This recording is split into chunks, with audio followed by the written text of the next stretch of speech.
Ladies and gentlemen, good morning. Please take your seats. We are about to start in 1 minute. Thank you.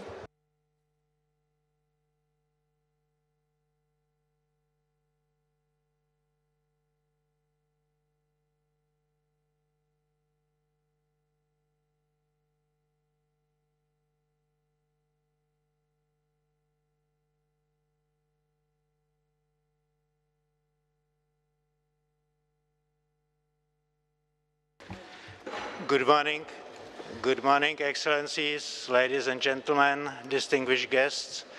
It's a great honor for me to have an opportunity to start the conference co-organized by the Ministry of Foreign Affairs of the Czech Republic and by AMO, Association for International Affairs. The conference Eastern Partnership, the next 5 years between Brussels and Moscow. Eastern Partnership, 5 years on, a time for a new strategy. I hope it's the last joke by myself for this morning. We are very proud to have three such a distinguished guests to open this conference. I don't think there's any need to introduce to you any one of them because you know them very well.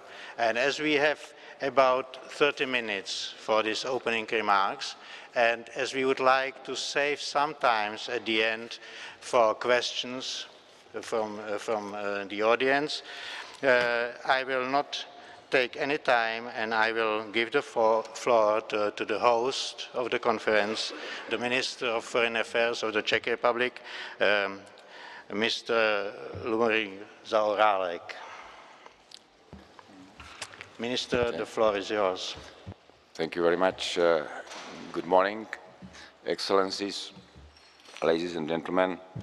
It's my pleasure to welcome you today at the seat of the Czech Foreign Ministry. We are pleased to host and co-organize this event, and I want to use this opportunity to thank once again our fellow organizer Association for International Affairs, as well as other partners involved. Thank you very much. Ladies and gentlemen, the Eastern Partnership was created 5 years ago in order to give the 6 partner countries chance to upgrade their relations with the European Union. And I'm very glad that now we have opportunity in Prague to make some reflection and maybe to ask question where we are right now. And because it seems to me it's not clear, we are living in a very turbulent world. Many of us could have suspicion that we are maybe not equipped when we look around. And maybe we can start with a very provocative sentence that Europe's neighborhood policy is in trouble. I'm not speaking only about Eastern Partnership. Allow me to speak also shortly about the whole neighborhood policy. When I take situation in the southern part of EU, on our southern borders, you remember these Arab Springs and these Arab Spring revolutions. And when we look at current situation, many countries are in flames. And maybe on the beginning of these revolutions, EU looked quite smart. I mean, the response on the start, the starting response to the Arab Spring in early 2011. We offered many right things, but I'm not sure we were not able to deliver it. We promised help with transformative policy, but we were not able to implement it. Maybe also to fulfill our promises, and our approach remained piecemeal. And maybe I can say that we failed. All this attempt failed to have a real positive impact. And it's about eastern part of European borders? And what about southern part? And what about the east, when we should speak about Eastern Partnership? 5 years ago, we embarked on a mission to draw many post-Soviet countries closer to the West by offering trade deals and assistance in reforming economies and system of governance. Now, this was supposed to apply to places as diverse as Belarus, Ukraine, Georgia, Armenia, Azerbaijan, and Moldova. Every of these countries represent different story, different history, different tradition. And I am afraid that we relied too much on trusted technical procedures only. We used our experience, knowledge from these enlargement processes, which was relatively successful here in Czech Republic, Poland, Hungary, and others. And a question what I would like to raise here is if really what was good enough for Central and East European countries should be good enough also for this more east part of Europe. I'm not sure. We have the same tools, but we were facing different situations. We are starting programs as action plans, association agreements, but we have no clear timetable. I mean, this timetable which was available when during these processes of enlargement here in Czech Republic, Poland, and others. We had not only, maybe it was this reality that we had no clear timetable was also connected with that further problem that we have no, for example, impact assessment, maybe socio-economic calculations. What these reforms will do with these societies, how change these societies, what do with their social structure, structure of inequality, what if it will increase inequality, create social gap. I remember when I returned to 1989 here in Czech Republic, I remember how it was very important to deliver clear message to people, how it was important to keep homogeneity, and to have strong message will be maybe to able to address people and to gain clear majority, which will support these reformation processes. And maybe it was the main thing that we were able to keep this homogeneity during years. And I also remember very well how it was difficult to clear these processes and to keep these processes, and that after a few years we faced also disappointment.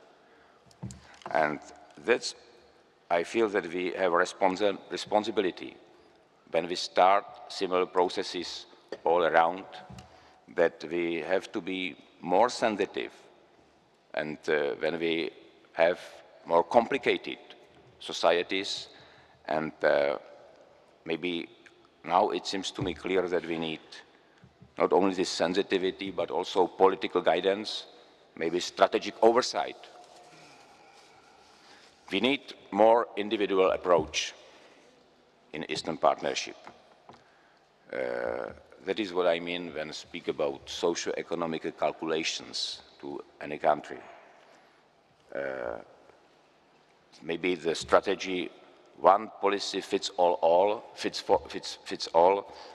could be enough for Central East Europe, but could be not enough for Eastern Partnership.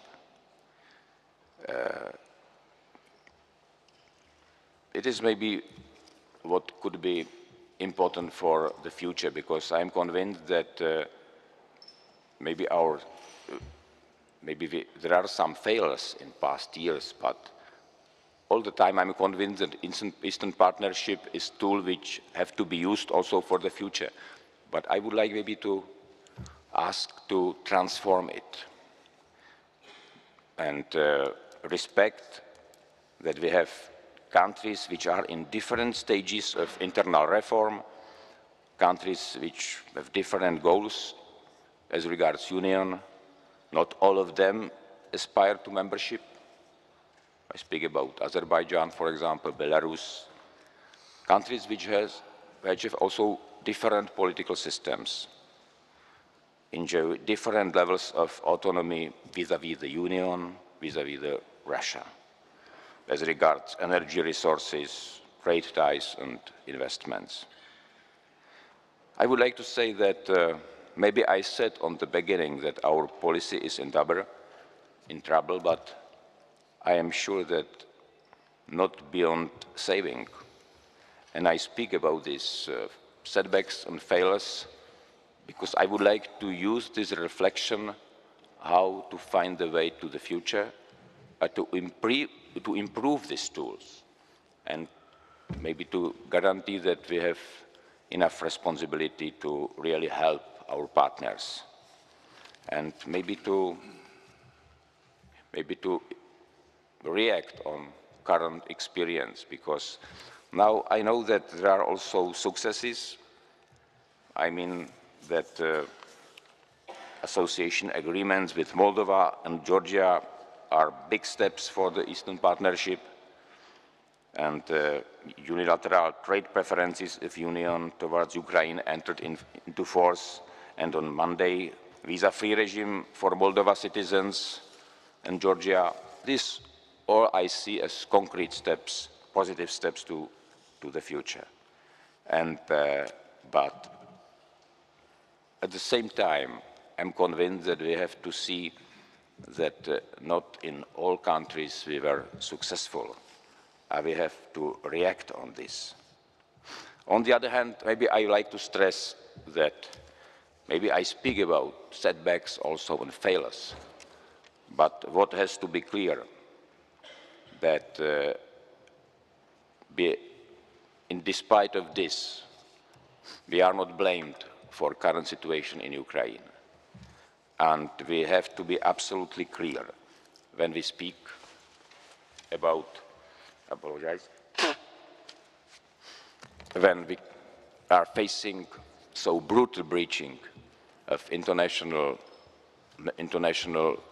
order and laws, and the main imperatives of territorial integrity and sovereignty of countries.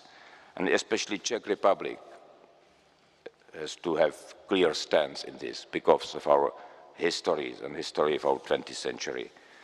And I would like to divide these two things. One, our precise reflection on past years and Eastern Partnership, and second, clear response, what happens in Ukraine and what was done and what we are facing in current Russian politics.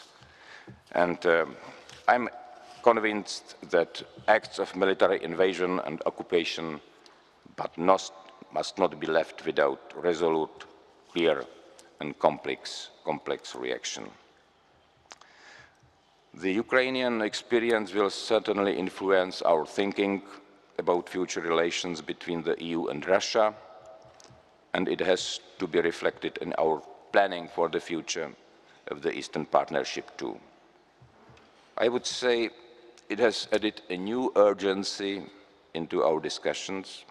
This urgency consists in a desperate need for an alternative to the current situation in the Eastern Partnership of the continent. The Eastern Partnership is a free choice alternative to the revival of the limited sovereignty doctrine. This partnership was designed as a vehicle for efficient cooperation not only inside the partnership but also between the partners and third countries, modernization of economy as well as social and political structures of the partners countries should make them more attractive for cooperation with neighbors of all quarters. The Eastern Partnership has the potential to become a pattern of efficient and equal relations among sovereign and free nations. I still believe it is possible to carry out this potential. I hope that this conference will produce ideas and impulses which could help us in this difficult endeavor.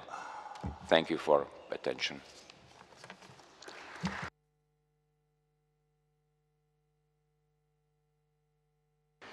Thank you, Mr. Minister. Thank you for your welcoming remarks and for your inspiring thoughts targeting both the long-term perspective and current problems of the Eastern Partnership. Next panelist to take the floor is the distinguished scholar, professor, and first of all, the President of Georgia.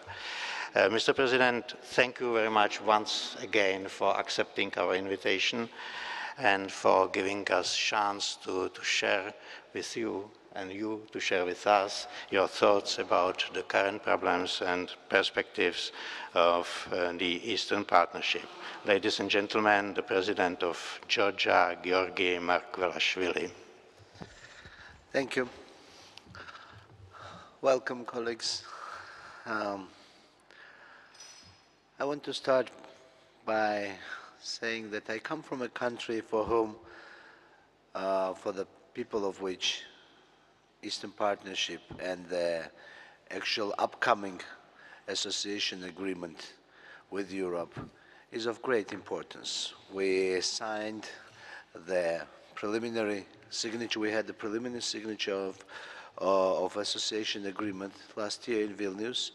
This year, not later than June, we are signing association agreement with our European partners, and let me tell you the emotions of Georgians, that they consider this not only as a trade or visa-free format of communication with European countries, but they consider it as a part of their historic choice for which they have committed the way they live, committed their day-to-day life, committed, in some cases, committed the problems through which we went through the last 20 years. Anyway, I'm talking about a country for whom European choice is of a significant importance, and is a choice which is going beyond the political groups or political affiliations. It is basically a choice, a cultural choice of our nation, and the Eastern Partnership is a format to institutionalize this choice. Now, when we are talking about 5 years of Eastern Partnership and Georgia being a part of this process, I think that one of the most important things for us is the 17th of April Lisbon resolution and Article 49, which has given us a new vision and possibility for furthering this partnership. In the Article 49, Georgia, Moldova, and Ukraine are called for considering a possibility of joining European Union, and it is underlined that this possibility should be open to this discussion among European countries and among those individual countries. And very importantly, there should not be third countries engaged and involved in this decision making. Now, I think from this point, I'm now drawing and moving to one of the main problems of the ongoing Eastern Partnership, which is our relations and communications with our other neighbors, who sometimes try to create obstacles for our free choice and for our free expression of our will. We are starting from Vilnius and starting from last fall. We are in a constant crisis and in a constant thought how to solve the process which has started within the Eastern Partnership, around the Ukrainian choice, around the processes that have later developed as a crisis in our neighboring and friendly country, which we are worried about. The starting point of this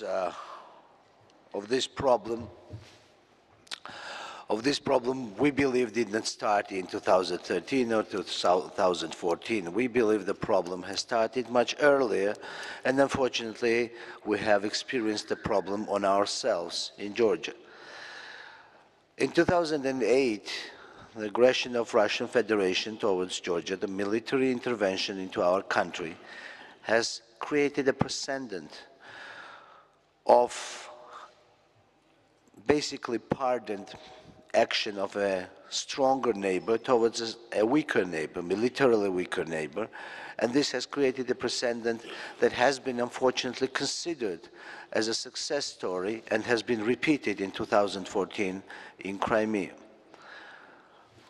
We are deeply concerned about what has happened in Crimea, but we know that it has happened 6 years earlier in Georgia, and we know that unfortunately not very clear messages have been given to politicians in Russian Federation that this is not a new way to communicate with your neighboring countries, and that this format of communication will not be pardoned.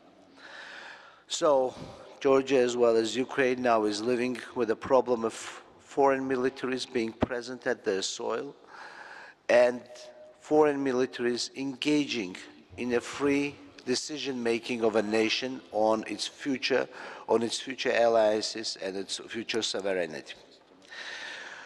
This is the format through which we continue and deepen the process of Eastern Partnership, which, as I have noted before, is not simply an international choice, but it's a cultural choice of my nation.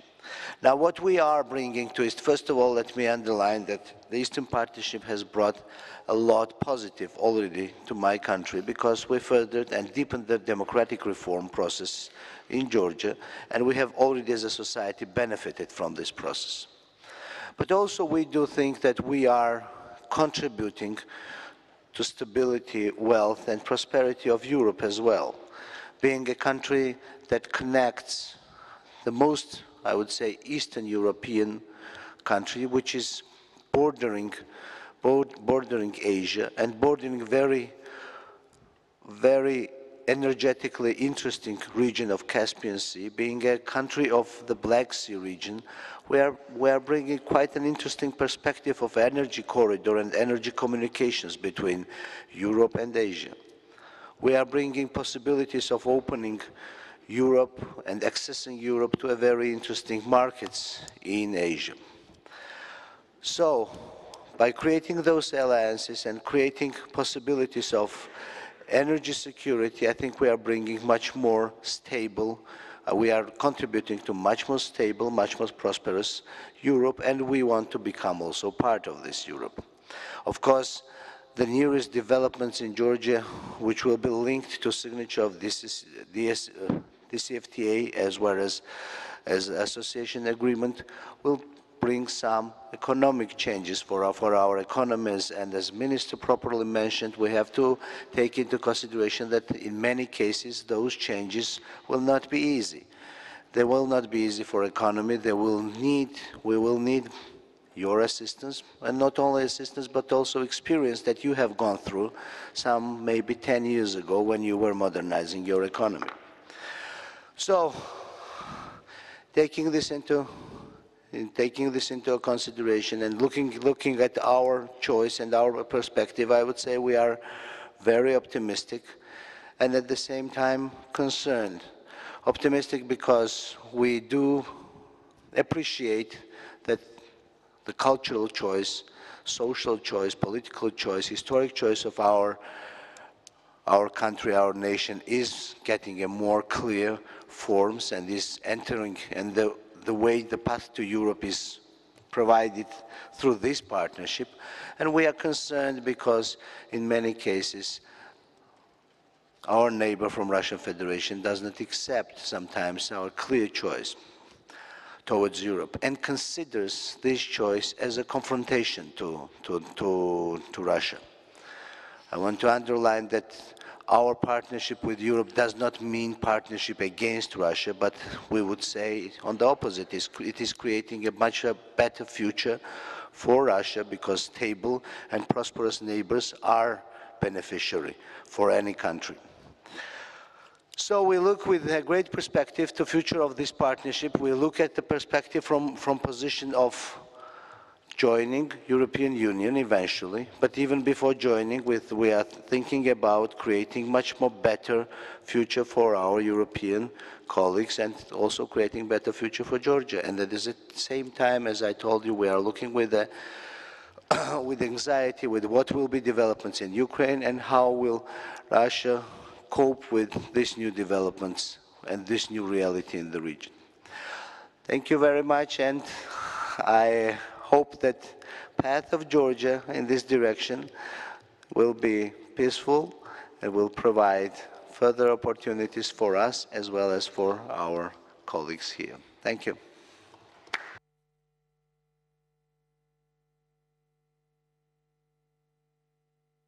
Thank you, Mr. President. Thank you for sharing with us the Georgian perspective of the Eastern Partnership and your plans for the future. Thank you for your optimism. We all need it in the current situation. And of course, congratulations to your achievements and to your courage to undertake the difficult and sometimes painful endeavor of transformation of your society. Thank you very much. And the last one panelist for the morning is the European Commissioner for Enlargement and European Neighbourhood, Mr. Štefan Füle. Mr. Füle, you have the floor. Thank you very much, President, Minister. It's a pleasure to be here, and it's a pleasure indeed to be able to participate at both events, the President Castle, but also it's another slip of tongue, Prague Castle, and here the Foreign Minister with the representatives of the civil society. Can I make 2 times 3 remarks? And I sort of recognize that the first 3 remarks will be cheap from me, but important. Can I already react to what has been said during those introductory remarks? First, did we fail? Are we failing? Indeed. I mean, just look what we are trying to do. As far as the South is concerned, for the first time, we are redefining the stability. For the first time, we're trying to help the partners in the South to put the stability on the basis of democracy. This is one of the most difficult transformation. And we have always said that the road to there is going to be bumpy and that there are going to be ups and downs. But there is nothing more stronger than stability based on the democracy. And we are doing that on the basis of the lessons learned of our past.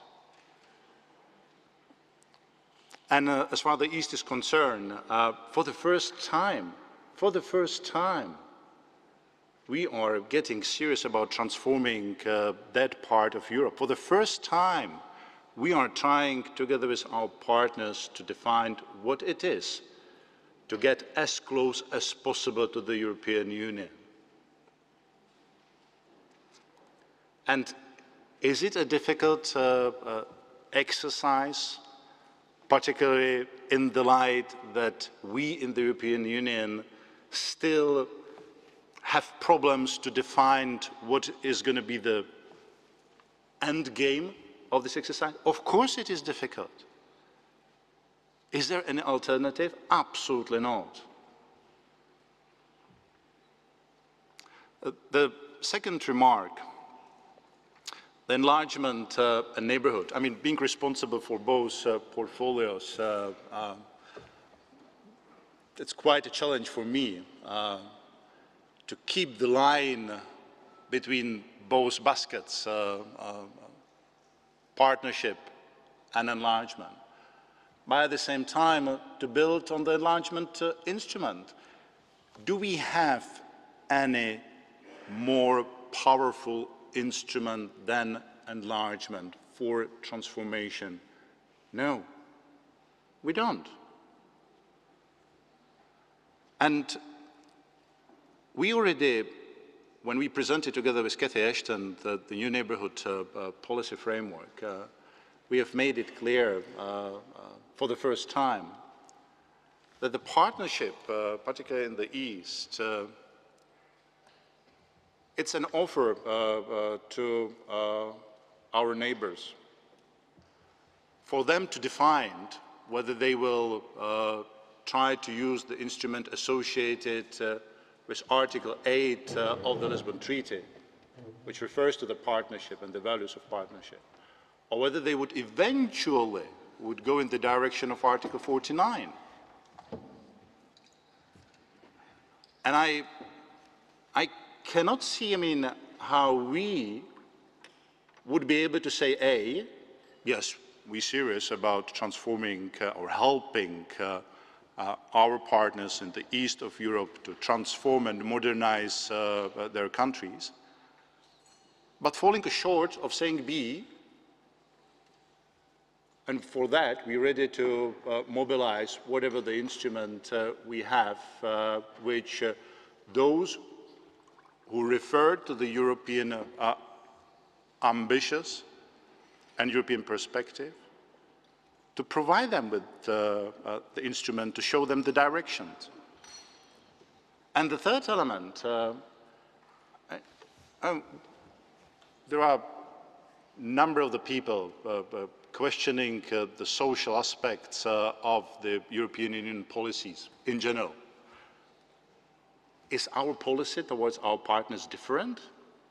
Is it lacking this kind of social element? It is not. Before launching any association agreement type of negotiations, do not we have a corresponding assessment? Yes, we do. And all this program of reforming the judiciary and so on, what kind of impact, rather than positive impact, it could have also on the social aspects of the development. And yes, we have been in a tough discussion with the IMF and Ukraine specifically. It was, yes, we recognize as the IMF that the Ukraine problem, a part of the problem is that it gets the gas for probably the higher price in European market, but selling it to its population for the cheapest price. And if you look at the national budget, you recognize that actually a huge part of it is spent to bridge that difference. So the IMF was saying very clearly, yes, we will offer you money, but you need to do this, this, and this. And we were the one, saying we realize that something needs to be done, but please do it in such a way that it does not have an imminent shock impact on the population. Allow us to help the Ukrainians to establish a social net which would help those particularly with the lowest income to absorb that shock. I told you at the beginning there was going to be a cheap remarks from me, or the one I feel necessary to be made. Can I then follow up with the three remarks? First on Ukraine, then on when we stand with the Eastern Partnership, and then a couple of words, if you still bear with me, the future of the Eastern Partnership. So firstly, allow me to briefly touch upon the issue that has been at the center of our attention for the few last weeks. we are faced with the most serious crisis since 1945, no question about that. We are witnessing a serious and dangerous attempt to dissuade the Ukrainian people from taking up the new opportunities and the international community from helping to defend their freedom of choice.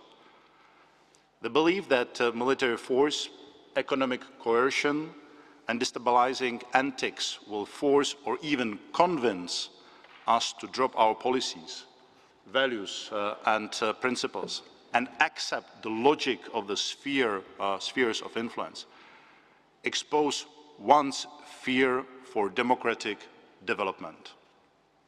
Now, is it the time to show, the time to show an even stronger, more determined and resolute commitment to the Eastern Partnership?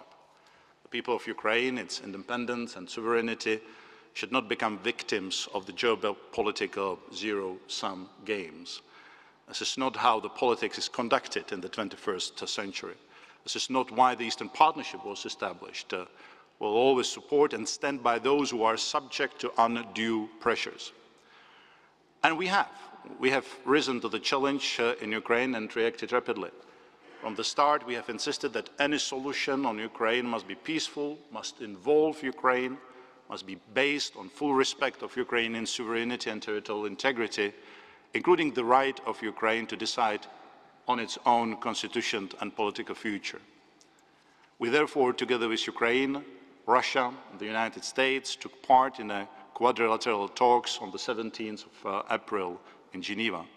And we have strongly supported the establishment of the OSCE Special Monitoring Mission. We have and will continue providing actual substantial assistance to ensure that the mission can carry out its mandate in the best possible way. At the same time, we have taken a firm and united stance following the illegal annexation of Crimea by Russia, including sanctions against individuals responsible for undermining the territorial integrity of Ukraine. Furthermore, at the last Foreign Affairs Council in April, an important step was taken towards a possible CSDP mission. No one can doubt that the European Union's firm commitment to providing strong political and financial backing to Ukraine. On 21st March, we signed the political chapters of the association agreement, and we have just adopted a set of unilateral trade measures that will open the European Union's door to export from the Ukraine along the lines of the DCFTA. We remain committed to conclude the signature procedure of the remaining chapters of the association agreement as soon as possible after the May 25 presidential elections.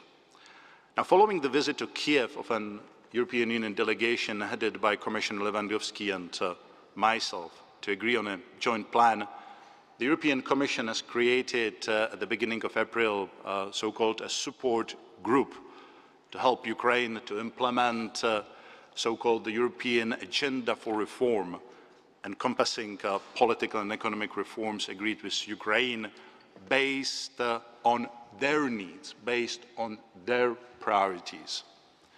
Clear progress has been made already on the financial front. The decision on additional €1 billion macrofinancial assistance program was adopted at the last Foreign Affairs Council.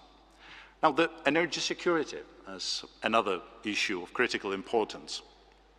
Allow me to stress that our relations with Russia in the energy field are those of mutual interdependence.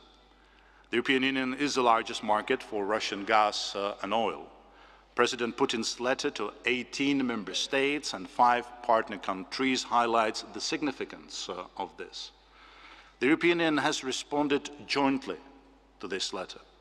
Moreover, as requested by the European Council, the European Commission will conduct an in-depth study of the European Union energy security and will present a comprehensive plan for the reduction of the European Union energy dependence on Russia in particular. Now, coming to the second part, dear colleagues, Darwin once said, and I quote, It is not the strongest of the species that survives, nor the most intelligent that survives. It is the one that is the most adaptable to the change, end of quote. And 5 years after its inaugural summit here in Prague, and despite the hurdles and challenges it was and still is forced to overcome, the Eastern Partnership has survived and in many cases flourished. The reason is quite simple. The Eastern Partnership is an evolving policy. It is flexible enough to adapt to different circumstances on the ground, yet it remains faithful to the values and principles upon which it is based. It is a policy that requires commitment and efforts from all sides. The aim of our joint endeavour was simple: bring our Eastern European neighbours closer to the European Union.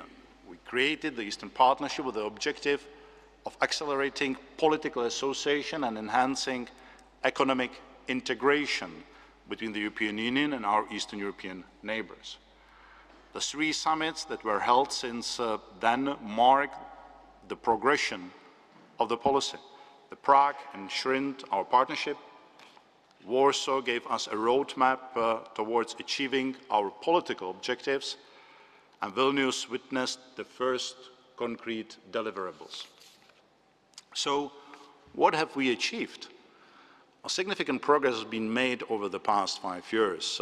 Our exchanges have greatly intensified, a multilateral track has been established, sector cooperation has been developed, stakeholders are playing a key part in our work. And moreover, together with our partners, we jointly agreed on an ambitious agenda for the way ahead until the next Eastern Partnership Summit in Riga. With regard to our bilateral relations, this year we will be making an important, innovative leap, I would say.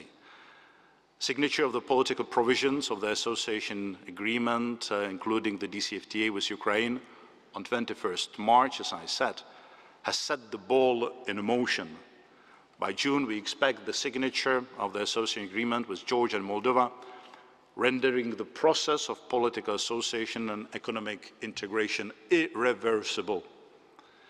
These agreements constitute our response to the aspirations of citizens to live in a democracy, be governed by the rule of law, and enjoy their inherent rights.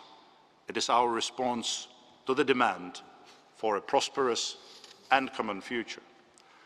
Now, at the same time, we should not ignore what has been achieved with our other partners. Differentiation is what makes the Eastern Partnership unique. Negotiations on the Strategic Modernization Partnership and on the Association Agreement are advancing with Azerbaijan.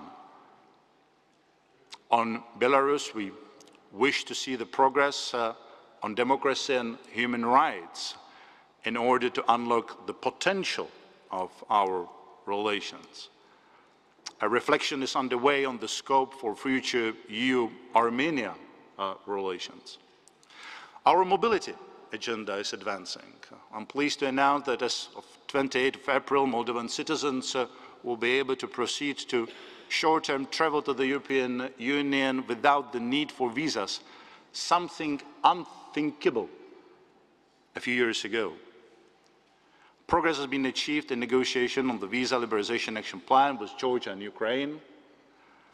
At Vilnius, we signed the Visa Facilitation Agreement with Azerbaijan and the same agreement with Armenia sometimes earlier before Vilnius Summit. And recently we have launched visa facilitation or admission agreements negotiations even with Belarus. Yet we still need to do more to progress even further. The next period will witness a dynamic advancement in this field. Now a multilateral dimension has been established to complement our bilateral relations. We have established a dense network of contacts, flagship initiatives that help bring home the benefits of cooperation with the European Union.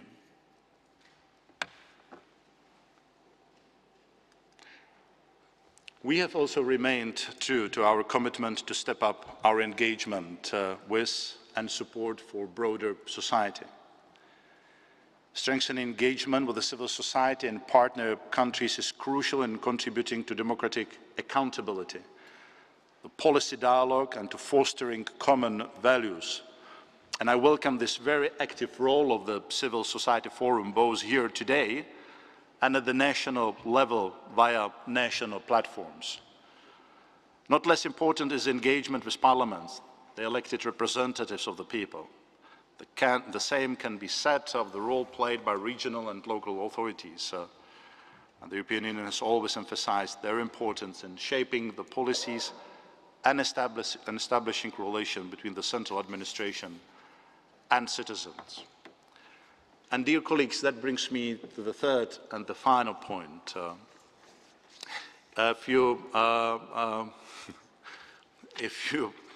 allow me the 6 short points. No, you're absolutely right. You know what? I do those short 6 points along what I said actually yesterday.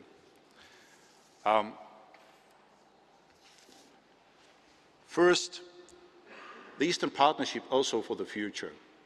It is not about the blueprint created by us and in Brussels in our offices. It is helping our partners to deliver on their own ambition, and it should stay like that. Second, the principle more for more should apply, and that also helps to define this differentiation, which should play an even bigger role in the future, and I agree here. But the more the partners will be committed to the reforms, we should be ready to provide him with the more of support. Now, point number 3, our policy should not be about the choice, East or West. It should not be about the choice Moscow or Brussels, but it should be about creating the conditions, not only on the paper, but in reality, for the authorities, for the people of our partners to be free to make their choices, a sovereign one. Point number 4, we should remain and we should actually strengthen our creativity and flexibility. I was very proud to see at the beginning of the Eastern Partnership 5 years ago, some foreign ministers complained, it takes you 2 years from the political decision about the program to deliver on that programs on the ground. Now we have changed. And this state building project for Ukraine, it took actually something like 3 months from the political decision to the first tranche of 100 million of euros to Ukraine. And I think it is a great achievement. But there is one field where we should not be creative and where there should not be any compromises, and it's the values and principle the partnership is based on. The point number 5, we have started with the 6, we should continue with the 6. The Eastern Partnership is a flexible framework to deliver on the ambitions of all the 6 partners. And the last point, the inclusivity is an ownership of the reforms. Those are 2 important principles which should be even strengthened for the future. And the last point, let me end where I have started. It took us, the European Union member states, quite a lot of time to agree on the sentence that the association agreement with Ukraine is not the final goal of the cooperation between the EU and Ukraine. Our partners, and particularly those with the European ambitions, they need the light at the end of the tunnel. And I hope very much that the European Union and its member states will rise to that challenge. Thank you very much.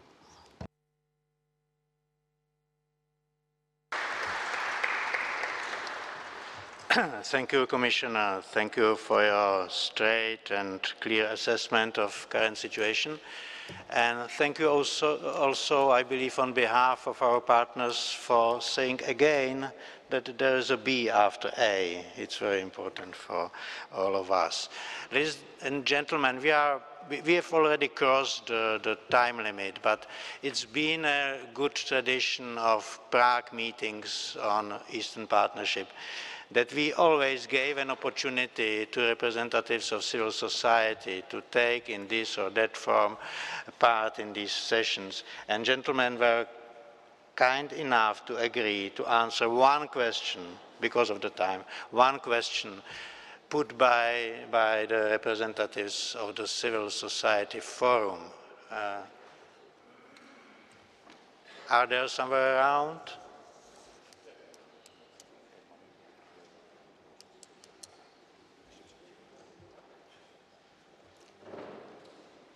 Well, in spite of the early warning, I don't see anybody asking for floor. And yes. Could I sort of offer the following? The Minister, the President, you have a scheduled bilateral meetings still before the Prague Castle sort of conference is to commence.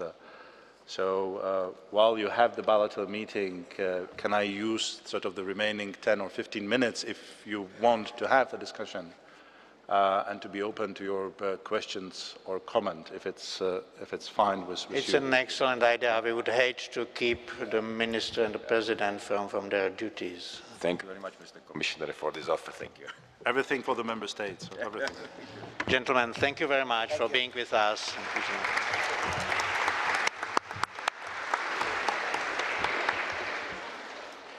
Now, we don't have 15, we've got something like 5 to 10 minutes, not more. So once again, if somebody who's handling the mic could pass it over there. Mic. But we have a mic. Okay. Lilia Karashuk, Transparency International Moldova. Well, national facilitator. First of all, we would really, on behalf of the Moldovan National Platform, we would really want to thank Commissioner Füle for all the efforts to support Moldova. And we know we have many deaths in the field of fighting corruption. We have some good signs of fighting corruption in the judiciary system. And by present, about 8% of the judiciary corps has been changed very fast. And we hope that in 5 years, if we have change about 40% of the judges, that would be a great progress for the Republic of Moldova in terms of fighting corruption in the judiciary system. But there is one big concern for us, and not only for Moldova, but for all these Eastern Partnership and European countries, our dependence of energetic dependence of Russia. And Commissioner Füle mentioned some intention to have the strategy of ensuring some more independence from Russian energy system. Could you tell us a little bit more what this would imply? Thank you. Okay, thank you for the question. It's a very complex one, very important one. So we take one more question and 2 more. Says the, okay, let's try it. Okay.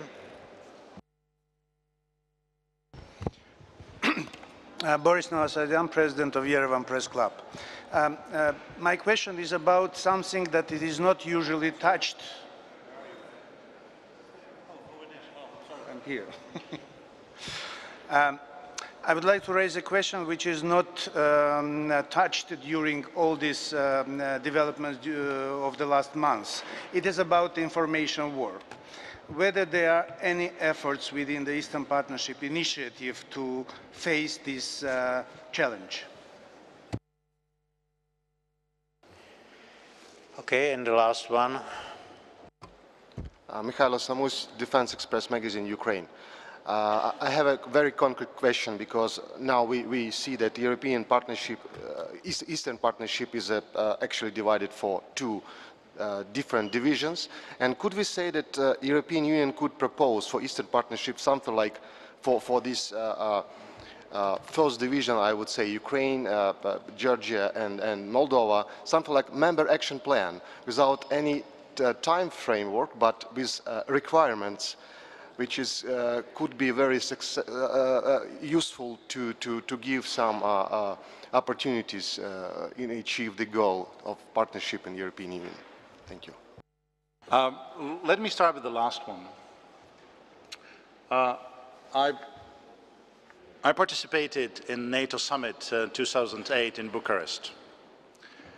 When it has been, when we have changed the rules of the games as far as the NATO membership. We have. Because until that time, we have never promised to anyone the membership, or we have always helped the partners who, with these kind of aspirations on the road towards the membership. But in Bucharest, we changed the rules of the games. We have promised the membership to Ukraine, to Georgia, but we have not provided them with the membership action plan. What has happened immediately afterwards, you know. By the way, that was that meeting in Bucharest, which was used by President Putin at the time, to say in the framework of NATO-Russia Council that Ukraine is an artificial country. In the European Union, we're trying to do it differently. As I said already 3 years ago, when presenting the new neighbourhood policy, we have put down the wall which was there before between the partnership of the European countries and eventual issue of membership. Because the neighbourhood policy has been sort of put together before, was clearly defined as to have nothing at all. I'm deeply sorry, Commissioner. I was just reminded by the organizers that we are really far, far behind the schedule. So if you could make it as short as possible, it would save the conference. Wow, what would I do? I mean, I wouldn't do, I mean, to save the conference. The Eastern Partnership in the current form should be taken by those with the ambitions, with the European ambition as the kind of membership action plan. Okay, I think also you'll clearly see that in all our document since the introducing the 3 years ago, the new neighbourhood policy. Now, the previous point about the information war, there is an information war, and I cannot say that we are winning that war, and I cannot say even that we are well equipped to fight that war. We have the External Action Service, we have a lot of common policies, but we don't have the common policy here. And if I really look at the Russian propaganda, the Russian television, oh gosh, I mean, it's worse than it was during the Cold War. Because at that time, the propaganda has been somehow, and its implication has been contained by the Iron Curtain. It's not contained anymore. And where we need sort of to step up our efforts, it is exactly here. We need to have a much more proactive policy to address all those myths about the partnership and the results of this information war. And coming back to the first point, it's not only through the Energy Community Treaty that Moldova is a member of, but it also through other instruments that we're helping you to build the gas link between Romania and Moldova, the electricity link, there are feasibility studies, and yes, we will be, as it is sort of since 2 or 3 years ago, it is a common practice that whatever a common EU policy is being agreed, we always think about our partners. If you remember the Vilnius, we have had quite good results on extending the transit network from the EU to our eastern partners. And the same goes for the energy. And the same will be when we will present that document I referred to on energy dependence. Thank you very much for your patience and good luck to your conference. Thank you very much. Thank you, Commissioner. And ladies and gentlemen, I would ask you to be kind enough to remember about our time schedule and to give a chance to the next panel to start as soon as possible. Thank you very much.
Ladies and gentlemen, I would like to ask you to take your seats. The first session is about to start.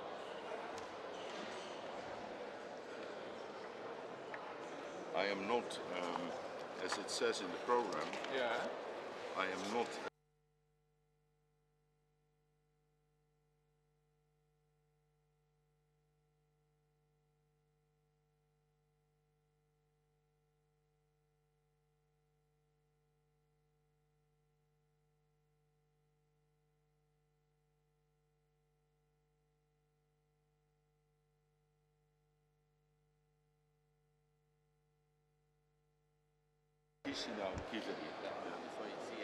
So, ladies and gentlemen, I would like to ask you to take your seats. We are about to start. I would especially like to ask our Armenian panelists to join us. Mr. Sargsyan.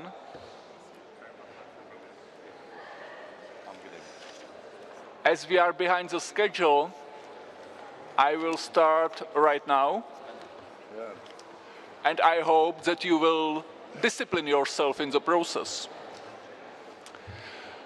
So, ladies and gentlemen, let me welcome you at the first panel session, the one which is called From Prague to Vilnius. This session is supposed to take some lessons, the lessons which we learned from each other, and the lessons which need to be taken into account when we talk about the future relationship between the EU, Eastern partners, and Russia. Our panel is actually quite well mixed. We have a mixture of scholars and decision makers. And we have people both from the EU, the Eastern partners, and Russia. So let me start with scholars. I would like to welcome among us Nadia Arbatova. She is a head of department on European political studies at the Institute for World Economy and International Relations, the famous AMO. I would like to welcome here Kai Olaf Lang, who is from Germany, from Stiftung Wissenschaft Politik. Kai Olaf Lang is a frequent guest to Prague, so I think we don't need to introduce him much here. He's someone who has studied Central and Eastern Europe for many years. And we have also we have policymakers. I would like to welcome among us Mr. Valeriu Chiveri, who is the Deputy Foreign Minister in the Republic of Moldova. So he's representing one of the Eastern partner countries. And we also have the second Eastern partner country, Armenia. I would like to welcome here Vigen Sargsyan, who is the chief of the presidential administration. And if we look at these two countries from geopolitical perspective, you couldn't find countries which are more different. So it will be quite interesting to compare their perspectives. I would like to welcome here Dirk-Jan Kopp, who is from the Dutch Foreign Ministry. Ambassador Kopp is special representative for Russia and Eastern Partnership. And I think it's very valuable to have someone from Netherlands here, because when we talk about Eastern Partnership, we often, at least here in Central Europe, we often are located in our Central Eastern European or new members framework. So Netherlands is one of those countries which are committed actually to the program, but whose perspectives, by historic necessity, is simply somehow different from the perspective of new member states. So I hope I didn't forget anyone. I introduced all our panelists.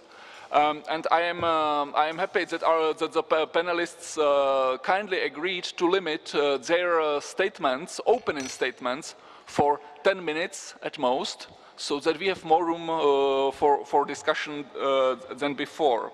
So let me start. We will take the order of the speakers as it is previewed in the program. So I would like to ask Nadia Arbatova to take the floor. Thank you, Mr. Chairman. The past of humanity as well as its present show that nobody learns lessons from history.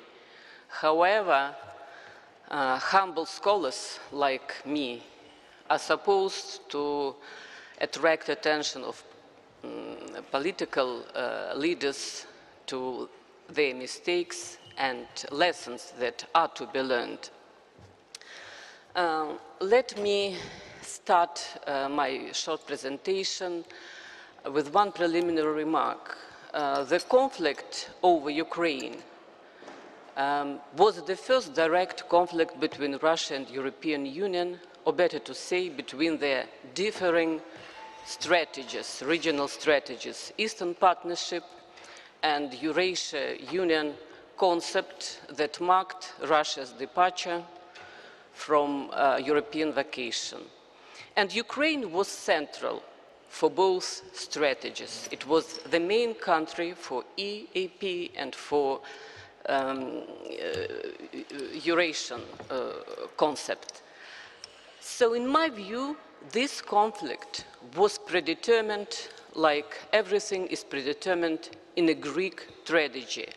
And let me, in my brief presentation, dwell on 3 points: the factors that predetermined this conflict, very brief assessment of the strong sides and weaknesses of Eastern Partnership, and my concluding remarks and recommendations to policymakers. I think that 3 factors are essential for understanding this conflict. Many people single out the 90s as the most favorable period in the Russia-EU or relations or Russia-West relations. However, most of the problems are rooted in the 90s. And the very fact that Guam emerged in 1997 is as a coalition which was aimed at opposing Russia's domination in the CIS space is the most evident fact to this reality. Russia's policy in the 90s vis-à-vis CIS was extremely heavy-handed. But in the very least, Russia stabilized this space, having frozen some of the conflicts, because nobody wanted to sort out the mess in this space. And when it was more or less stabilized, NATO and EU emerged with their strategies. As for the strategies, I think that when the question of Soviet nuclear legacy was resolved, European Union and the West at large started to regard disintegration process in the CIS as a guarantee that a new empire would never emerge in this space. And in my view, they chose the worst possible policy. Since they were obsessed with the threat of a new empire, they were trying to separate Russia and the CIS states. And that was a recipe for disaster because it fueled the worst suspicions in Russia about intentions of European Union and NATO. And the West never understood that since Russia is not part of the post-bipolar European structures, without Russia will be always assessed by Moscow as against Russia. And the third factor is not directly related to EAP, but it created a very bad political context which made the likely inevitable. It's not so much about the Kosovo case, but rather about the absence of clear rules of behavior. In the Cold War times, nobody could even think about violating the Helsinki principles, although they were not legally binding, because the stakes were very high. After the collapse of the USSR, everybody started to apply these principles according to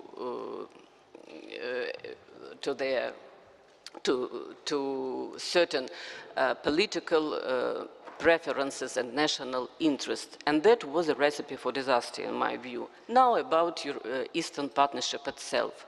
It is a great project, and the idea was very good to bridge the gap between European Union and Eastern neighbors in norms and standards. However, this project had some inherent weaknesses.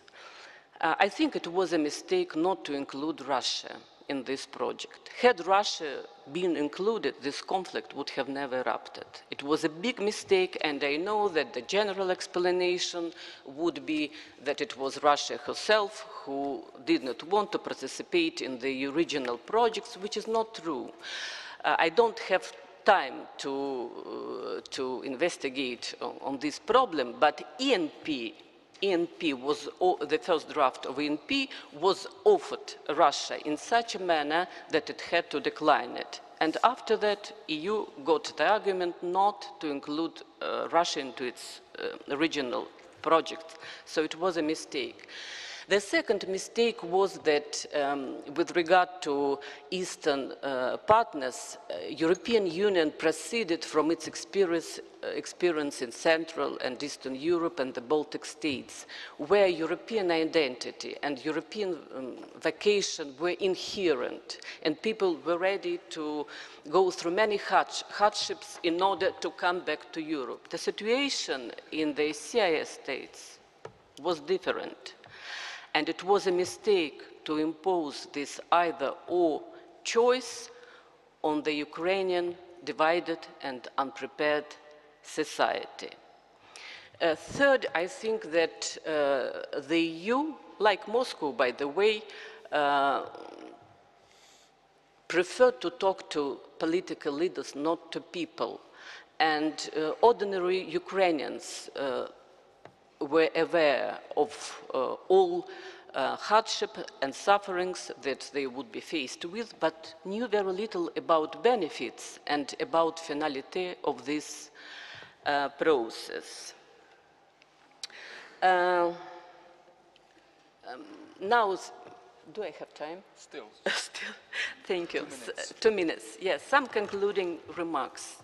The main question is whether Crimea can be viewed as precedent.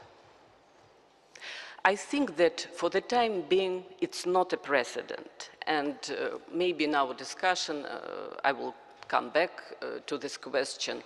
I don't think that Putin had from the very beginning this grand desire to incorporate Crimea. It came much later to him. But if violence continues,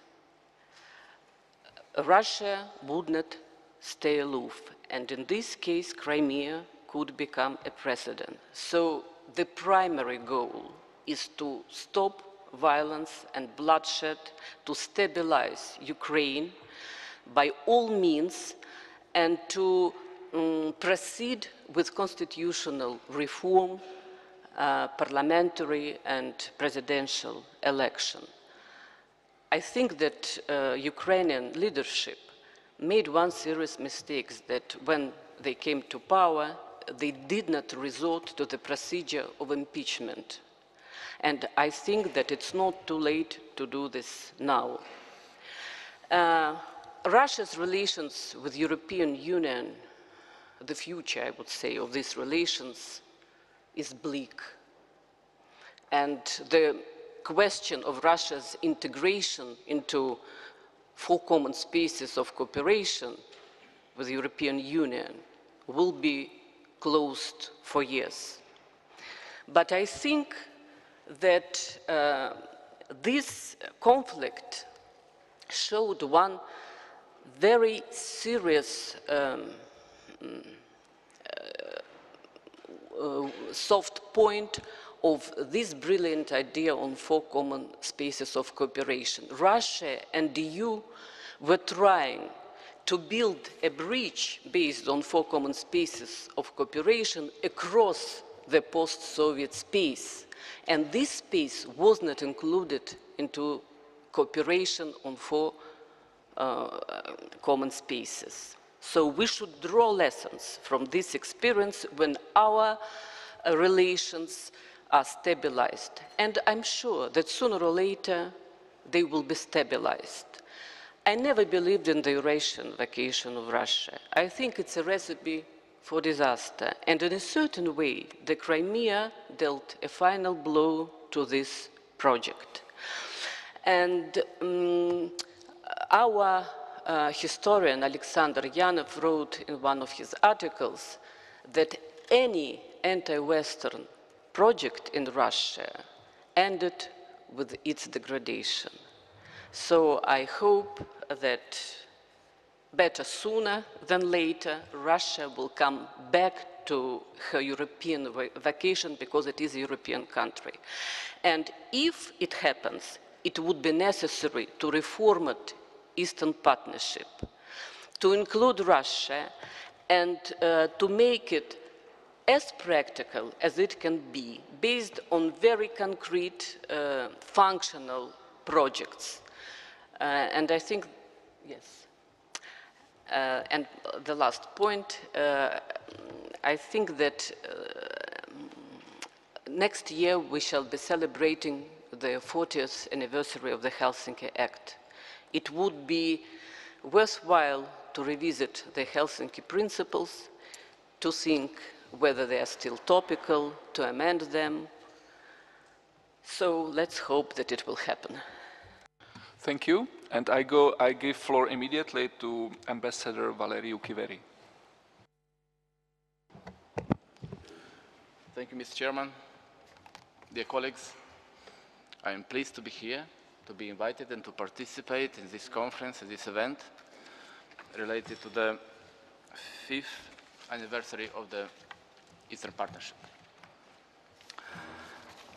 I have prepared a written statement by my colleagues, but just to save our time, so I would make some brief remarks, dividing them in 3 or maybe 4 blocks. The first one is related to successes of Moldova over the last 5 years. The second, problems we are facing. Third, challenges, and probably way ahead. About the successes of my country over the last 5 years, being active part of the Eastern Partnership. It has been already mentioned during this conference about visa liberalization, starting with 28th of April. So I could consider, and this probably is the case, is the biggest achievement of the Moldovan government, of Moldova, in reforming the country, in being closer to European Union, obtaining visa liberalization for its citizens. Second, and this is again a success for our country, is Vilnius Summit. As it is all known, Moldova has been able to initiate the association agreement. Third, I would put a wide, large reform agenda of the government, which is implemented in the country. And last point, and we hope very much this will happen, we are about to sign the association agreement in about 2 months from now. About problems we're facing, it has been already mentioned by my compatriots here in the room about corruption. This is the biggest problem with the Moldovan society. It's true that the government, Moldovan authorities, are taking measures to fight corruption, but this is a process, it's not done overnight. Another problem could be weak economic development and huge social problems. Challenges, majority of them are related to external implication of a big country, and some of them related to the situation in Ukraine. Just to list a couple of them: Transnistrian conflict settlement is an artificial conflict provoked from abroad, and the regime in the region is supported and is surviving with the direct support of the Russian Federation. Information war, it was also mentioned here in the room. It's unbelievable to see the Russian channels in Moldova attacking everything that the government is doing in promoting European integration. just to give you an example, and this is a complex situation, it's not only related to the propaganda of the Russian Federation on the territory of Moldova, but the support for the European integration 4 years ago was about 75% among our population. Now it's about 50, according to different polls, even less. This is a complex situation related not only to the propaganda, but also to the big problems I have already mentioned.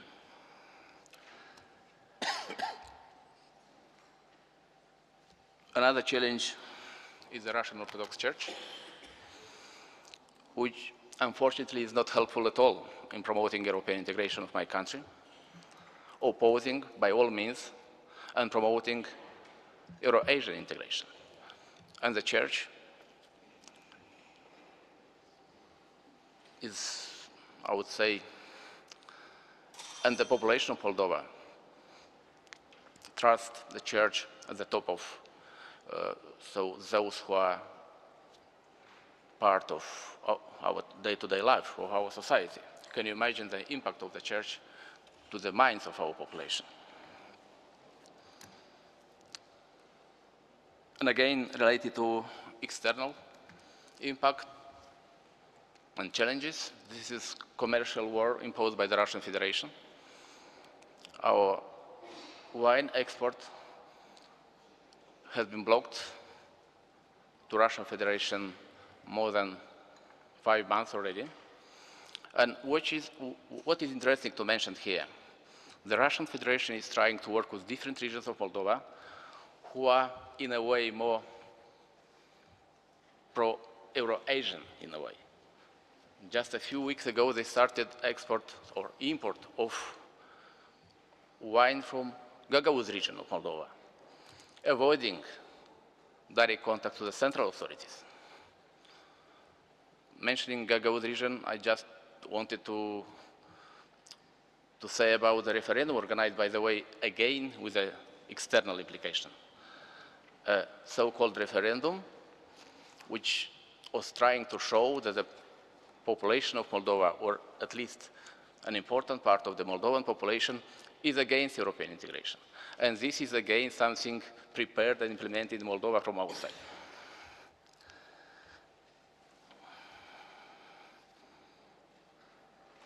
So migration policy, this is again related to the Russian Federation. I am talking too much about Russian Federation, but everything which is happening, or many of things happening in Moldova are related to the Russian Federation, since the Russian Federation is a very important partner of Moldova and has sufficient leverage to influence the situation in the country, from trade policy, migration policy, energy supply, and as I mentioned, TV channels. So what we can do in this situation, and I'm talking about informational war, the government put into place a communication strategy. We're trying to explain to our population advantages of the European integration, because our choice is not against Russia. It's a choice to modernize the country. It's a choice to be in Europe not only geographically, but also in political, social, and economic terms. The way ahead. So it was also mentioned in this room about the light at the end of the tunnel. So for us, Eastern Partnership is an instrument to be close to Europe and to get European perspective, even knowing very well that this instrument has not been created for full-fledged integration into the European Union. It was created to modernize the country. It was created to make our countries closer to Europe. But the situation of the last 5 years has been changed a lot.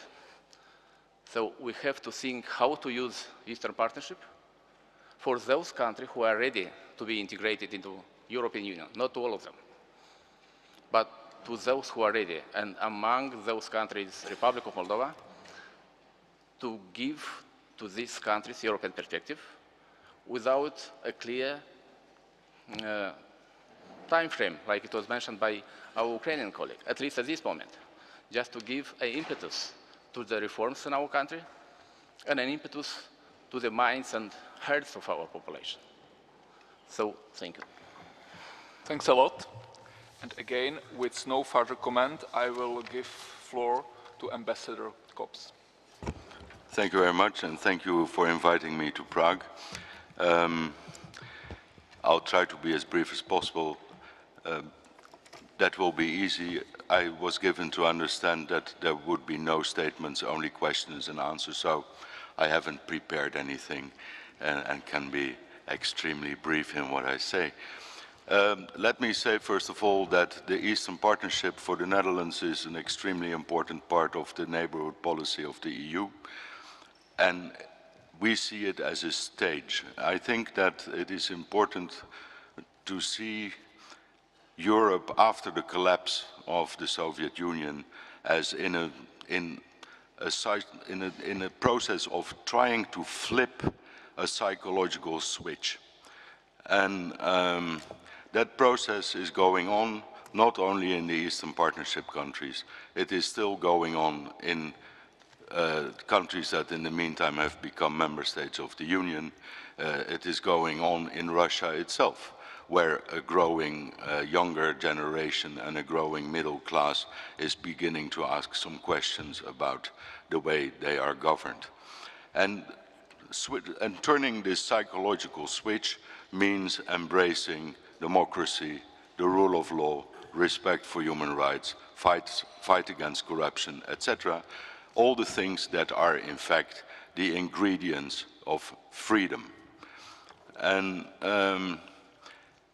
a very important step on the way in that process is the implementation of the association agreements and DCFTAs that are now, have partly been signed with the Ukraine and are on the verge of being signed with Georgia and Moldova. There is talk about lights at the end of tunnels. I can tell you that I refuse to see the association agreement process as a tunnel at which there should be some light at the end. I think the association agreement and DCFTAs is the light itself, at least for the time being. And I don't see it as a tunnel, I see it as a broad new road at which we, together with these countries, are going to light the street lamps one by one. And that will not be an easy process, and that is a process that will take some years. And then when we have lighted the street lamps on this association agreement and DCFTA road, then when it becomes opportune and when it becomes pertinent, there is nothing that is in the way of these countries to make the sovereign choice to apply for membership of the European Union under Article 49. But what has to happen now is implement these agreements, and that will not be easy. Countries like Georgia and Moldova have made enormous steps towards that goal, but for instance, the moment these agreements enter into force, Moldovan and Georgian, and for that matter Ukrainian companies, will for the first time in their lives face direct competition from European companies. Not all will survive. And what our commitment is that the European Union and its member states, together with these countries, will do everything to make that road as easy as possible, to support this process, to try to polish the rough edges away. But nobody should think that this is going to happen by itself. Then, the whole stage of the Eastern, on which the Eastern Partnership theater is being played, the whole backdrop of that stage is Russia. And we are very much convinced that in some manner we will have to see a way to live together with this country on our very small continent. There is no real future for the Eastern Partnership if we don't somehow get to an agreement with the Russians. What will we have if we don't? We will have an association agreement with maybe part of the Ukraine. We will have an association agreement with Moldova without Transnistria. We will have an association agreement with Georgia without South Ossetia and Abkhazia. And we will have continued destabilization efforts from Moscow. So that is not the kind of future we were planning 5 years ago. 5 years ago, we entered into the Eastern Partnership to establish a series of countries that would be stable and prosperous. And the idea was, and that is where we probably miscalculated, that this would be attractive not only for the Eastern Partnership countries itself, not only for us, but also would be attractive for Russia. And probably we haven't done enough to explain that to Moscow, and it is possibly true we haven't involved them enough into discussions about this. But there is a school of thought in Europe that thinks that Putin is slowly but surely executing some kind of master plan. We don't agree. We think Moscow is increasingly operating from a position of weakness. Russia is much weaker than the Soviet Union was. And try to look at this from Moscow. Moscow has seen in the last quarter century the EU grow, it has seen NATO grow, it has in its backyards noticed that China grew from being insignificant to a major power in the world. Probably the largest geopolitical change in the world at the moment is that the United States is rapidly becoming energy independent. Try to imagine a world in which the West is no longer seriously interested in Middle East oil or Russian gas. That should be threatening to Moscow, which after 25 years after communism still doesn't really manage to produce the tea kettles that they can put on their own gas. So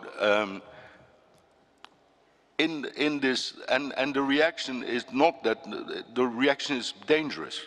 This position of weakness, this winning of battles but losing wars, this stumbling from one miscalculation to another in the Ukraine is dangerous. It makes them more dangerous, and we should stop that process.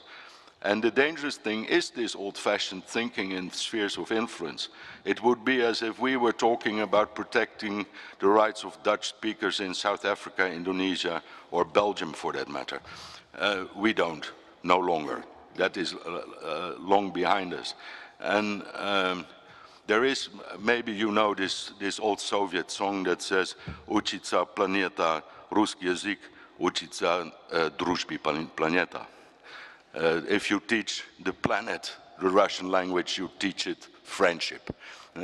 That is what we would like to see, and I think that is also possible if, amid all the lies and propagandas, amid the fact that the first time in 70 years, borders are being changed in Europe with the use of force, that if, amid these things, we still try to recognize the hands that are offered, if we try to really recognize what are Russia's interests and come to some agreement in which we can carry out this agenda of establishing what is basically freedom in Europe. Thank you.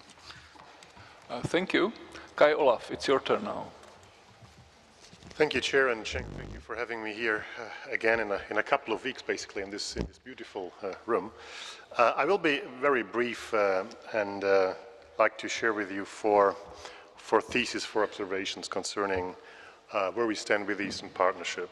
And the first one concerns, of course, the track record of the Eastern Partnership in the time from having been launched up to today. And my first thesis would be the Eastern Partnership has brought results, but it has not brought impact.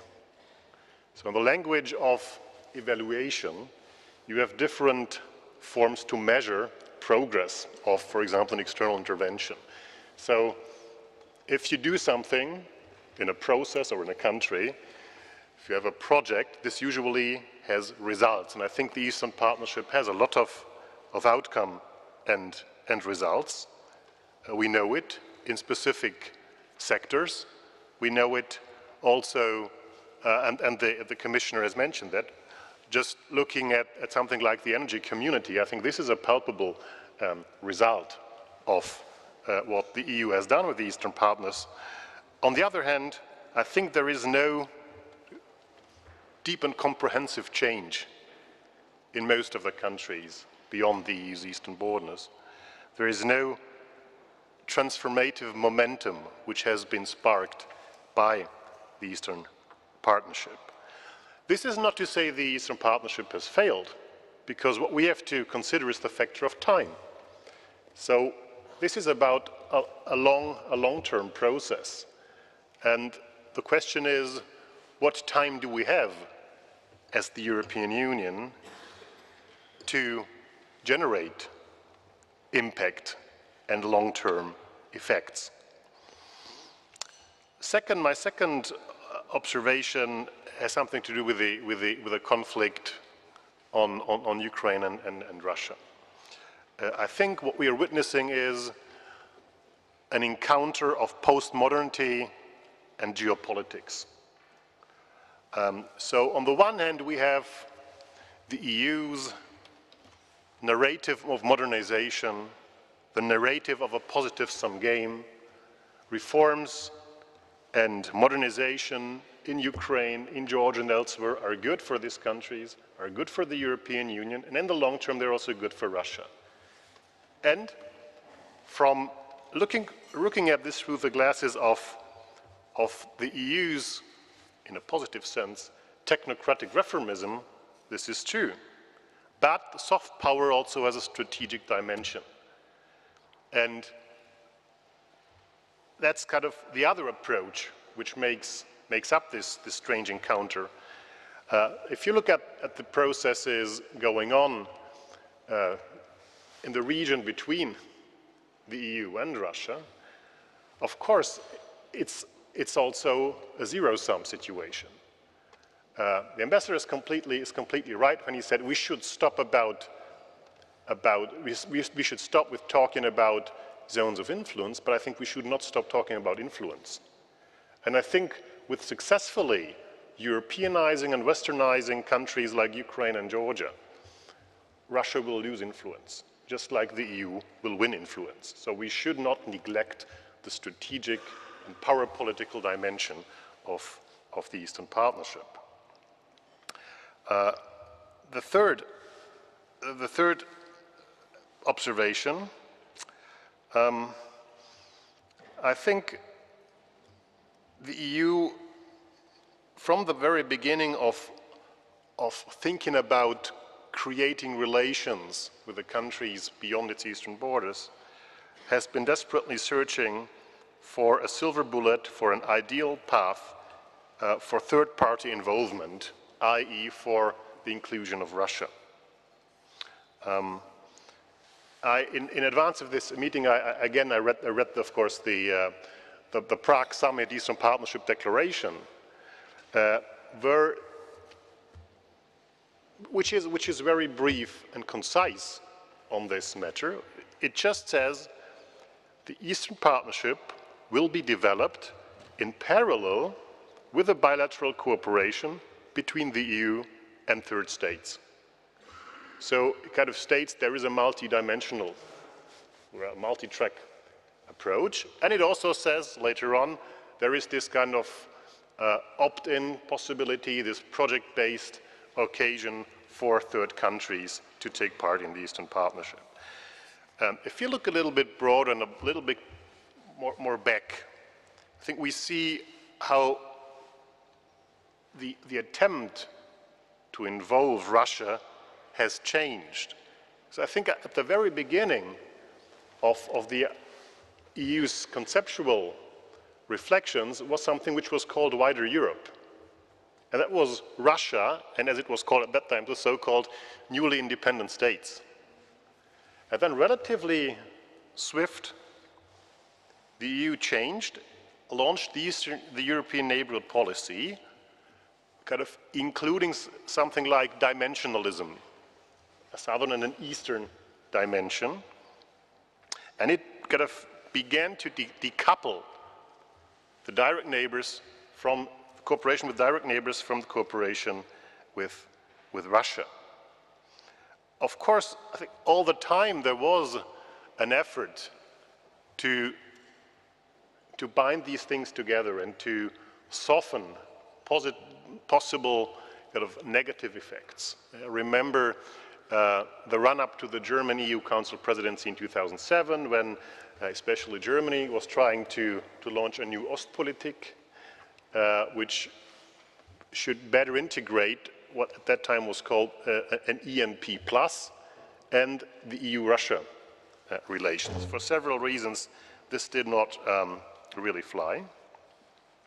And then kind of we ended up with the Eastern Partnership. I think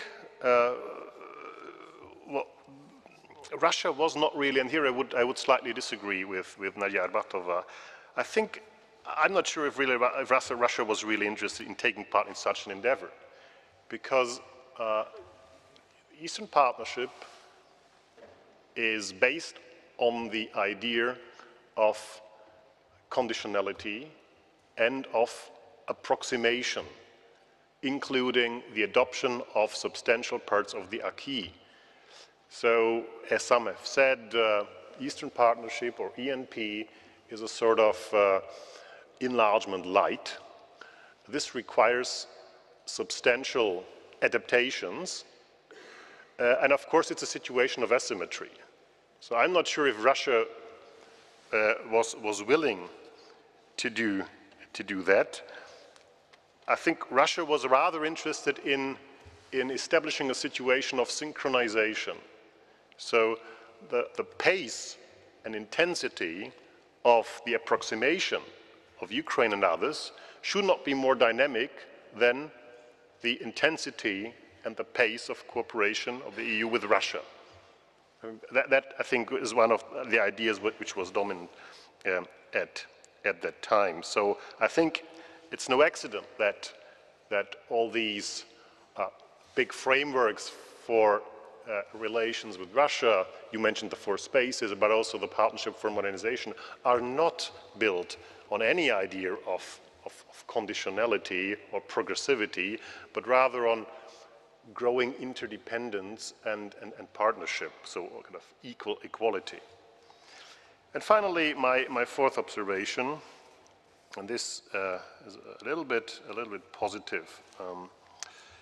I think looking back from the beginnings of the Eastern Partnership to where we stand today, in spite of all reluctance and hesitance, and in spite of all the interests and the indifference in the EU we have towards deepening cooperation with the Eastern neighbors, I think we have seen that the EU can move from skepticism and indifference to at least selective but growing openness.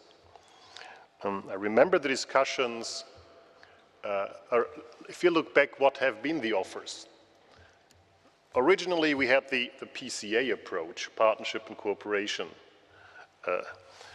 agreements. And then came the colored revolutions, and the EU said, we have to do more. We have to put something more on the table. And I remember discussions in Berlin and elsewhere, in the old EU, so to say, where people said immediately, in the context of the Orange Revolution, association, that's not possible. It's far-reaching. It's a slippery slope to accession. We can't do that.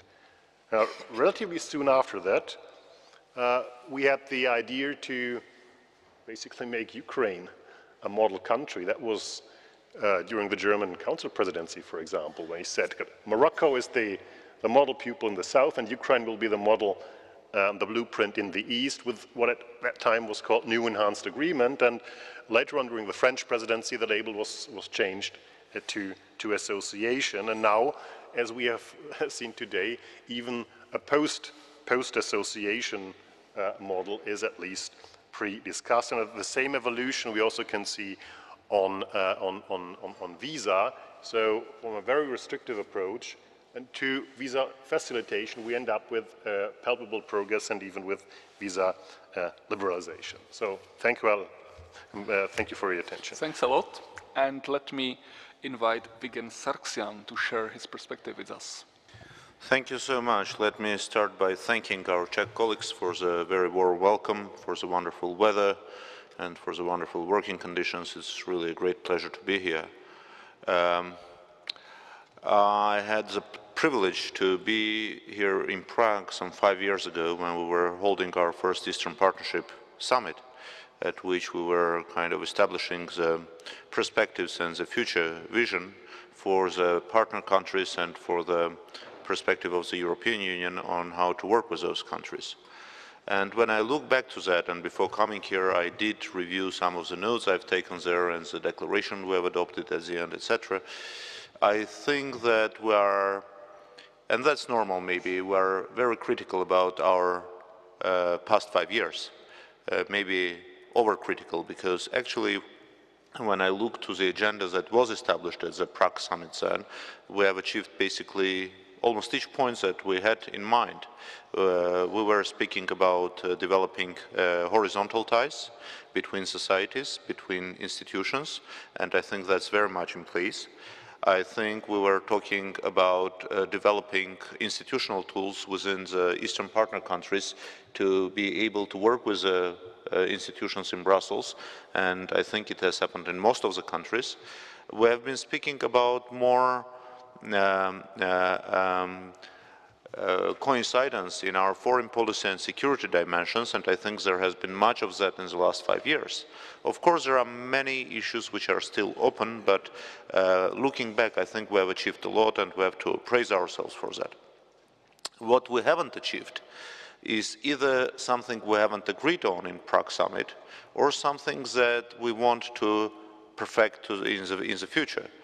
We haven't achieved membership plans for those countries in Eastern Partnership who wish to become members of the European Union, but it was not directly in our agenda back then. Maybe it has popped up later at some stage, but at least 5 years ago we were specifically saying at the summit that Eastern Partnership does not imply and does not open the way towards membership. And we shall be very honest with us when evaluating Eastern Partnership about that. It was not supposed to deliver that, at least at the beginning, at the startup. We haven't achieved security to the level at which we wanted to have it for Eastern partners, and stability which would make the borders of the European Union more predictable and more stable. That's true. But have we evaluated completely the reasons and the situations which lead to such an instability? In my view, one of the problems we have registered in the last 6 years is that Brussels has been trapped in the same kind of approach in which very often we see powers trapped when they want to develop a common policy for more than 2 countries. When we say a common policy for CIS countries in Moscow, for example, it never works, because each of CIS countries has its own agenda, its own type of problems, issues, and when Moscow tries to develop a CIS policy, that policy doesn't work.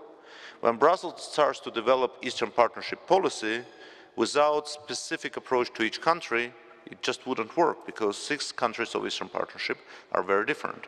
So when we look ahead for the next 5 years, I think what's very important is to really figure out that we can't have 2 tracks, as it was said in previous session. We should have 6 tracks, actually, because each of the Eastern partners has now its own level of achievement and its own agenda for the next 5 years.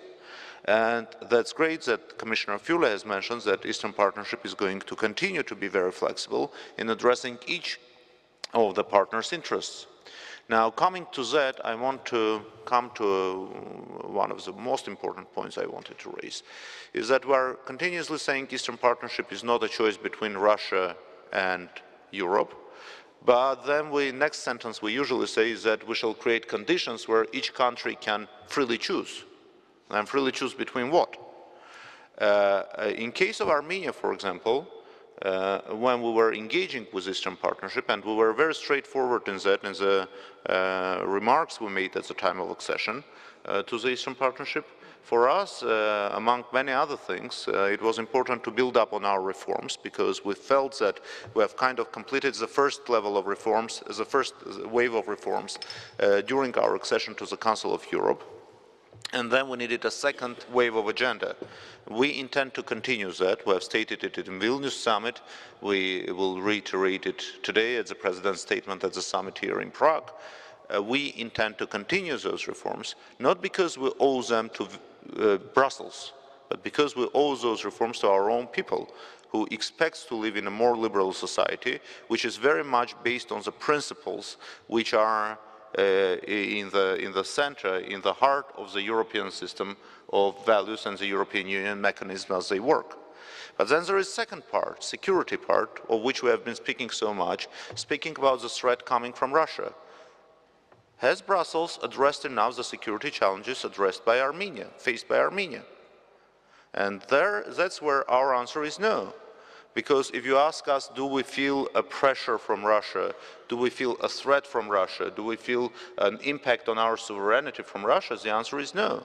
And I know it sounds very unconventional, especially in European capitals, because everyone expects that Eastern partner countries should be frightened by Russia and have this Russophobia. In Armenia, we don't have that. Our history has been in parallel with Russian history for long centuries, and surprisingly, we have always been on the same side of barricades. In World War I, in World War II, at the time when Armenia was under terrible pressure and threat of complete extermination because of the genocide happening in western part of Armenia, Russia was the only window of opportunity for our country. And we have a deep respect for that history.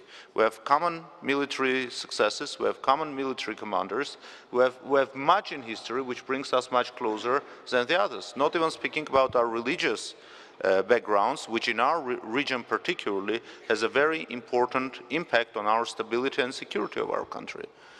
But we have a different threat coming from the western border, which is a border with Turkey. And that border is locked for 22 years. When we were asked back in Prague 5 years ago, what do we think about Turkish aspirations vis-à-vis Europe? We said, that's great.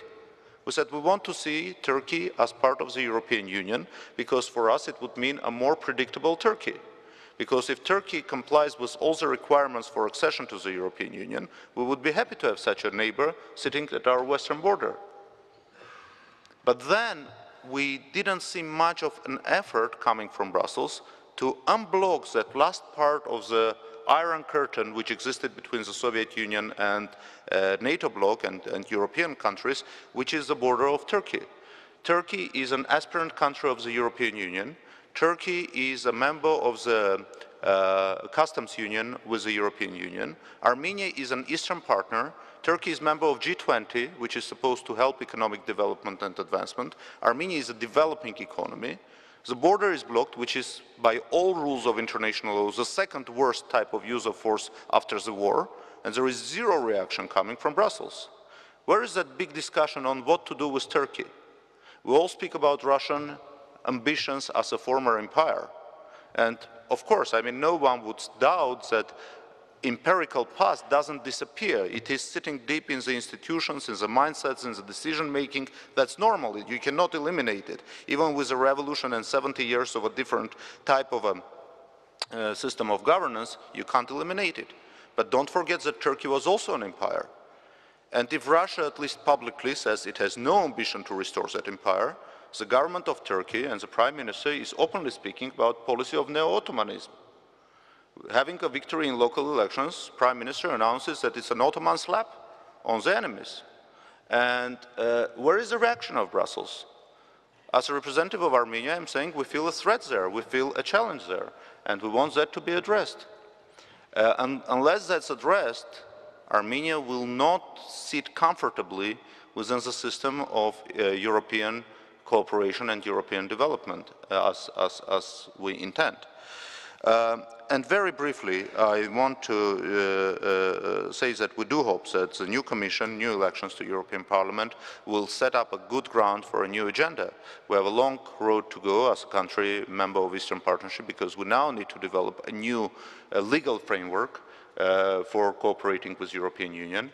Before Vilnius, we were saying that we are ready to go ahead and initiate the association agreement without the CFTA, because it was told to us that the CFTA is not comparable with Eurasian Customs Union, and we were told it's impossible. It seems that now it's exactly what Brussels plans to do with Kiev. But we understand that now we need to develop a new agenda, a new legal framework that will help us build up in our relations with Brussels. We are ready to do that. We stand committed. And most importantly, if you look at our political commitments vis-à-vis DCFTA as a tool to help us soften implementation of our commitments, we are publicly stating that we are ready to continue to hold our commitments, even if the CFTA is not given to us, and if other economic cushion is not invented, even though we find it very important. I'll stop here. Thank you. Thank you. I would like to thank to all the panelists for the contributions, which I consider very frank, substantive, and I also appreciate almost incredible time discipline with which they stick to the frame. So now we have time for discussion. I suggest that we collect several questions or comments, and then we will give to each of the panelists space of 3 minutes to react both to your comments and to what they heard from other panelists. So I see, please identify yourself by the name and the institutions you are from. Hello, my name is Tuna Yücel Modrak. I'm from the Turkish Embassy here in Prague. I'd like to have a short comment regarding our Armenian colleague. We're here today talking about partnership. And talking about partnership, the Armenian colleague compared us to some neighbors using brutal force and talked about issues of the so-called genocide. First of all, genocide has not been proven. It's an issue that should be discussed by historians. And Turkey, in 2005, has given its hand and has come forth with a proposal of establishing a commission of historians by Armenians, by Turks, and by international scholars to discuss the issue of the so-called genocide. But we have never received an answer regarding this. This is the first point. The second point, my Prime Minister, he yesterday actually gave a message to all the Armenians and the grandchildren of Armenians in Turkey and in Armenia, giving his condolences to what has happened in 1915. So Turkey is trying, but I don't think we're getting the response we want from our neighbor Armenia. So talking about partnership, I think Armenia also has to take some steps. Thank you very much. Okay, there was, yes, the gentleman next to you. Hello, my name is Ivan Echkikwadze. I'm from Georgia, a member of the Civil Society Forum, Eastern Partnership. I have 2 short questions to Ms. Nadia Arbatova. You just said that it was not a correctly, I mean, when the Eastern Partnership was launched, it was not correctly offered to Russia. What do you think? How was the proper way to be offered this to Russia? And the second one is about the Helsinki Final Act. You said that it must be reviewed. What's your? Could you elaborate more on that? How it should look like? Sorry, on what? On the last? Helsinki Final Act. She said that. Helsinki Final Act. Helsinki Final Act. I saw 2 hands here, so first you and then you. Thank you. I'm Victor Kotruce from Moldova as well, member of the National Platform. Actually, I would like to start to congratulate our Deputy Minister for his speech. He spoke very open about that Moldova is facing some problems because of Russia. And second, I would like also to congratulate President Putin for sending his ally here to this conference. And now 2 questions. About the you said also to Mrs. Arbatova, you said that frozen conflicts are achievements of Russia. But why Russia is not solving these conflicts? Because it's very clear that some of the conflicts are very easy to be solved if Russia wants. And second question about Crimea. You said that there are some violences and so on. But as we know, in Crimea were no violences. Thank you. Thank you. You, then you. Mikhailo Samus, Defense Express, Ukraine. Yeah, my question again to Nadezhda Arbatova and actually connecting to Crimea. You told that precedent, Crimea is not a precedent, but it could be precedent if some cases. So does it mean that you meant that actually after the aggression and occupation of Crimea, Russia is going to continue aggression and occupation of another territory in Ukraine in some cases? For example, if Ukraine, for example, stopped the fight in terrorism as it continued in the city of Slovyansk, where the Russian terrorists terrorizing peaceful population. Actually, it's clear. So, does it right? Thank you. Gentleman in the first row. Thank you. Boris Novosadyan from Armenia. I have a question to maybe any panelist that would like to answer it. Of course, we can accept that there were certain mistakes during the Eastern Partnership process, or at least to recognize that this is a topic for discussion. But concerning Russia, if there were problems with engagement of Russia, and it could be recognized, but what can we do with the problem of values? When we have now trends in Russia to state that there is no such thing as European values, that Russia is the only defender of Christianity while Europe is in the hands of Satanists and Sodomia. What can we do with this? And how can we engage with Russia if we have this deep perception by the society there and leading politicians there? And also a brief question to my compatriot, Mr. Sarkis, about the choice. I never heard that Brussels was putting Armenia before the need of choosing a security system. It was about choosing a model of development. And I don't think that this is a problem of choosing between Russia and EU. Thank you. Are there any other questions? Yes, this last one. Thank you, Mr. Chair. I'm Jan Smetana from the Center for Security Studies, and I would like to ask Ms. Nadezhda Arbatova on her opinion on future economic cooperation between Russia and the European Union, because I think that this is two different things. One is that ideological level, European Union cannot agree with Russia and cannot like Russia.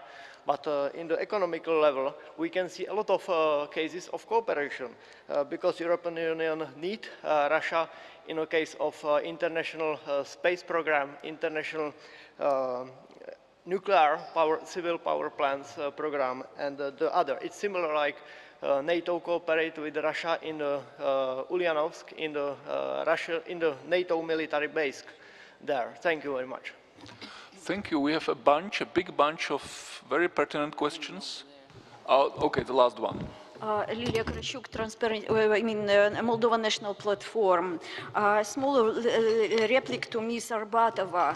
Actually, I don't know willingly or not willingly, but you answered several questions. You said that we made a mistake. I'm not exactly clear who is we, but I'm not exactly sure if it's a mistake, but still, that Russia wanted to be part of European Eastern Partnership. Russia wants visa liberalization regime. Russia wants free trade with European Union. But the reality shows that Russia does want free trade, but Russia doesn't want Ukraine to have free trade, or doesn't seem to want. It doesn't seem to want Ukraine to have association agreement, to have visa liberalization. So I see that it's very contradictory. If Russia wants to do this, it has to support all these countries so that it will get the support from these countries later on. What I see, you are saying that Russia could build a bridge for our countries in Europe, but actually each of our countries, they want to build their own bridges, and it's good to have many bridges, not just one. And what I see, Russia... Can you conclude? Russia should build democracy, and it's very resourceful. Russia doesn't need to go into Eastern Partnership if it really wants to build democracy in its country. But Russia has a lot of intellectuals. It's more comments than questions. Exactly, but it doesn't have civil society. Yeah. It doesn't have civil society that it's able... Sorry, if you have question, raise your question. But you said comments or questions, so I'm continuing. Russia needs to build civil society that can build a democratic society. Thank you. Thank you. Thank you. Now we will conclude the questions and each of the panelists will get the floor. We will start with Nadezhda. I expect her to speak perhaps a bit longer than other panelists.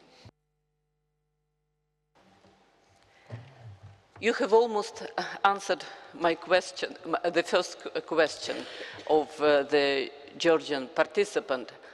How, and your comment on Russia's, well, you said that Russia wouldn't have been interested in Eastern Partnership. Even if, so I answer three questions. Even if Russia had not been interested in Eastern Partnership, the very fact of invitation to Russia would have deprived her of any argument to say that other participants cannot be included into Eastern Partnership. And the same can be said about NATO's enlargement process. I think that the Caucasus crisis would have never happened if Russia had been part of negotiations on its would-be membership. And in October, after 9/11, when Putin was in Brussels, he said openly, we are ready to reconsider our position on NATO's enlargement if Russia is part of this process. The answer was no. So the very fact of invitation Russia to the enlargement process of NATO or to the Eastern Partnership would deprive her of any argument to say that other countries cannot participate. And in this case, Russia would not be able to say that all European institutions are bypassing Russia. About frozen conflicts, first of all, I never said that it was good. I said that Russia stabilized this space as he could, with heavy losses to democracy, with heavy losses to Russia's good relations with its neighbors. However, in the situation when there is the best solution for a conflict, to freeze a conflict is not the best solution, and we know this from the past experience. Occupation of the East. You know, I'm sure that Putin did not want from the very beginning, from the beginning of the conflict, to occupy Crimea and to incorporate Crimea into Russia. It came much earlier. Putin is a brilliant tactic, but he is not a strategist. And he is acting according to this famous Napoleon saying, let us step in a battle and then we'll see. So the turning point for Crimea was the night after the 21st February compromise. Because he invested a lot in this compromise. He understood that the situation was deteriorating, and my reading of the situation, that he wanted to act according to the Syrian scenario, to become part of this settlement. And when the compromise was broken, it was taken as a personal insult to him. I'm not trying to, as you understand, to justify his behavior, but I'm trying to explain how he saw the situation. And I'm sure that he does not want, for the time being, he does not want to occupy eastern and southern regions of Ukraine. But I'm afraid that developments can acquire their own dynamics, and he will be faced, he pretends to be a strong leader, and he will be faced with this necessity. It will be a real disaster. We got Crimea, but we lost Ukraine. We got Crimea, but we lost European Union for the nearest future. We got Crimea, but we lost Kazakhstan and other countries that have big Russian and Russian-speaking communities.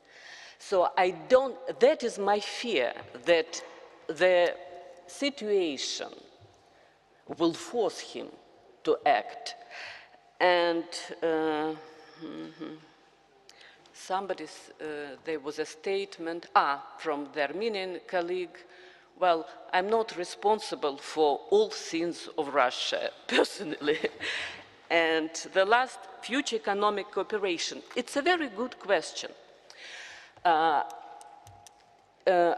think that the EU-Russia relations have already lost sense of purpose, and they remind me more and more of the USSR, European Economic Community relations, when there was limited cooperation on selective questions, but this cooperation, this interaction did not change the substance of the relations. And of course, European business, first of all, is very interested in deals with Russia, and I think that part of political elite believes that business will be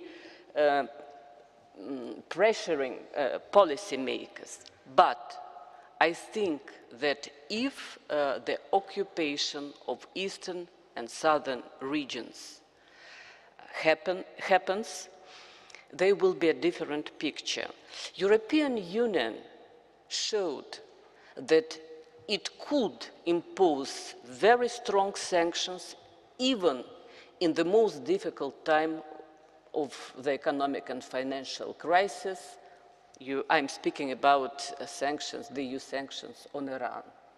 So I think that Russia should, well, Russian leadership, of course, because we have many Russias in Russia. And I represent a tiny minority of Russians, pro-EU, pro-European minority, but we still exist. So I don't know whether... Thank you. Valerie, will you have a short comment? Very brief, since we are running out of our time. Just two comments related to remarks made by our colleague Nadia Arbatova. So the first one is related to Helsinki Plus or Helsinki Final Act. So you didn't answer. So I am not so sure what you meant when you mentioned this issue. So being part of the process, Helsinki Plus is a process that started in Vienna 1.5 years ago to prepare the 40th anniversary of the Final Act. So my impression is that, and even the situation even more difficult. So at that moment, 1.5 years ago, it was practically impossible to change something related to the Final Act. So if someone will try to revise the Final Act, like it was approved 40 years ago in Helsinki, it will be a failure of the process. So I cannot even imagine, since the decision is taken by consensus, how this could happen. About the conflicts, you mentioned that Russia made its efforts to stabilize the situation, and the frozen conflict is better than a hot one. So probably it's better not to provoke these conflicts and not to support them. This could be the answer to this question. And finally, just briefly, since the topic of our discussion is Eastern Partnership, European Union perspective. So I see my country in European Union. I see the future of the Republic of Moldova in a larger European family. Thank you. Thank you, Dirk-Jan. Yes, values. That was an interesting question. And everybody who has been to Western Europe must have noticed that people are generally dying, women and children first, of too much freedom. And those who manage to survive in those circumstances are doing their best to run around in pink underwear and become homosexual as quickly as possible. That is basically the caricature of Western values that is presented to the Russian population. And in contrast to that, we have the old Slav values and the embodiment of the Christian values. I don't think we are in any contest. I think many people, and certainly among the younger generations in Central Europe, in Eastern Europe, but also in Russia itself, want more Europe because they know what they are choosing for. And an old cynical man in Ukraine whom I met said, yeah, you just have better electronic gadgets, and that is why the young people want to opt for Europe. That is true, maybe that's the only reason, but I think for many, many people, there are more reasons to want to live in a society that is not determined by corruption, that has not endemic corruption, that in a society where judges are impartial, where it actually doesn't matter whether you know the nephew of the local policeman in your village. It's not unimportant in the way your traffic fines are handled. They want to live in a society where they can speak out without any fear of being imprisoned for their opinions. And they know this. And I think the big difference from the 70s Soviet system is that people now have access to information. And they are bombarded with this opinion that we are, well, basically choose for Europe and you get same-sex marriage, this caricature, but most people know that this is a caricature. The way out of the trouble, yes, the agreement of 21st of February has been mentioned. I don't believe it was a personal insult to President Putin because the agreement was signed by the parties involved in Ukraine. It was witnessed by 3 European ministers, and the Russian ambassador was present but didn't sign. So it is to pretend now that this was all along the way Russia saw out of the mess is simply not true. But again, if we want to recognize the hands that are offered, I think the 21st of February agreement is a basis on which we could open talks with Moscow. It is a basis. There were many good elements in it. I don't see Yanukovych come back immediately, but to have some kind of agreement that is built on this agreement, and if Russia is now in favor of it too, as it wasn't on the 21st of February, then that is possibly a way to start discussions. We in the West are often accused of being naive by countries in Central Europe and in Eastern Europe because we don't know what it is to be occupied by Russia, to live under Russian dictatorship, and but that's probably true. But you have to be very careful about. There are different kinds of naivety. We have been fighting the Cold War for about 40 years on the other side. So we have an experience with the Soviet Union, and we have an experience in what are ways forward and what are ways backward. And I think the most important Cold War experience that we have is that the only way out of this situation is small, measured steps that gives room for interest on both sides, that shows at least understanding of the interests that exist on the other side. And then, yeah, the economic side of it, the Netherlands belongs to the largest investors and trading partners of all the Eastern Partnership countries, but we are also one of the largest investors and trading partners of Russia. I don't think in the end this plays a determining role. What plays a determining role, and even if that costs us in economic terms, what plays the most important role is that somehow we have to find a way to live together on our shared continent. Thank you. Kai Olaf? On values, I mean, I think here I would be a little bit critical about the EU. And maybe we should just accept a normative differential between the EU and Russia. So Russia is different, and we have to come to terms with that, which means we also deal with other countries in the world, which are quite different in terms of values and norms. But this brings Russia, it makes Russia just closer to the context with other countries in the world. So it moves Russia a little bit further away from the EU.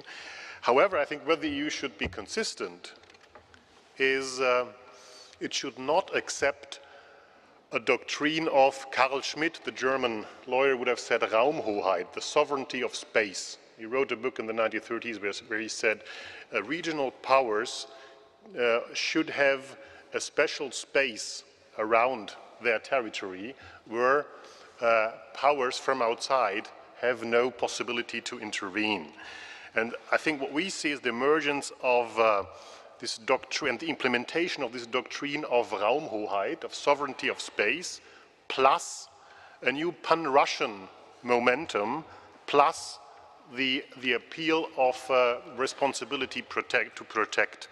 And this makes it very difficult for the EU to create, of course, the preconditions for having a free choice of their foreign policy orientation of the countries beyond the eastern borders. A couple of days ago I was in Korea, and I noticed that everyone in Northeast Asia has followed the situation in Ukraine quite closely, and they're very bothered because they saw how easy it is to change borders, obviously, without any major impact. So this could easily lead to conflicts elsewhere in the world. So I think the EU should be maybe more pragmatic in terms of values, but more consistent in terms of the right to decide.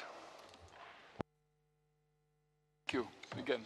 Yes, I'll try to be really brief, and I'll start replying to the comment. It was not a question congratulating President Putin for sending his ally here. Of course, I understand that it was an attempt to offend. I just want to convey it didn't offend, because first of all, no one was sent here by President Putin. Then Armenia is ally of Russia and not President Putin. And it has been ally for Russia for a long time and member of Collective Security Treaty Organization, which is our stated policy. It's not that we try to hide it. About the choices, the question that was asked by Mr. Navasardzian, I didn't try to cite anything from back in the history. I was citing what Mr. Füle said today in the morning. He said that it's not a choice between Russia and West, but the countries shall be given a choice, a right to have a free choice. And I was asking basically choice between what? On security, you are right. We were never asked to make choice. We were asked to make contributions within NATO partnership, which we proudly do, and doubled our forces in Afghanistan and so on, and intend to continue doing that because it's our belief. But as of a model, yes, it was a choice offered to us by Brussels. And you might remember very well that it was first raised by the EU ambassador to Yerevan, who said that it's either or. And because it's either or, we said that it's clear that our markets and our energy resources come from Russia. So it's Eurasian Union rather than DCFTA.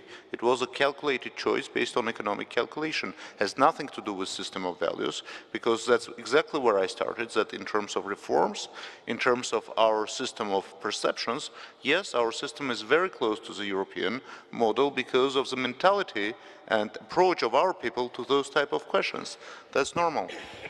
And on the Turkish question raised by my distinguished Turkish colleague from the Turkish embassy, I have commented in much detail about your Prime Minister's condolences yesterday.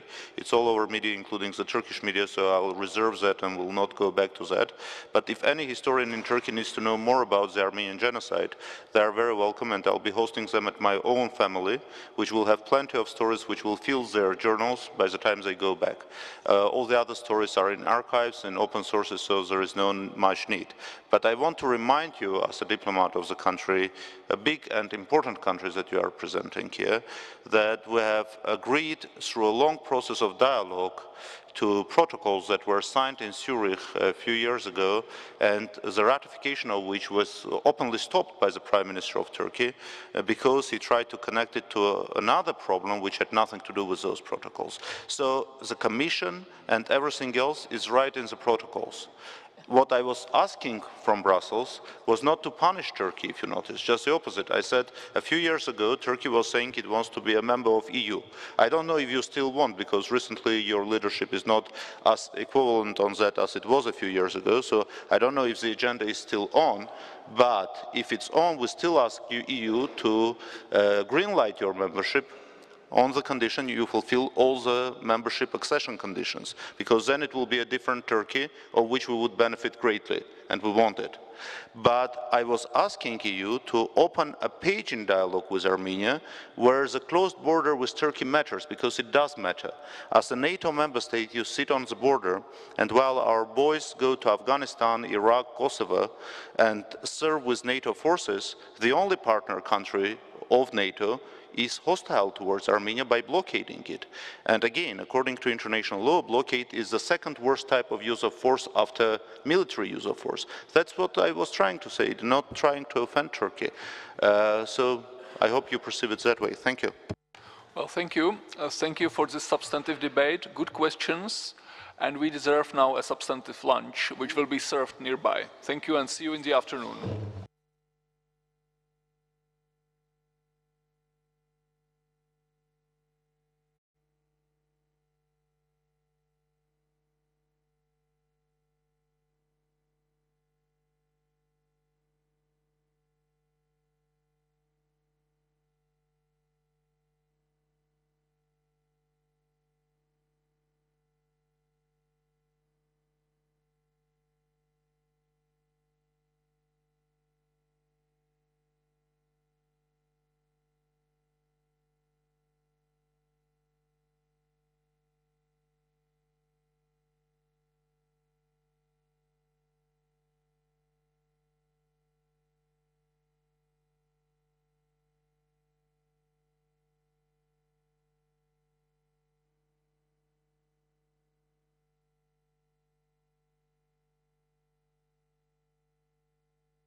Okay, may I ask all of you who are interested to join us, to take their seats? Daniela, hi. Lachizar, hi. Disciplined guys, you know, you see, well, the ambassadors are the most disciplined people here. They're already on their places and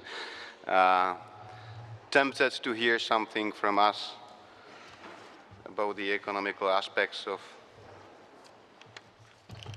Eastern Partnership.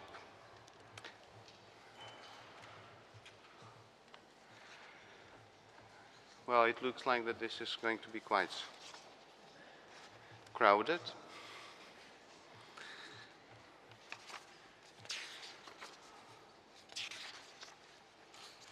Okay, so let's, where is the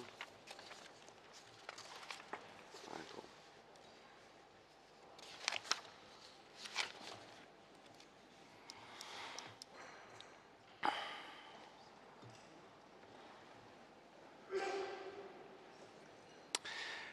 So, dear colleagues, Thank you for joining us. My name is Petr Kolář. I have a privilege to be chair of this second panel, which is a title, Economic Aspects of the Eastern Partnership, Zero-Sum Game Between the EU and Russia. I think that I maybe will not waste time by reading all CVs of our participants, but I should at least mention who is participating here. I start with the alphabetic order. Torbjörn Becker, Director from Stockholm Institute of Transition Economics. Then Vladimir Dubrovsky, Center for Social and Economic Research, Ukraine. Alexander Duleba, Director of the Research Center, Slovak Foreign Policy Association. Alexander Sushko, Research Director, Institute for Euro-Atlantic Cooperation. Pierre Vimont, Executive Secretary General, European External Action Service. And I dare to say my very good friend and colleague. And Ruta Žarnauskaite, Policy Officer, Strategy Unit, DG Trade, European Commission. Okay, so what would be the kickoff to start our debate? Because it should be interactive, and I hope that after short answers to my first question by members of the participants of this panel, we can have a quite vibrant debate here on the panel between among all of us, and then of course you will be asked to participate as well with your questions or comments. So, from my perspective, the enlargement of NATO, European Union, but also Eastern Partnership, it was always, by me at least, perceived as a positive instrument. This enlargement of our space of stability and prosperity to our neighborhood was always perceived as a positive instrument to live in a better world and to have a peaceful and prosperous neighborhood. Unfortunately, now it looks like that our perception to see it as an expansion of space of prosperity and stability is perceived or was perceived by some Russian politicians as an attack against their legitimate interests. Is that so? Is that really a zero-sum game? Why we didn't manage to persuade our Russian partners that it could be win-win situation, that we all could benefit from that? What happened? So, my question for all participants, and we can then start from right side to the left side, is that really a zero-sum game? And why? So please, well, we start with Torbjörn. You are the first to answer. Thank you.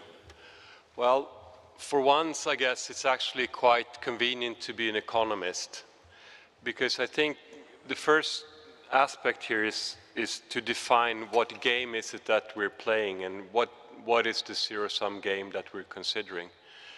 So if you're an economist and you think about the trade dimension of what is being discussed, it's quite obvious by now to most economists that free trade is actually good for everyone involved.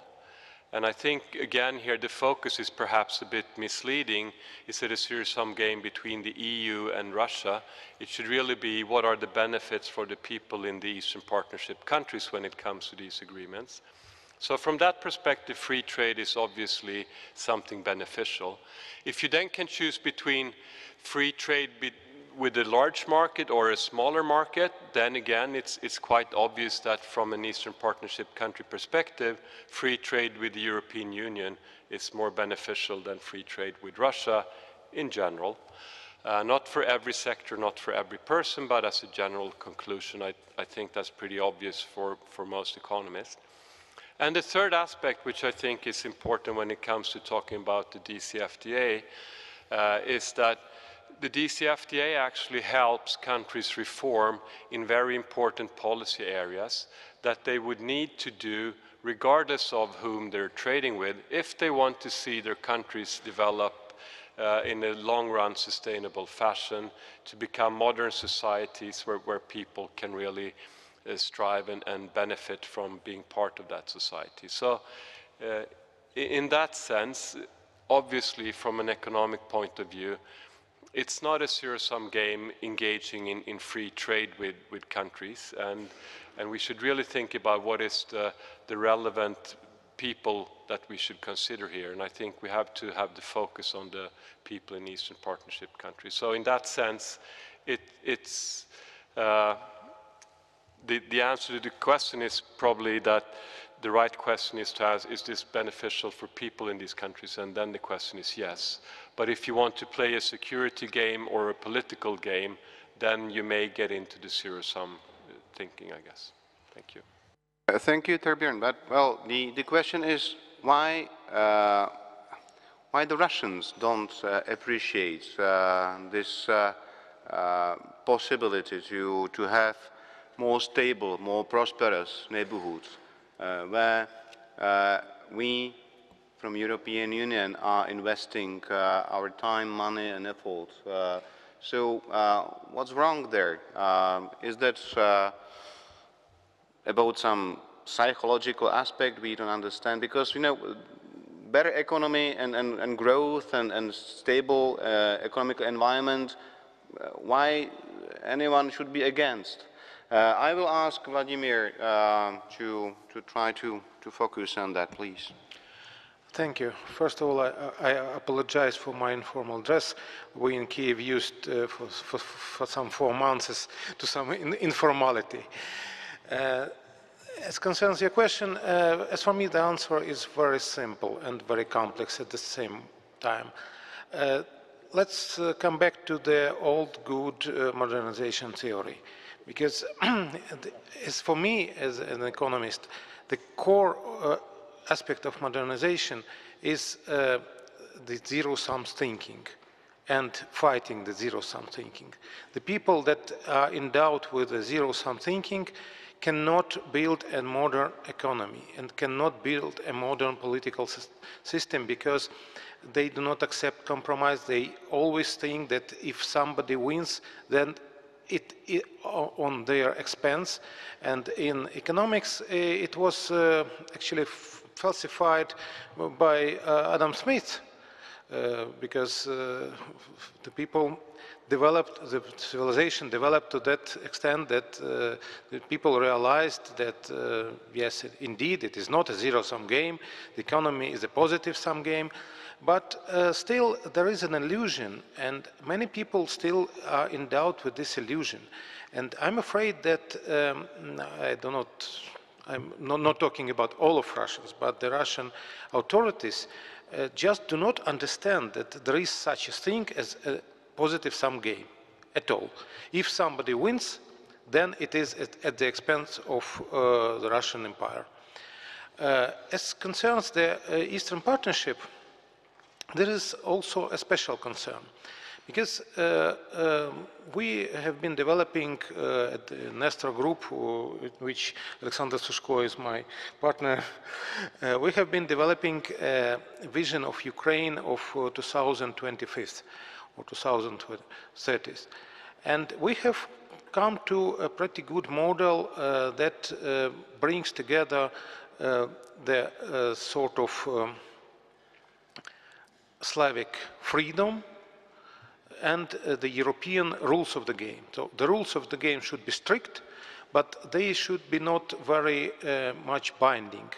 So in the European Union, they are too binding.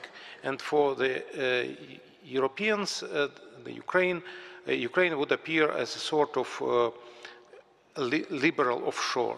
For the Russians, it would appear as a sort of legal offshore, the offshore where the rules are obeyed. unlike the personal rules that are currently dominating in Russia. But what the main problem? The main problem is that, well, okay, let's suppose Ukraine will tomorrow become a successful country. What would happen to the Putin's regime? The Putin's regime would not sustain it, because if we are the same people, and the same people became successful implementing the European institutions, that means that the Russians could do the same. Yes, I believe they could, but for Putin it would be the end of his career.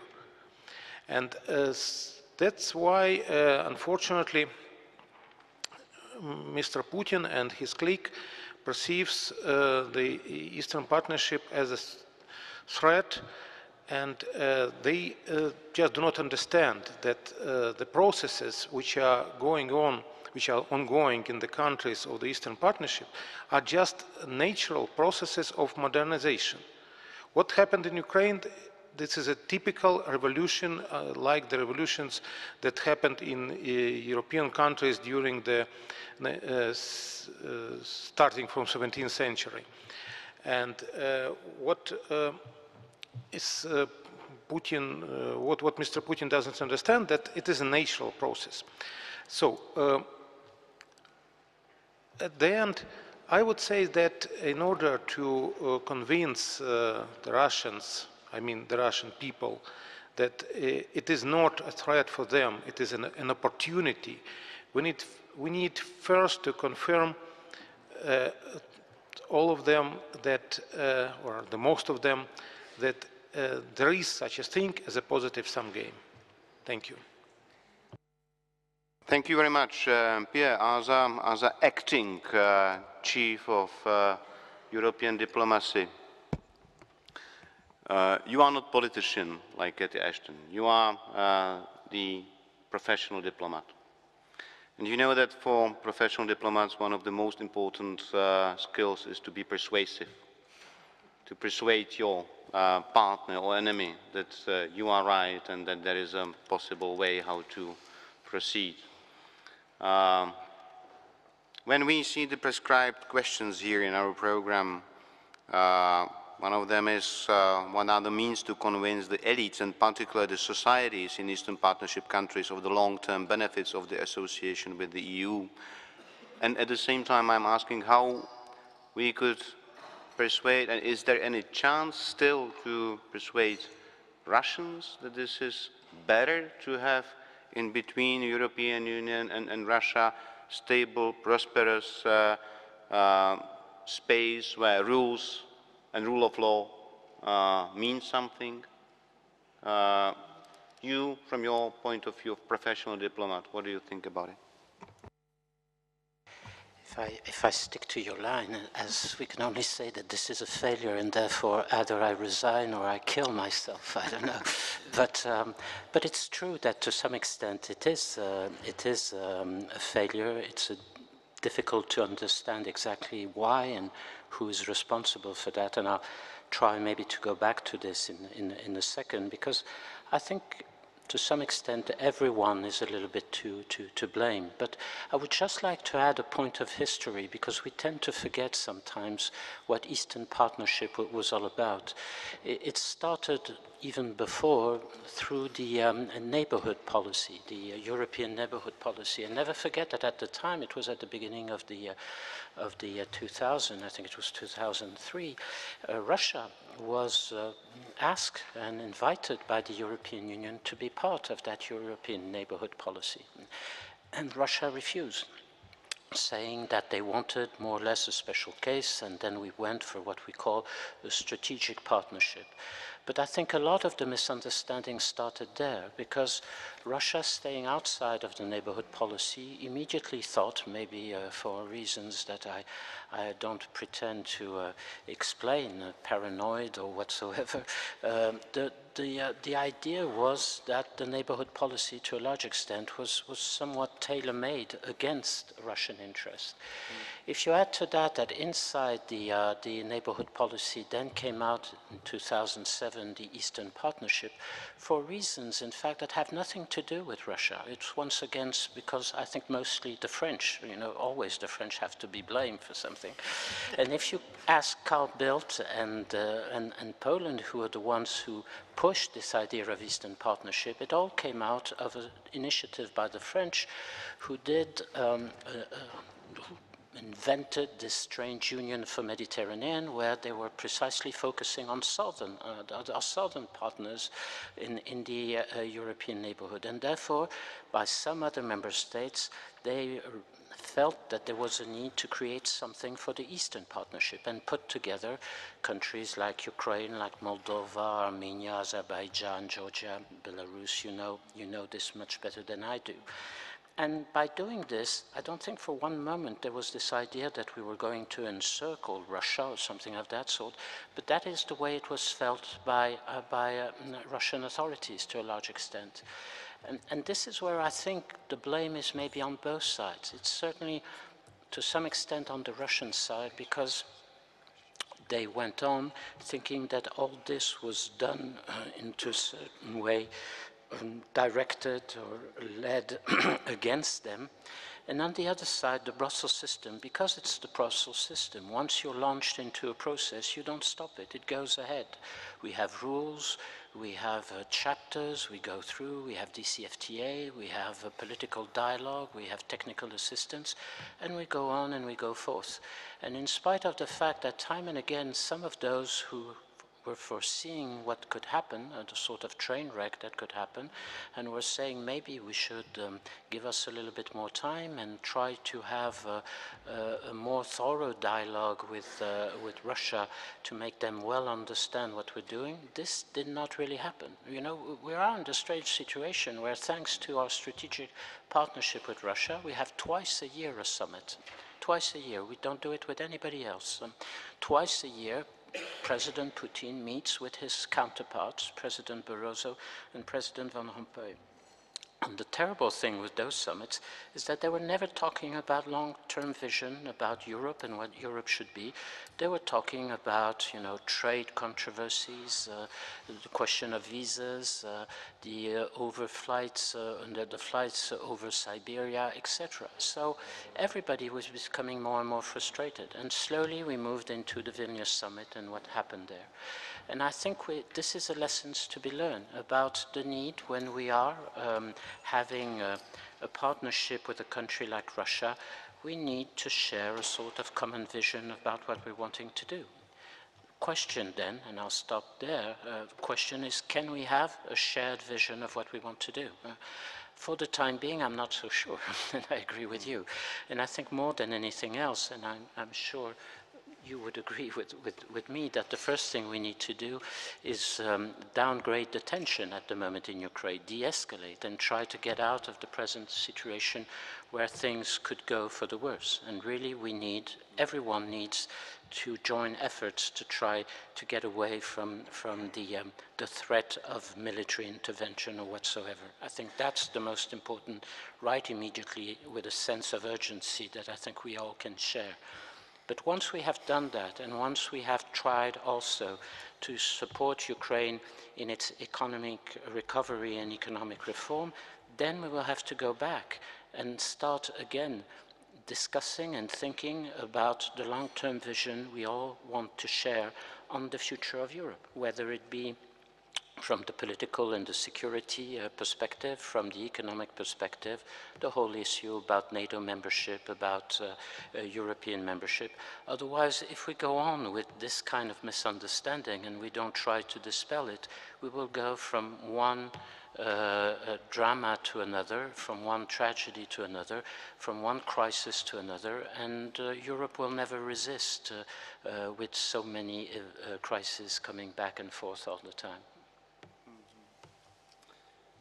Thank you, Pierre. It's always a hard question to be answered if we ask how to get rid of the tension if we know at the same time that our instruments and what we have in our disposal to limit it, to get rid of it, are quite limited, unfortunately. So this is the other debate we need to lead, and I only hope that on the highest levels of European Union and even in NATO, there are strategists and people who are looking for now very intensively the instruments we could use and how we can use them.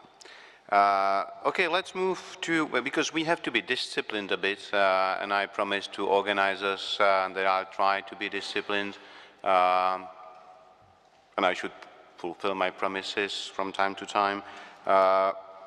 We have some prescribed questions here, and I believe that now, as we are moving towards the European Commission ground, we can answer some of those prescribed questions. How to prevent the economic and consequently the political division between DCFTAs and customs union? What has been the role played by the World Trade Organization in the process? Sorry for those who would feel to be underestimated by me, but I just want to explain that DCFTAs are deep and comprehensive free trade agreements. I'm sure that all of you know that, but just in case, well, some people would not. Please, Ruta, what you would tell us about it? Maybe an answer to this question could benefit from taking a step back. And I would like to present a couple of illustrations of the fact that Russia itself did not necessarily believe that economically this DCFTA with Ukraine was a zero-sum game. And indeed, if you look at the rhetorics of pretty recent summits between EU and Russia, you would still hear a lot Lisbon to Vladivostok. We don't hear that today at all. I noted that no one mentioned that. Obviously, political circumstances dictate that it's kind of off the agenda for the moment, or at least it's not appropriate to discuss that today. But it's been on the table since a long time, and pretty recently still. And what does that mean? It means an economic integration from Lisbon to Vladivostok, including everything between the European Union today and Russia to the very end of Asia. And other illustrations would be the fact that, and I would like to emphasize that the choice that was stressed so much in the morning doesn't have to be exclusive. People can choose different things simultaneously. And that's what's been done by Russia, by Ukraine, by the EU, because free trade agreements are very widely spread nowadays, and many countries have a number of them. That's why we always said we are not against economic integration that Ukraine and Russia already has and has for many years. We just want to have an economic integration too, and that benefits everyone. And by the way, Russia has partnership for modernization with us as something that is also bringing us closer together. Russia also has new agreement negotiations with us that was intended to cover trade and investment chapter and be a stepping stone for free trade agreement with Russia. And it was all on the books just recently. It was all considered to be a big triangle in a big scheme of integration that is happening globally. So Russia itself pretty recently had used these agendas for its economic development programs and for its priorities. So it has been seen by them as something desired, as something to be sought, and that's what they pursued in their negotiations. The accession to the WTO by Russia is another example of the fact that they thought that integrating with other economies is useful, is beneficial, and Ukraine is part of that system too. And I just have one question myself, and I don't know if anyone here could answer that. But in 2009, so not 2013 when the DCFTA text was available for scrutiny by Russia, but in 2009 June, something very interesting happened. I was the coordinator of WTO accession of Russia on the EU side at the time, alongside the chief negotiator. And we were meeting at the time with the Minister of Economy, Nabulina, and Madam Ashton was actually Trade Commissioner for the moment. And we were basically hammering out last difficult objects for Russia's WTO accession.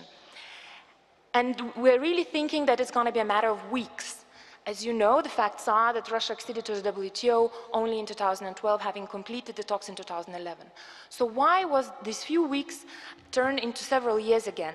Because a week later, a week after this meeting that was supposed to be one of the final ones, at the political level already, not at the technical one, an announcement has come from Astana that President Putin, together with his counterparts from Kazakhstan and Belarus, decided to form a customs union and pursue a common policy, and to join the WTO together, so withdraw the individual accession applications, and to actually pursue a completely different economic integration path.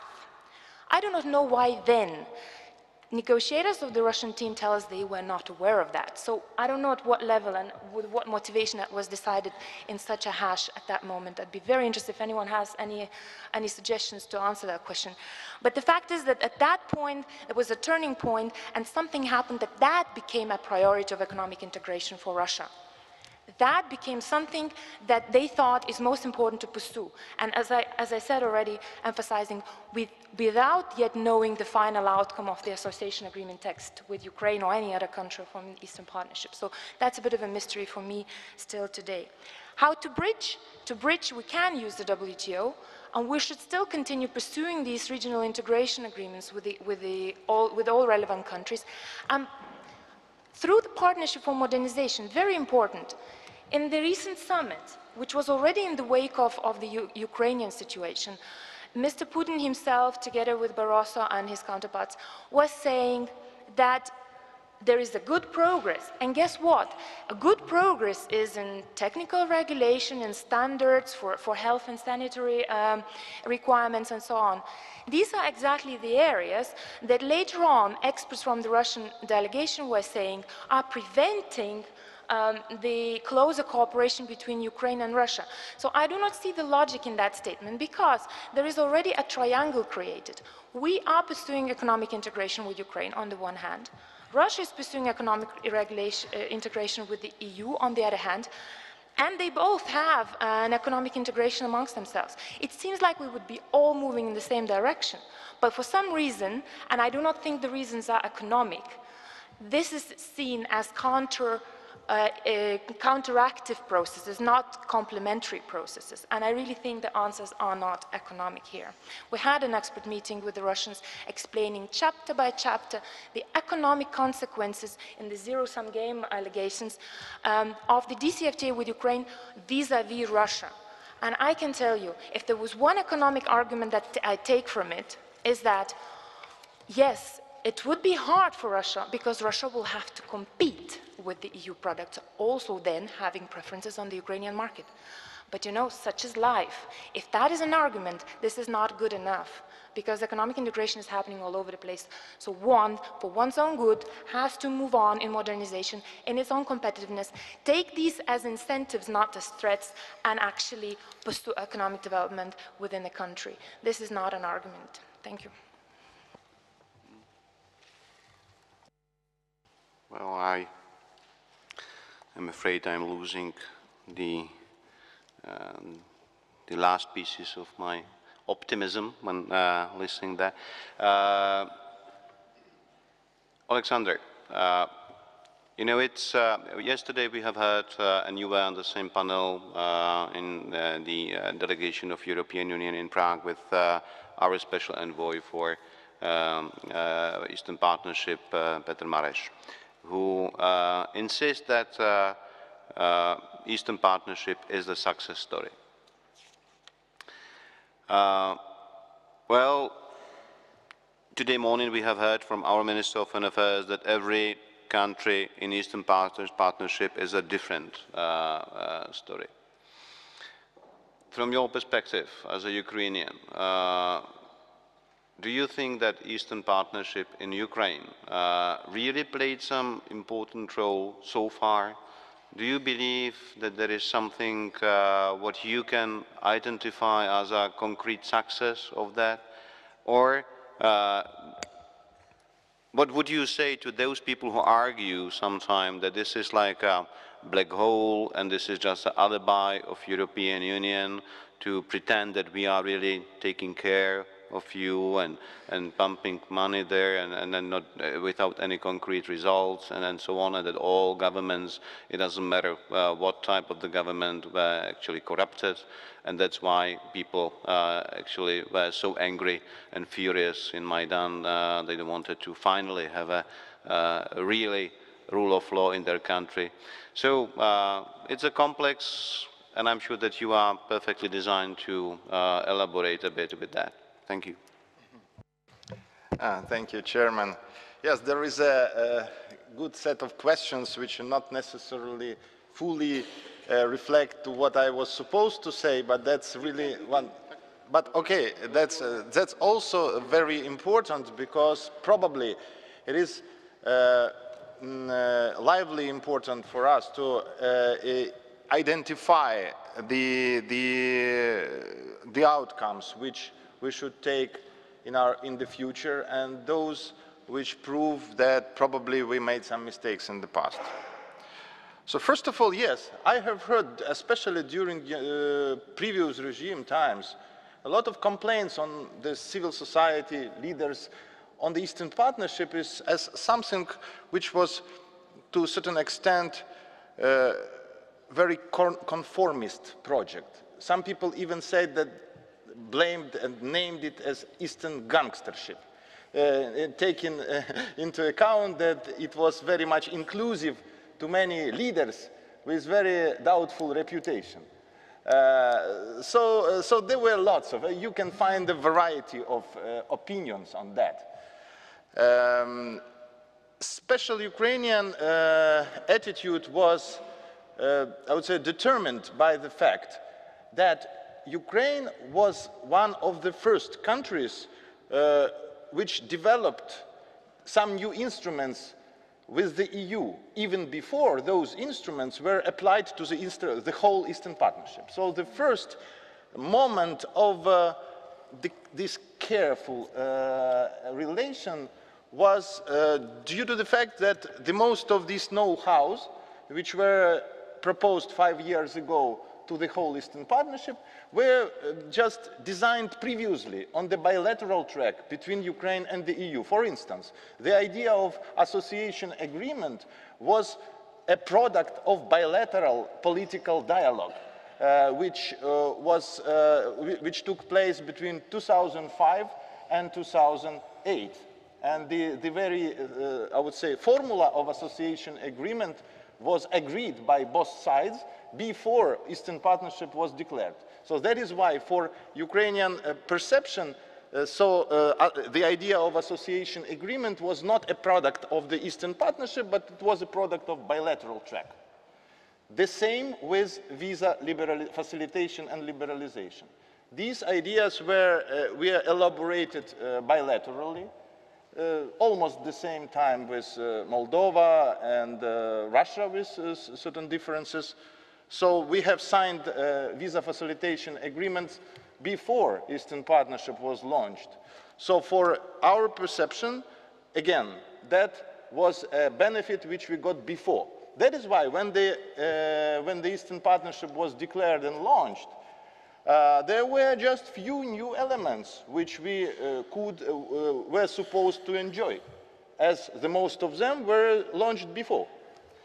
So that was one of the reasons why there were not so much enthusiasm in Kiev, regardless of who was in power, on the Eastern Partnership. However, if you ask me if it is a success story or not, a failure or whatever, I have not enough, I would say, grounds to summarize like that. But I may say that this was a story. Because why it is important? Because before that, many of us just didn't have any story with a certain consistent and more or less clear approach to how, which way of regional proposal by the EU, certain vision of strategy towards a neighboring country, which on one hand are European, members of the Council of Europe, which differ them from the other neighborhood policy countries. And on the other hand, they were not granted membership perspective, and therefore they needed some specific track at that time. So the Eastern Partnership was a response on that.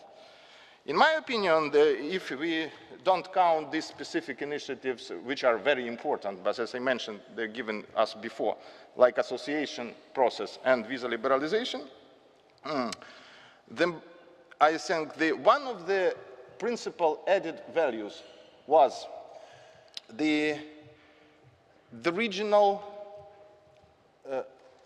communication and cooperation. By the way, we have almost lost productive connections with our neighbors just because we had, at that time, because we lost any common agenda. We didn't have any substantial common agenda with our neighbors like Moldova, Georgia, Armenia, to a certain extent Belarus. So all our common agendas just were getting us back to the Soviet kind of framework, or post-Soviet. So the Eastern Partnership became the first framework for us to work together with our neighbors, but in the European context, on the basis of the certain criteria or benchmarks or priorities, which were putting us, I mean all six, into the European umbrella, under European umbrella, and then we started to a certain extent even to compete. And I think that this informal, absolutely informal competition among Eastern Partnership countries is, in my opinion, very useful. In particular, visa liberalization process.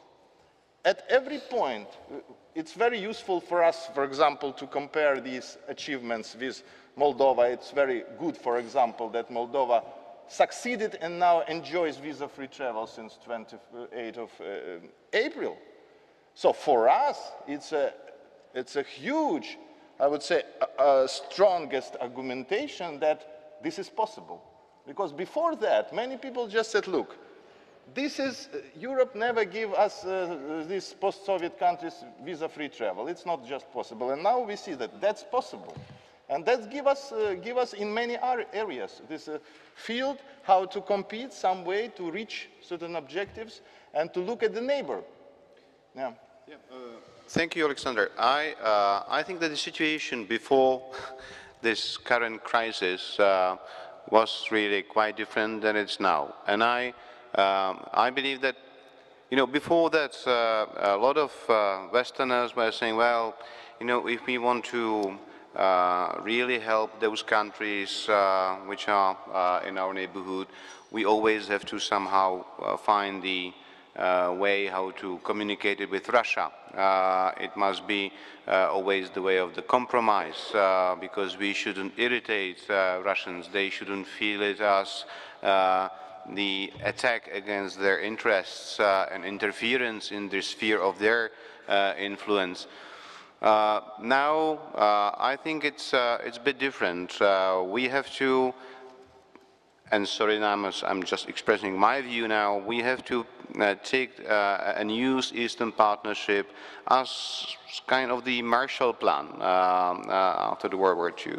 It is very much about the investment, and it is, there is an imperative we have to succeed. We have to invest in those countries. We have to do business with them. We have to help them really to be, from our point of view, using the rule of law as a basic ground for their development.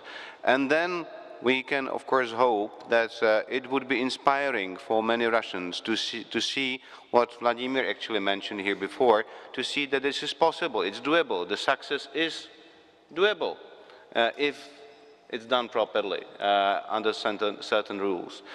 And now the question, of course, is how to persuade EU business to be there, to invest, to do business in these countries. And the question which was prescribed here, does the EU business intend to continue with its presence in Eastern Partnership countries?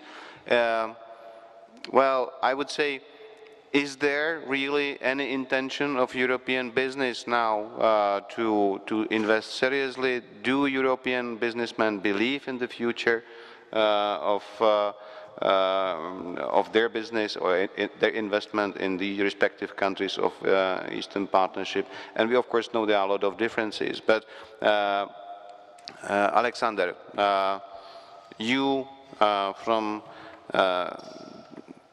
perspective of not only Slovak experts, but European expert, and then someone who understands even the economical background and circumstances there. What do you think about it? I don't know whether I'm the sort of right person here on this panel to respond to these questions. Me is neither a businessman nor economist, but still I think the main precondition is the political stability. So I mean, and the business environment, the European businesses now, I mean, and the DCFTA and the Eastern Partnership was I mean, as a sort of precondition, you know, for the future investment and so on. And we can see the stories, very successful stories in our countries. Let me remind that Slovakia was 40% of Slovak engineering was military oriented, and actually produced tanks, artillery, and so on. And when we signed the association agreement with the European Union, Czechoslovakia signed in 1992, and Slovakia succeeded to this agreement in 1993, it took 5 years. Took 5 years, because also the part of this European association agreement was the liberalization of trade and the structure, not only Slovak economy, but also foreign trade. It started from the changes in when it comes to the structure of the foreign trade, and then I mean, investments came, and actually now we do not produce tanks, but we have very strong car producing capacities in Slovakia, and so on. I mean, the legal environment, the expansion of the rules, the businesses now understand and now how to work under such conditions and rules. So this is very important. And from this point, the Eastern Partnership was the key. And this CFTA, so let me just maybe add a few remarks on this CFTA, because it is very important. This CFTA, because actually now we are discussing something which didn't happen, because still we have no country in the Eastern Partnership that would implement this CFTA. This CFTA means that those countries would implement 85% of the EU economic and trade-related acquis. 85%. This number or estimation was given to me by the experts from the DigiTrade who are negotiating the DCFTA agreements with those countries. 85% is really a lot of European acquis. Let me just, I mean, now why I'm stressing this sort of figure, because it's very important also to reflect on the subtitle of this conference, the question whether if there is a time to sort of for a new strategy. Maybe not for a new strategy, but still DCFTA as a precondition for opening European perspective in order to keep and to maintain dynamics of the Eastern Partnership is necessary. And we need a success, because DCFTA is the core of the Eastern Partnership offer, and 5 years after the offer was done, we do not still have a relevant sort of evidence how it will work. So, I mean, it's time to open the discussion within the European Union. I know that there are some EU member states who are very skeptical on that, but to stress on successful implementation of DCFTA as a precondition for opening the pre-accession partnership for those countries who will harmonize with 85% of the EU trade and economic related acquis. They will become de facto ready for the membership. It will be just the political question how to decide. So I'm sorry that I maybe elaborated a bit on a different aspect, but just to, I think this is an important issue to be raised and to discuss also at this conference. Okay. Absolutely, very important aspect, but still I'll try to challenge or tempt, it's better to say tempt, some other participants here to to look at the fact that we are living in free market economies. So there is no way how we should, or our governments should order our business community to do something somewhere. It's up to the business community to make a decision, because it's about the profit usually, and profit is not the bad word. It's quite normal. So, Torbjörn, do you believe that European business or business community is, in the current situation, really willing to operate, invest and do business and trade with Eastern Partnership countries, and this instrument which was mentioned here to organize a free trade agreements and to liberalize trade is the best way how to persuade them, how to push them forward? Well, unfortunately, I think that recent events have shown that it's more than trade agreements that matter. We touched on the predictability, which is of course a key factor when businesses make investment decisions. And I also think a very important aspect of the whole DCFTA concept, because if you create predictability that allows investments usually take time. You want to be able to benefit from these investments not just today and tomorrow, but for 10 or 15 or 20 years. And for that to happen, I think we need, in addition to the agreements we have today, a more safe and stable security dimension added to the situation today, unfortunately. But I think, again, looking at sort of the agreements in DCFTA, to come back to that, it is important that businesses, when they make investment decisions, know what the trade rules are that they're getting into. So in that sense, again, I think the EU has a very strong offer when it comes to their trade agreements, and I would much rather be trading with a group of countries that rank very high on all sorts of rankings of trade compared to what is the case with Russia and the other members of the customs union that rank very poorly. So even if you get into these agreements, it's not clear that trade is really facilitated.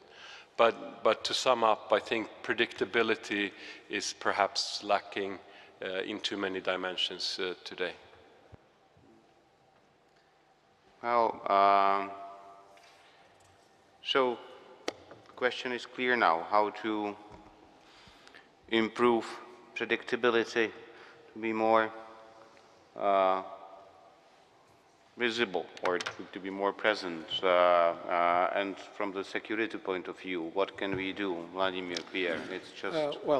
Let me address not the security issues. I think Alexander will be better in the security issues. Let me talk about the institutions, because there are two parts of the story. There are external rules, which are set by the Deep and Comprehensive Free Trade Agreement, and there are internal rules. And the internal rules are now unfortunately non-predictable, and unfortunately the property rights are very weak because they depend on the personalities.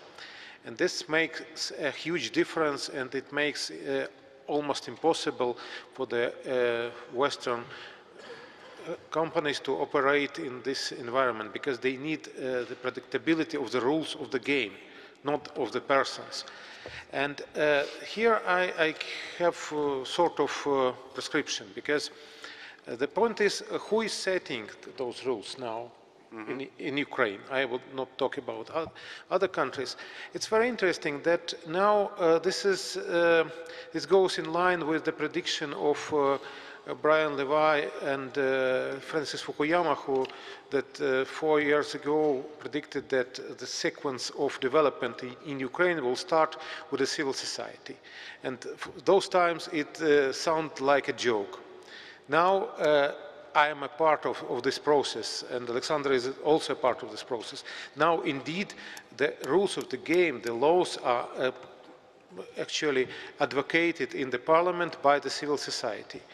And the way to improve the rules of the game is to invest in the civil society and invest in enlightenment, because the people at the civil society are very active, but not necessarily good in some economics and like things. But they are setting the rules. So you have mentioned the so-called agreement of February 21st. It was futile because it was an agreement between the leaders of the parties and Yanukovych. And it lacked many other things like the credibility concerns. But the most important thing was that it was not the agreement with the real player, and the real player was the Maidan. And now Maidan physically does not exist anymore in the sense it existed a few months ago, but it transformed into the civil society, a real civil society. And I hope that if the European Union will find some creative ways of somehow ameliorating this process, then we will have indeed very well grounded, very well set the rules of the game, at least in Ukraine, in quite some years. It will not take decades, it will take years. Yeah, okay, I have to apologize to all other Eastern Partnership countries because, as you see, Ukraine is prevailing, but it's quite obvious why. So, yeah, I believe that you will accept it. But before we ask the audience to join us in the debates, Pierre, as a diplomat, what you, as a chief diplomat of European, can do to improve this predictable and environment? And do you have on the Russian side someone who is partner willing to really look for reasonable solution? Do you feel there is at least among some partners some will to look for real good solutions? Win-win solutions? To answer your last question, you know, this is, we all know that in Russia this is a system where a very much presidential system. Therefore, even if we talk with many of our colleagues and try to look at the future, at the end of the day, it will be the political leadership that will decide. The point I wanted to make was maybe a little bit different, and maybe to find a way through. I think one of the reasons why the Eastern Partnership has shown at sometimes some weaknesses or some shortcomings is that it is fraught with a major ambiguity. And as always, I mean, this is nothing surprising. This is the way, to be honest, the European Union has been processing and time and again right from the beginning, you know. The truth behind the Eastern Partnership is you have, for some member states, this was a way up to membership. This was another way of talking about the enlargement process without saying so. And for another part of the EU membership, in no way did they agree on this, because they still have a lot of reservations with regard to enlarging the EU membership. And just look, in order to compare with what we have done with the Balkan countries, you know, as early as 2000, I think it was the Zagreb summit, it was decided by then that all the countries of the Western Balkans had a vocation to become EU member. We could have said the same thing with the sixth country of the Eastern Partnership. We didn't, because we couldn't agree. There was no agreement among the six, among the then 15 and afterwards 28 member states. And the problem is still there at the moment. And of course, when you listen to what our friends from Ukraine, Moldova, Georgia, whatsoever are telling us time and again is, let's get out of this confusion and let's have clarity about what should be the long-term vision. I personally think they're right. And I think if we want to to go back to a real path where, as you were saying, private or public investment feels that there is enough security to move ahead into these countries in spite of the present crisis, we need to know where we're going. Unfortunately, that's not the way the European Union works. Maybe with the crisis we are facing at the moment with Ukraine, maybe suddenly a new light will appear at the end of the tunnel and we could find an agreement among the 28 member states to know exactly what is the long-term vision they all have.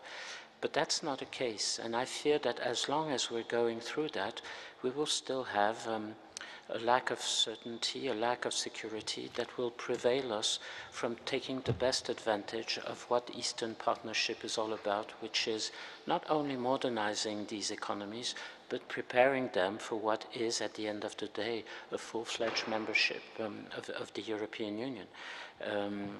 You know, that's the ongoing process of the European Union. When we disagree, we find compromises. As soon as we get compromises, these are being disputed and we go on again and try to move forward.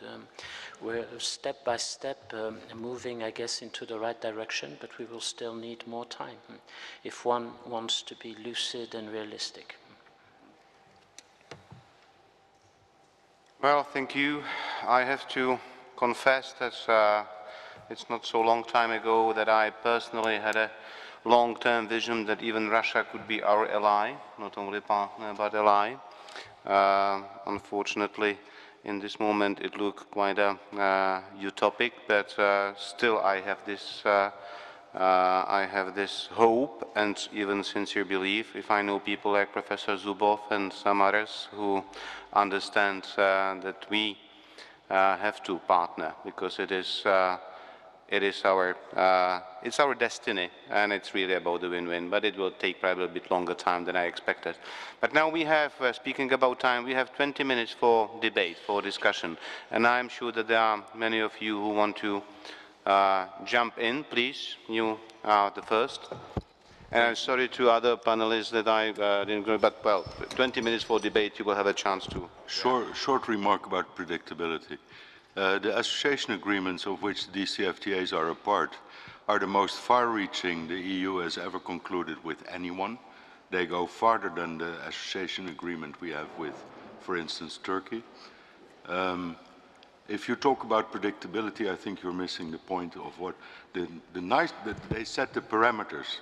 But the nice thing about these agreements is that it makes life completely unpredictable. Who could have thought, I think this may be the best example, who could have thought when a country like Slovakia started on this path 20 years ago, that by now they would be a major car exporting country? Nobody. Nobody predicted that, but that is what was made possible by joining into the European structures. I don't want predictability.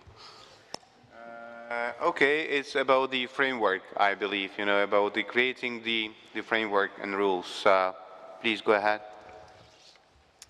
Nadia Arbatova, Russia. I'm addressing my question to Monsieur Vimon. The Eastern Partnership was launched as a reaction of European Union to the deficits of the ENP, as a tacit recognition of the Guam inefficiency, and as a manifestation of the EU dissatisfaction with the leaders of the Orange Revolutions. So I think that the link between Brussels and the provisional Ukrainian government is very important. Could you explain me why European Union why did European Union react so, how to say, was so hesitant to be critical about the first acts of the provisional government? I mean, the abolition of the law on regional languages, which was the direct violation of the European Charter on regional, and some other acts. Is it the EU concern that more strong reaction would compromise the provisional government and it will weaken this government? It's very simple. We reacted very quickly through our contacts with the provisional government, and they told us immediately that they were going back on that legislation. That was, as you know, never published, by the way, and therefore they took immediately that decision, but they asked us to keep it quiet because they were facing a lot of internal difficulties, so they wanted to handle it in the proper way. And you know, it was a question of not interfering with the provisional government. That we were at the end of February, beginning of March. The situation was complicated on the ground, trying to bring the civil society we were discussing a few minutes ago, trying to find the right compromises among all of them. And I think anybody in its right mind could really criticize a provisional government who's trying to put an end to what has been a major, very difficult conflict and crisis, internal domestic crisis. They need a little bit of time, they need a little bit of patience. This is what the European Union did. And this is what, by the way, we said to our Russian counterparts. We told them, give them a little bit of time. Don't put too much pressure on them. Allow them to find the right way. By the way, this is exactly what we're still saying 1 week after the Geneva meeting. We think there needs to be a little bit of time. We think that what the Ukrainian authorities are deciding at the moment is exactly going in the right direction, and everybody should be supportive of them. This is something that sometimes, to be honest with you, I don't understand why there can't be an agreement on something like that. I know perfectly well, I'm not naive, but I still think that it is a major mistake not to give a little bit of time for that government to move ahead, and why we can't be, all of us in the international community, more supportive of what they're trying to do. Please, anyone else want to participate? Oh, lady over there, please. Thank you. My name is Salome Samedashvili. I'm currently a visiting fellow at the Wilfred Martin Center for European Studies, former Georgian ambassador to the European Union. We're talking about the next few years, and I think that you know, one thing which is quite clear from observing the developments in Russia and in our region recently is that when we, you know, we're talking about Russia here, but we're forgetting that the decisions in Russia are taken today by one man by name of Vladimir Putin, and it seems that he is really obsessed right now with his own personal future in the coming years. And it seems that what he's engaged in, what some in the West call irrational behavior, is actually very rational behavior when it comes to prolonging his political life in Russia, because, you know, his support rates are going up. And in a sense, whatever would be in the best interest of Russia, of us, you know, moving away from zero-sum game, is going against his personal interests, which are today, you know, and not only his personal, but the regime that runs Kremlin today. So as much as we can talk today about sort of moving away from the zero-sum mentality, as long as it benefits Putin and his surroundings to stay in this mentality, they will not be, there will be no changes.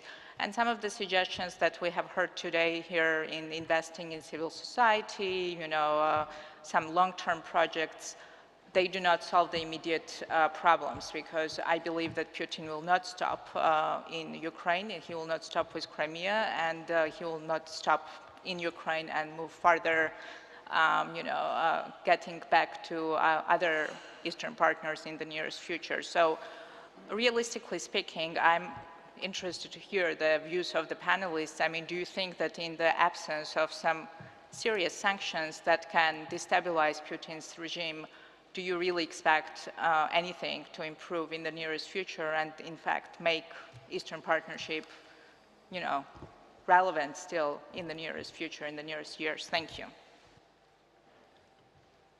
Okay. Who wants to answer from the panelists? Okay, go ahead.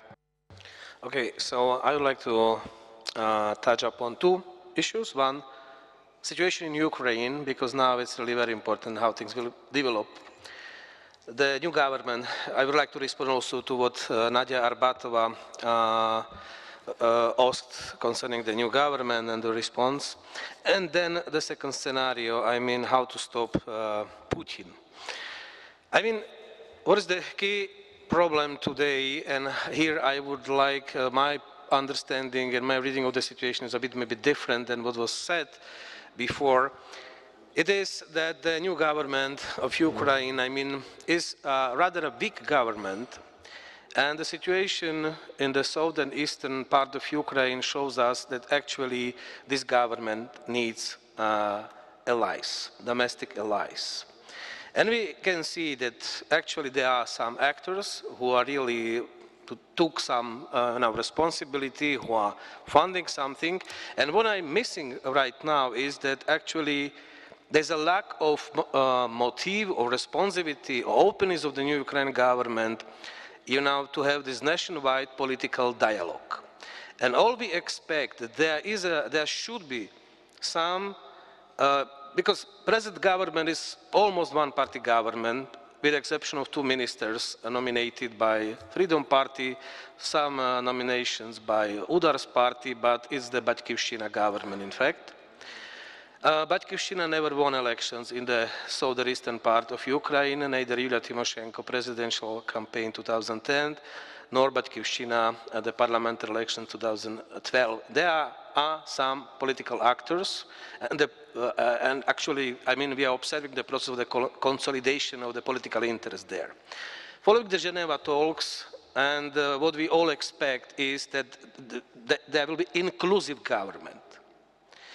And I mean, we have 2 scenarios. One scenario is there will be domestic agreement within Ukraine, new Ukrainian project as a restart of the state based on the national consensus with the participation of all relevant actors following the recent proposal by Sergei Taruta, Donetsk governor of 20 of March, the Forum of National Unity, with the presentation of the members of the parliament, but also regional parliaments who should agree on 2 basic points, the reform of the constitutions, and the second is the reconstruction of the government.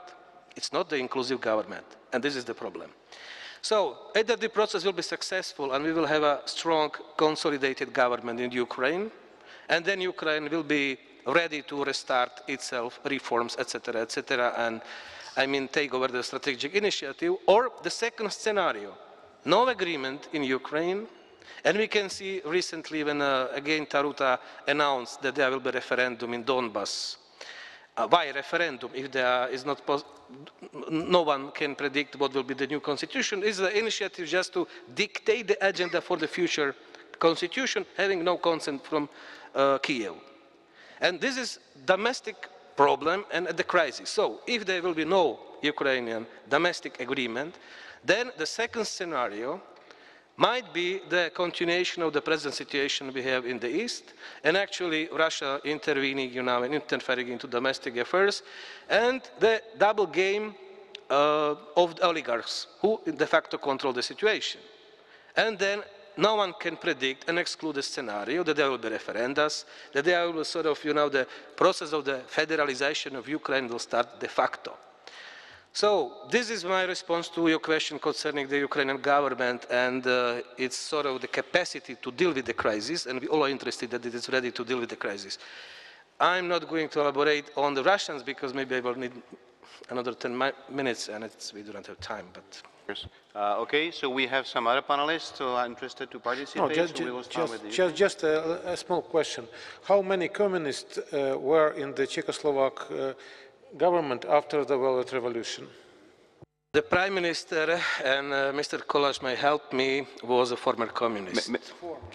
Former communist. Prime Minister and Minister of Defense, General Vacek. Very briefly. May I ask one question? Sorry. Just to answer the question on Russia, maybe 1 second. There's a very nice sentence that dates back to the 19th century by Talleyrand, I think, during the Vienna Congress, saying that the problem with Russia is that it is a nation that is at the same time both too strong and too weak. And I think there is a lot into that if we think about it for a second. But leaving aside the way the question was asked with regard to Putin or the present situation, it seems to me that if we have a responsibility, all of us, to try to bring into our European continent more stability, which means political stability, military security, economic prosperity, and whatsoever. And we can't just act in that direction without taking into account a nation like Russia, which is there. So we need to work with Russia. We need to find a way. It may be difficult. We may have misunderstanding. We may be facing crises like the one we're facing, but it seems to me that we just can't set aside this whole problem of our relationship and our partnership with Russia. We may be going through many difficulties. One of them is presently taking place, but I think that time and again we have to go back and try to find a way through. It's just as simple as that. Well, I'm afraid that, okay, I promised to the organizers that I'll be not interfering in the debate and expressing my own views, but I like one of the quotations of Oscar Wilde, that I can resist everything except temptation. So I'm really so tempted that I have to now say a few words about Russia. And to your question, I'm a totally free person now. I just do my business. I can say whatever I want. So I'm not obliged to this Minister of Foreign Affairs at all, to anyone. So I can say that I believe that Mr. Putin is interested in similar scenario like in Georgian case. You know, what happened in Bucharest in the summit of NATO when we refused Georgia and Ukraine as a possible future members of NATO was perceived by Russians as an invitation. And they, well, a few months after, came to Georgia. I remember reaction of Minister Lavrov when I asked him during our lunch with, as the EU ambassadors with Minister of Foreign Affairs of Russia, when I asked him why they actually have such a big nightmare on their shoulders like Abkhazia and South Ossetia. It's expensive, it's totally dependent on Russia. What profit they have from that? And they damage their own image abroad and so on. And he looked at me, started to smoke the cigarette, looked at the Greek ambassador sitting just beside me, said, we have our Abkhazia and South Ossetia, you have your Georgia. So, well, we looked at him and it was totally, you know, the moment when you realize that they have a different logic, there is no rational in their actions. You did something and we want to prove that you were wrong, and we have our right to do things which we want to do. And I think that Mr. Putin is now the victim of his own success. After Crimea, his popularity grown up dramatically, and people now are asking him to act in eastern Ukraine, and he will do that probably. I'm afraid that he will do that. And I'm at the same time afraid that we are not ready here in the West to prevent or even to react to this aggression. And he will not go to the western border of Ukraine with Europe, because he could do that in Georgia as well. They could go, at that time was the President Medvedev, but we know who was running the country. So they could march to Tbilisi. They didn't do that. So I believe that they will just stop on Dnieper, and they'll be laughing at us, and we will be pretending that we don't accept it, and that will be all. Sorry about it to be so blunt and frank, but this is the possible scenario I'm afraid would be quite real. And in this country, we should perfectly well know what appeasement means, and if you don't stop the evil on time, that evil would expand, because the appetite of evil is always growing with the limits of the resistance against it. So, sorry to interfere in this debate, but who has another question, please, go ahead. Mikhail Samus, Defense Press, Ukraine. I have a back to economical topic of this panel to Alexander Leba. What is your last forecast for Slovakia and Ukraine agreement on gas reverse? Because it's actually the key point for next future in energy security of Ukraine and actually European Union as well? Thank you. Okay. So let me explain the situation, because I know that this is the question which is discussed.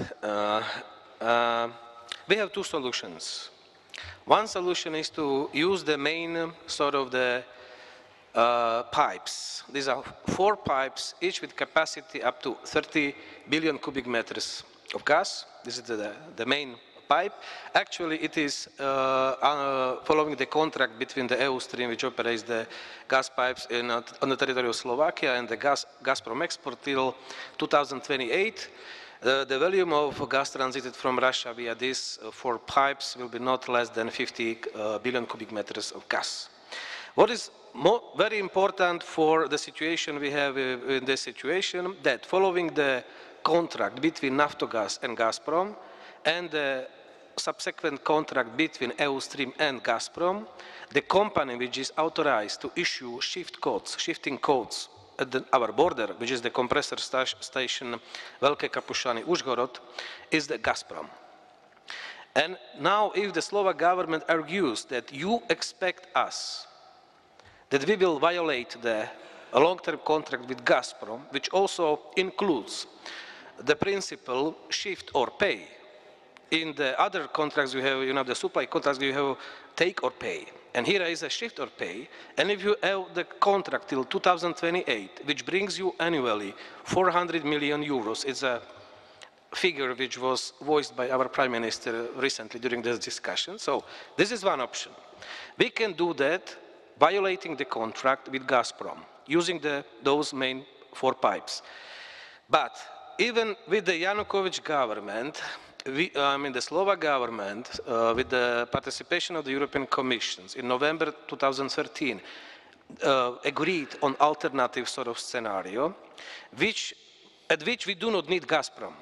This is just constructing bypassing pipe, which would connect, which would bypass the Užhorod part of the compressor station, and we have the old pipe, and through this pipe, it would be possible to start to supply gas to Ukraine on the level of up to 5 billion cubic meters a year by the November of this year, if the things will be agreed right now these days.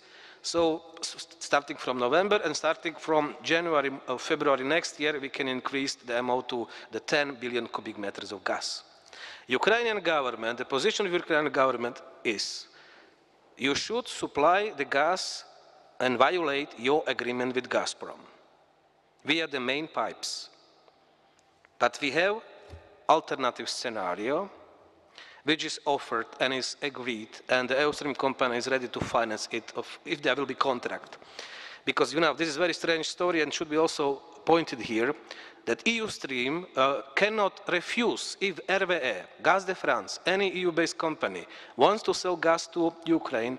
EU Stream cannot refuse, because since March 2011, we have in place the energy legislation, the free access to pipe.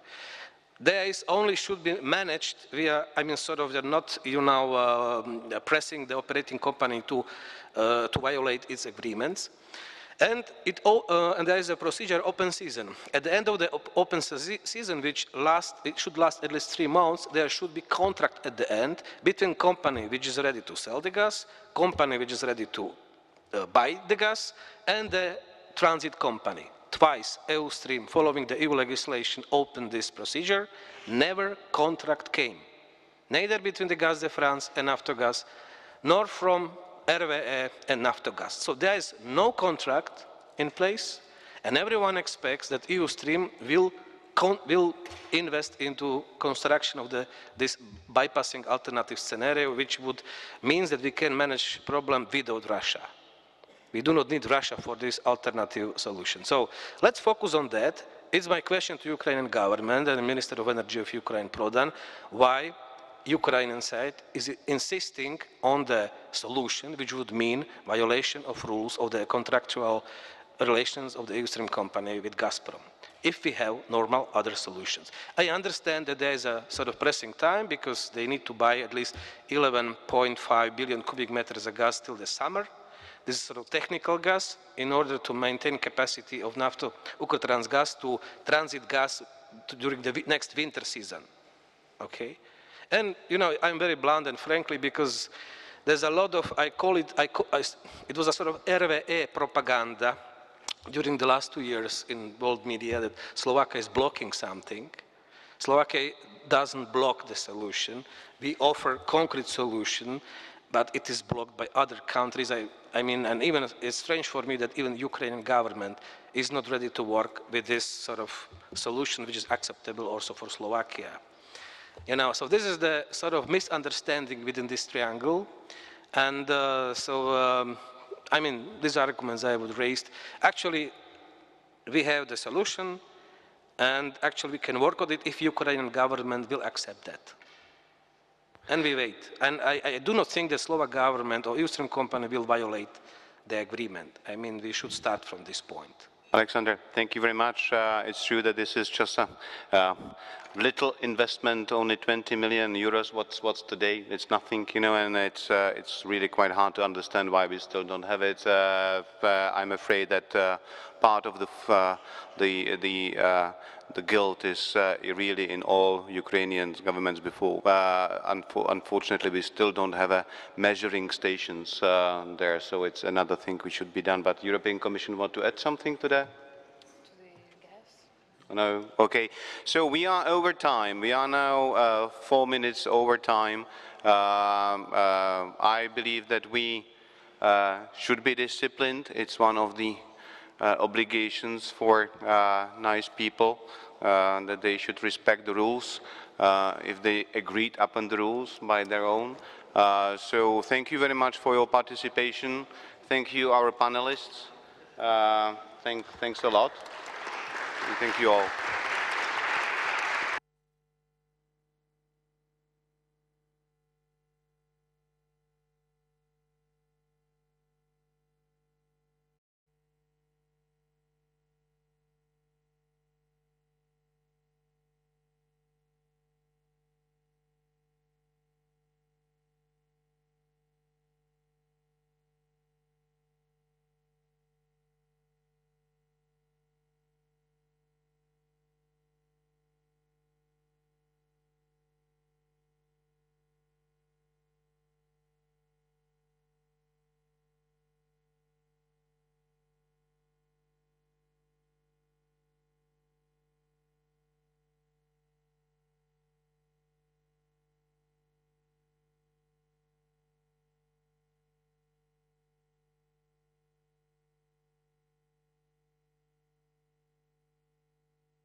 So, good afternoon again. I hope that you are refreshed enough after the coffee break for the next phase of our today's program. And it's my privilege to introduce you Professor Andrey Borisovich Zubov, Professor of History from Moscow, Russia, who was kind enough to come to Prague today and to speak his keynote contribution to our today's conference. Thank you very much for coming, and the floor is yours. Thank you very much for inviting me. And maybe I'm sorry for somebody, but I'll speak in Russian. I hope the translation, simultaneous translation, is organized and everything will be understandable in some way. Итак, дорогие друзья, я, во-первых, очень благодарен за приглашение. И хотел бы в своем слове остановиться на важной проблеме, которая в последнее время, особенно в связи с событиями в Украине, стала обсуждаться очень широко в политической науке мира. Это проблема долговременных или даже постоянных внешнеполитических форм поведения России. Вот в последнее время появились работы и лекции Уильяма Вулфорта из Дартмута, Альфреда Рибера из Центральноевропейского университета в Будапеште.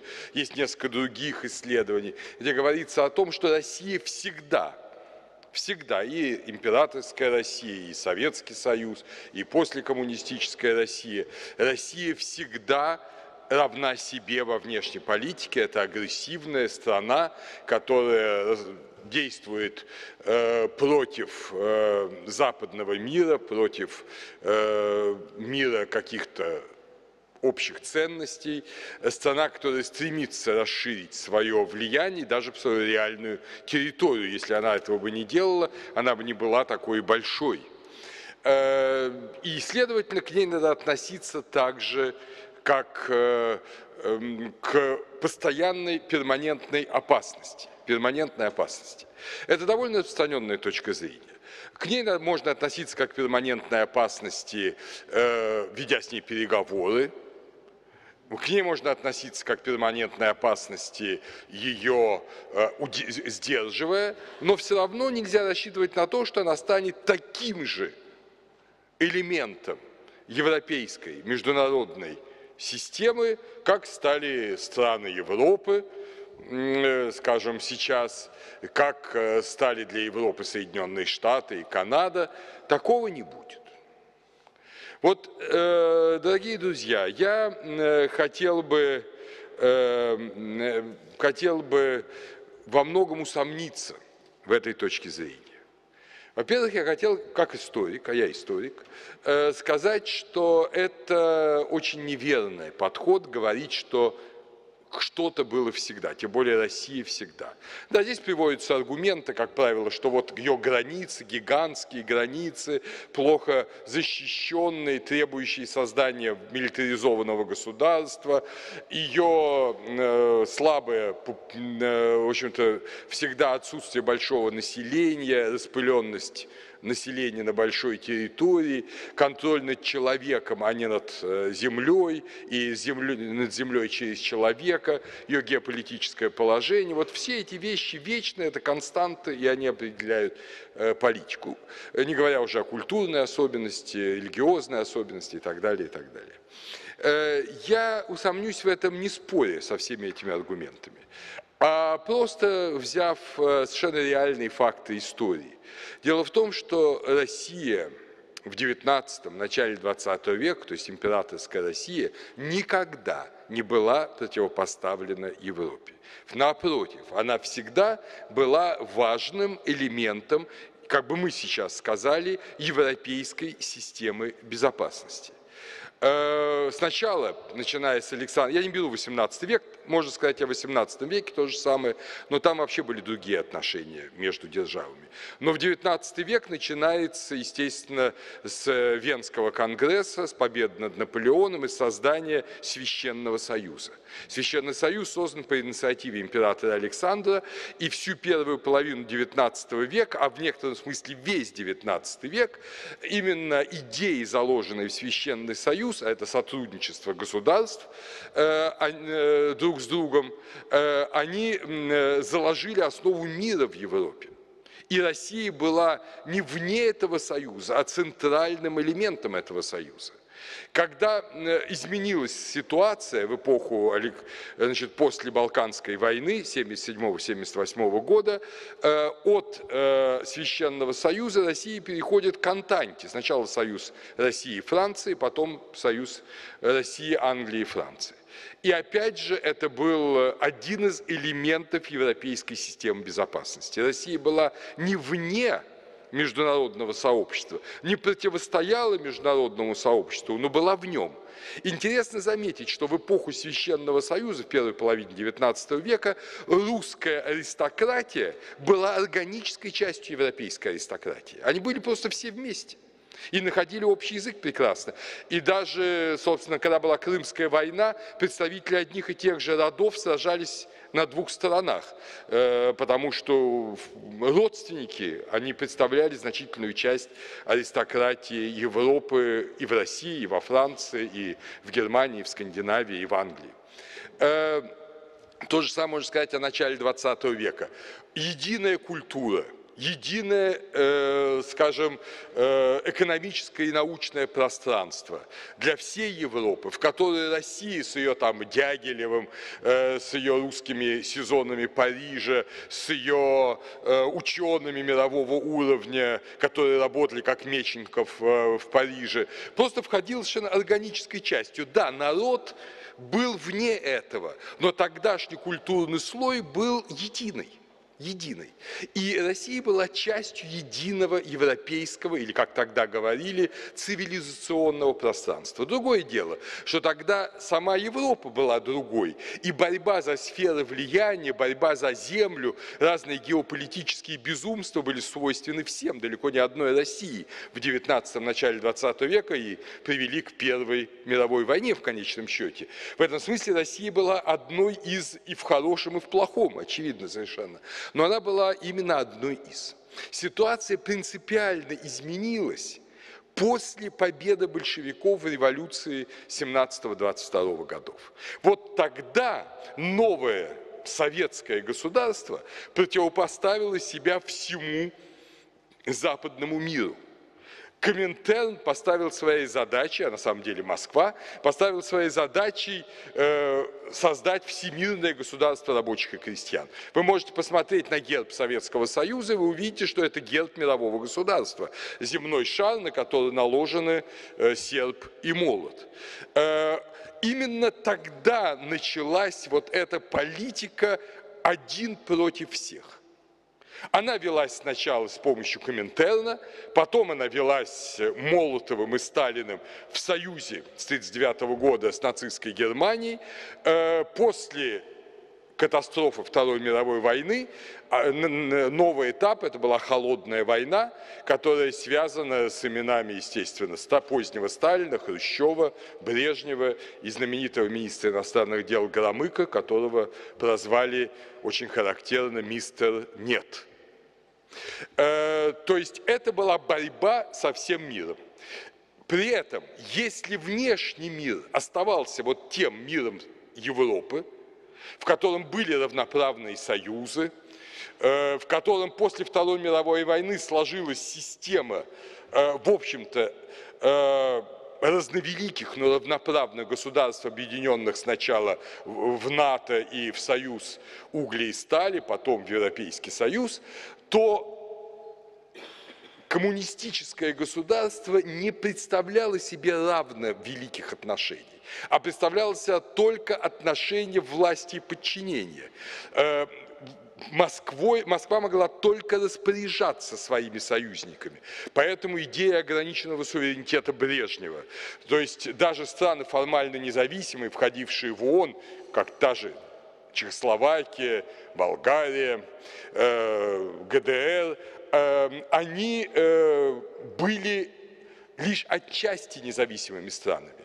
Когда вставал вопрос о том, что они хотят добиться полной независимости, происходило вот войск, подавление народных выступлений, как в той же Праге в 1968 году, в Будапеште в 1956, в Польше в 1981. То есть, с одной стороны, со стороны Запада был союз, в общем-то, равноправных, хотя и разновеликих государств.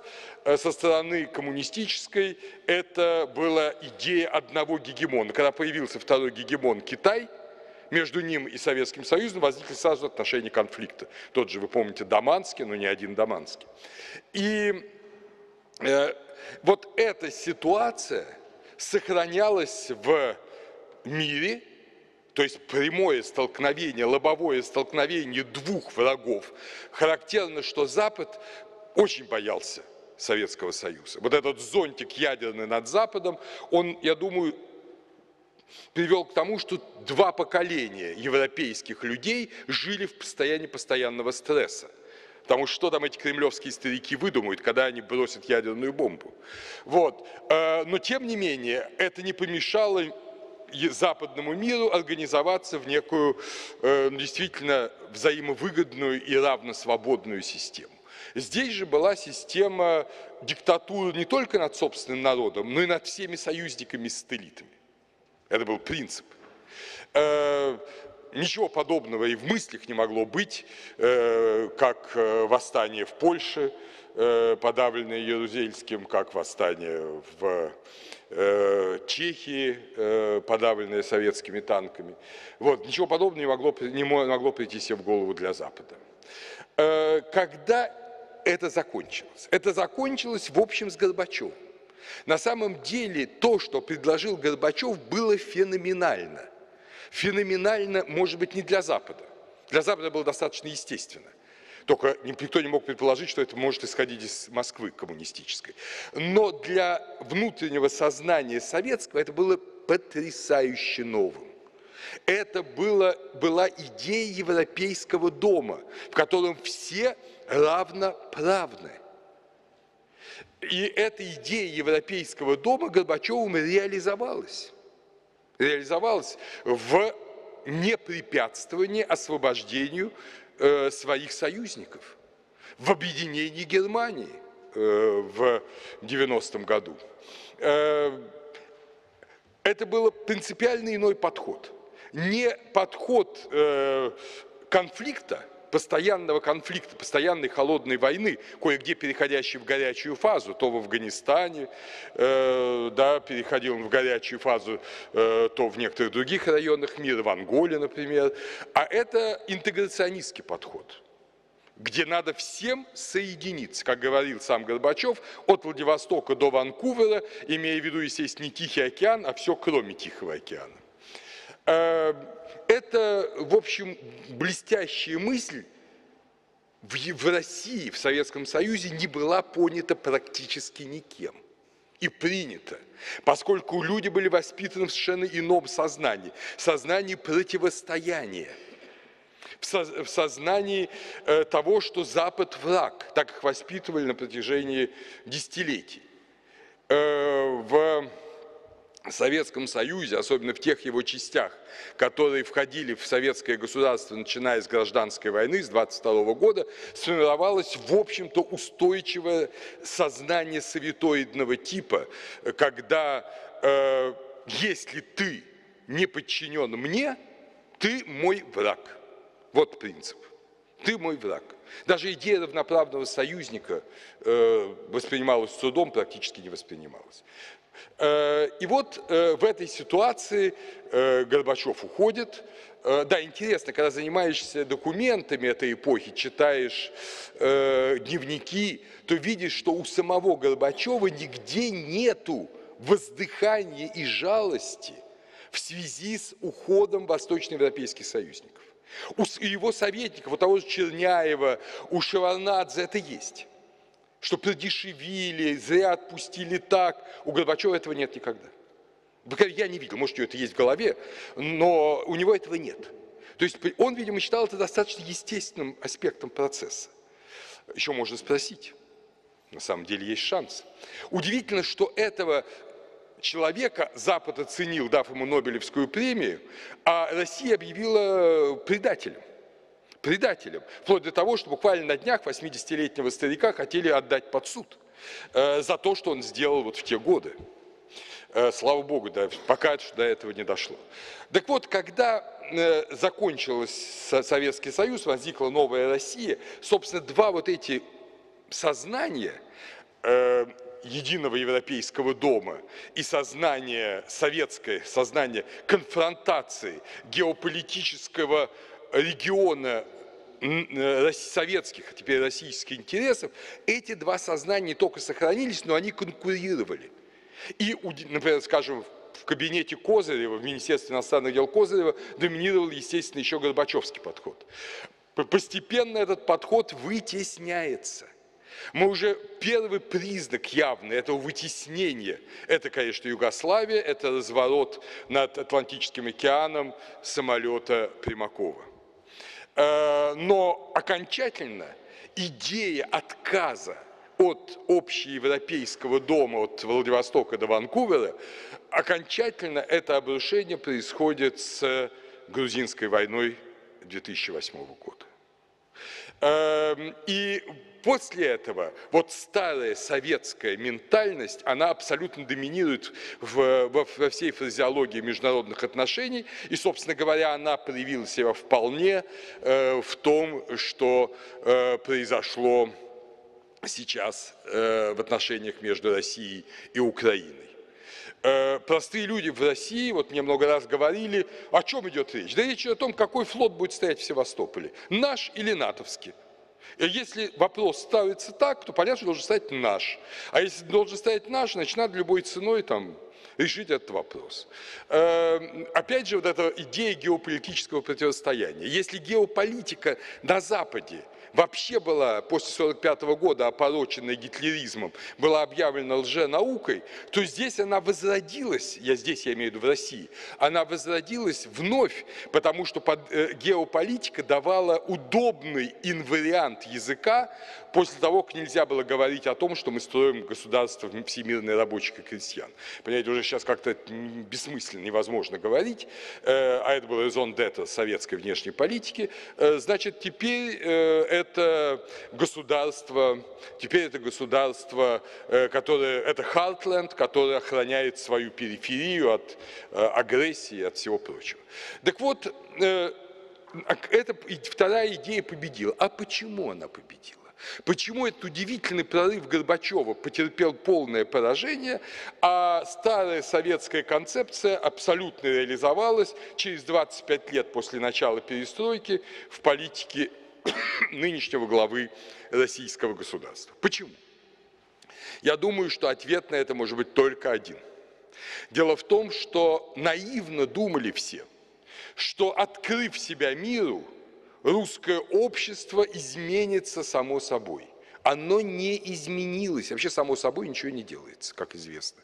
Все делается путем направленной работы.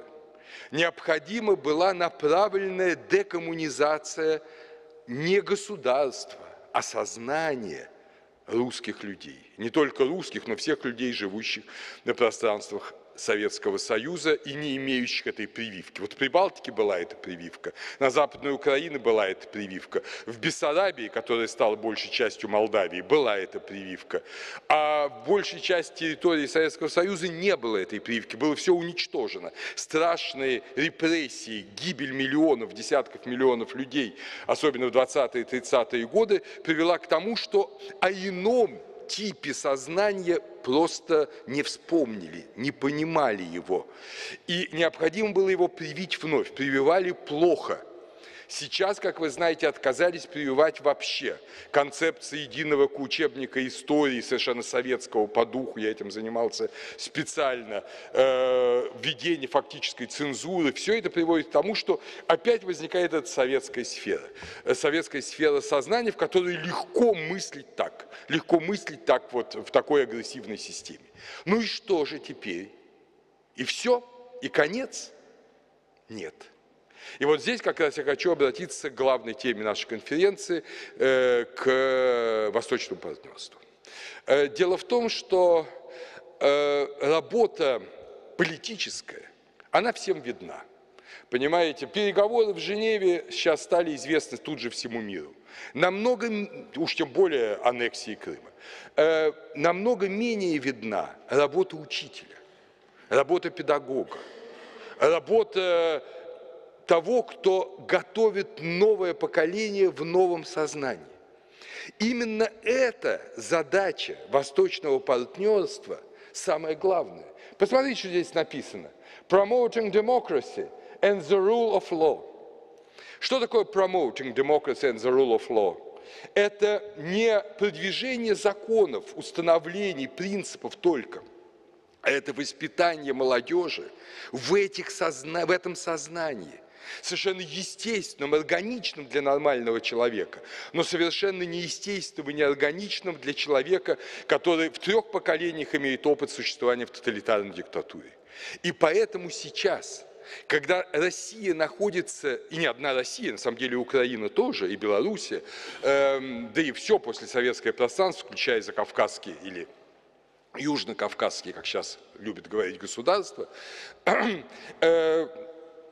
практически все советское, послесоветское пространство нуждается в этом воспитании. Оно нуждается в том, чтобы новое поколение уже изжило в себе эти симптомы тоталитарного мышления, для которого человек только средство для решения определенных задач государства. Идеи, когда государство все, а человек ничто. Если государство все, а человек ничто, какая там демократия? Если человек ничто, а государство все, какое там верховенство закона? Верховенство воли правителя. Вот чтобы это изменилось, необходимы две вещи. Одна из них не решается восточным партнерством, а вторая решается. Одна из них – это воля государств, объединенных в Европейский Союз, объединенных в НАТО, воля этих государств, их правительств, ну и в конечном счете их народов, не допустить возникновения нового тоталитаризма в Европе. Потому что как бы ни слаба была сейчас Россия, как бы она только не прикидывалась Советским Союзом, на самом деле им не являясь просто органически в силу невероятной экономической слабости, да и военной слабости, и многих других факторов, тем не менее, это авторитарное с тенденциями к тоталитаризму государство может разрушить мировой порядок. Не силой своей, не тем, что его танки придут в Центральную Европу, а примером своим. Примером своим. Я приведу только два сам примера. Первый пример. Если Россия взяла Крым, населенный русскими, то, значит, любая страна мира может так решить национальные проблемы. Очень во многих странах часть населения живет за пределами границ, и очень много политиков, которые знают, что если взять кусок чужой земли, особенно с соплеменным тебе населением, и присоединить, народ какое-то время будет молиться на тебя. Это страшный совершенно наркотик. Поэтому трудно себе представить, что никто этим соблазном вновь не воспользуется. Вспомните, этот же наркотик до этого пытались использовать в Аргентине, когда захватили Фолклендские острова. Этот наркотик пытался использовать Саддам Хусейн, когда захватил Кувейт. Но в обоих случаях в итоге ничего не получилось, и как бы все успокоились. Это третья попытка. Но здесь, конечно, должны быть государства, народы, союзы, оборонные союзы. Это не работа восточного партнерства. А второй – это работа с самим российским обществом. И ее ни в коем случае нельзя прекращать.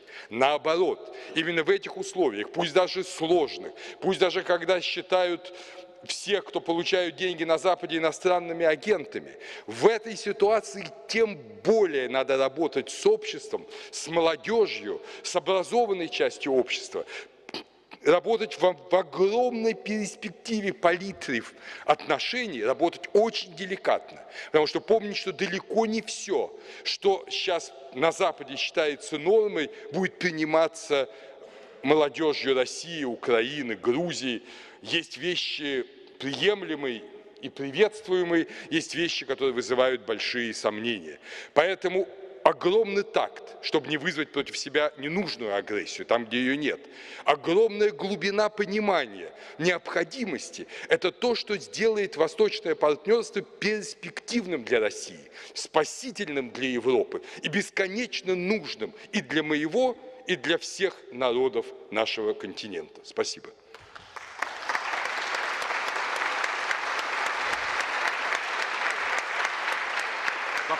Some questions or not questions? Do you want? No, if somebody wants.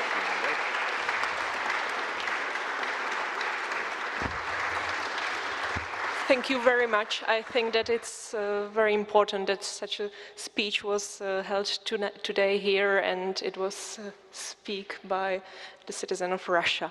Are there any questions? Please, Nadia. Russian to Russian, it's normal. We always discuss with each other. Я очень благодарна Андрею Борисовичу за эту лекцию. Я бы хотела только поднять один вопрос, который оказался немножко за рамками нашей сегодняшней дискуссии. Андрей Борисович сказал, что вот точка отсчета началась в Югославии, когда Примаков развернул самолет. На мой взгляд, к сожалению, уход из Европы начался гораздо раньше.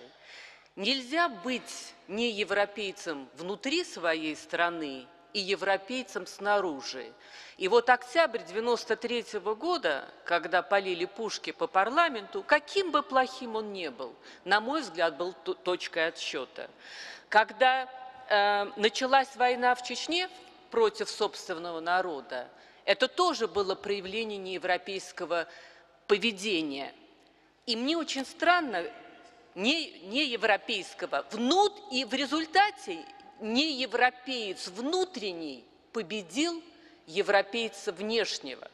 Я часто бываю на конференциях, где, особенно Солана, высказывает ностальгию по 90-м годам. И была недавно в Барселоне на конференции, где он сказал: «Я вспоминаю 90-е годы. Our relations were so fantastic».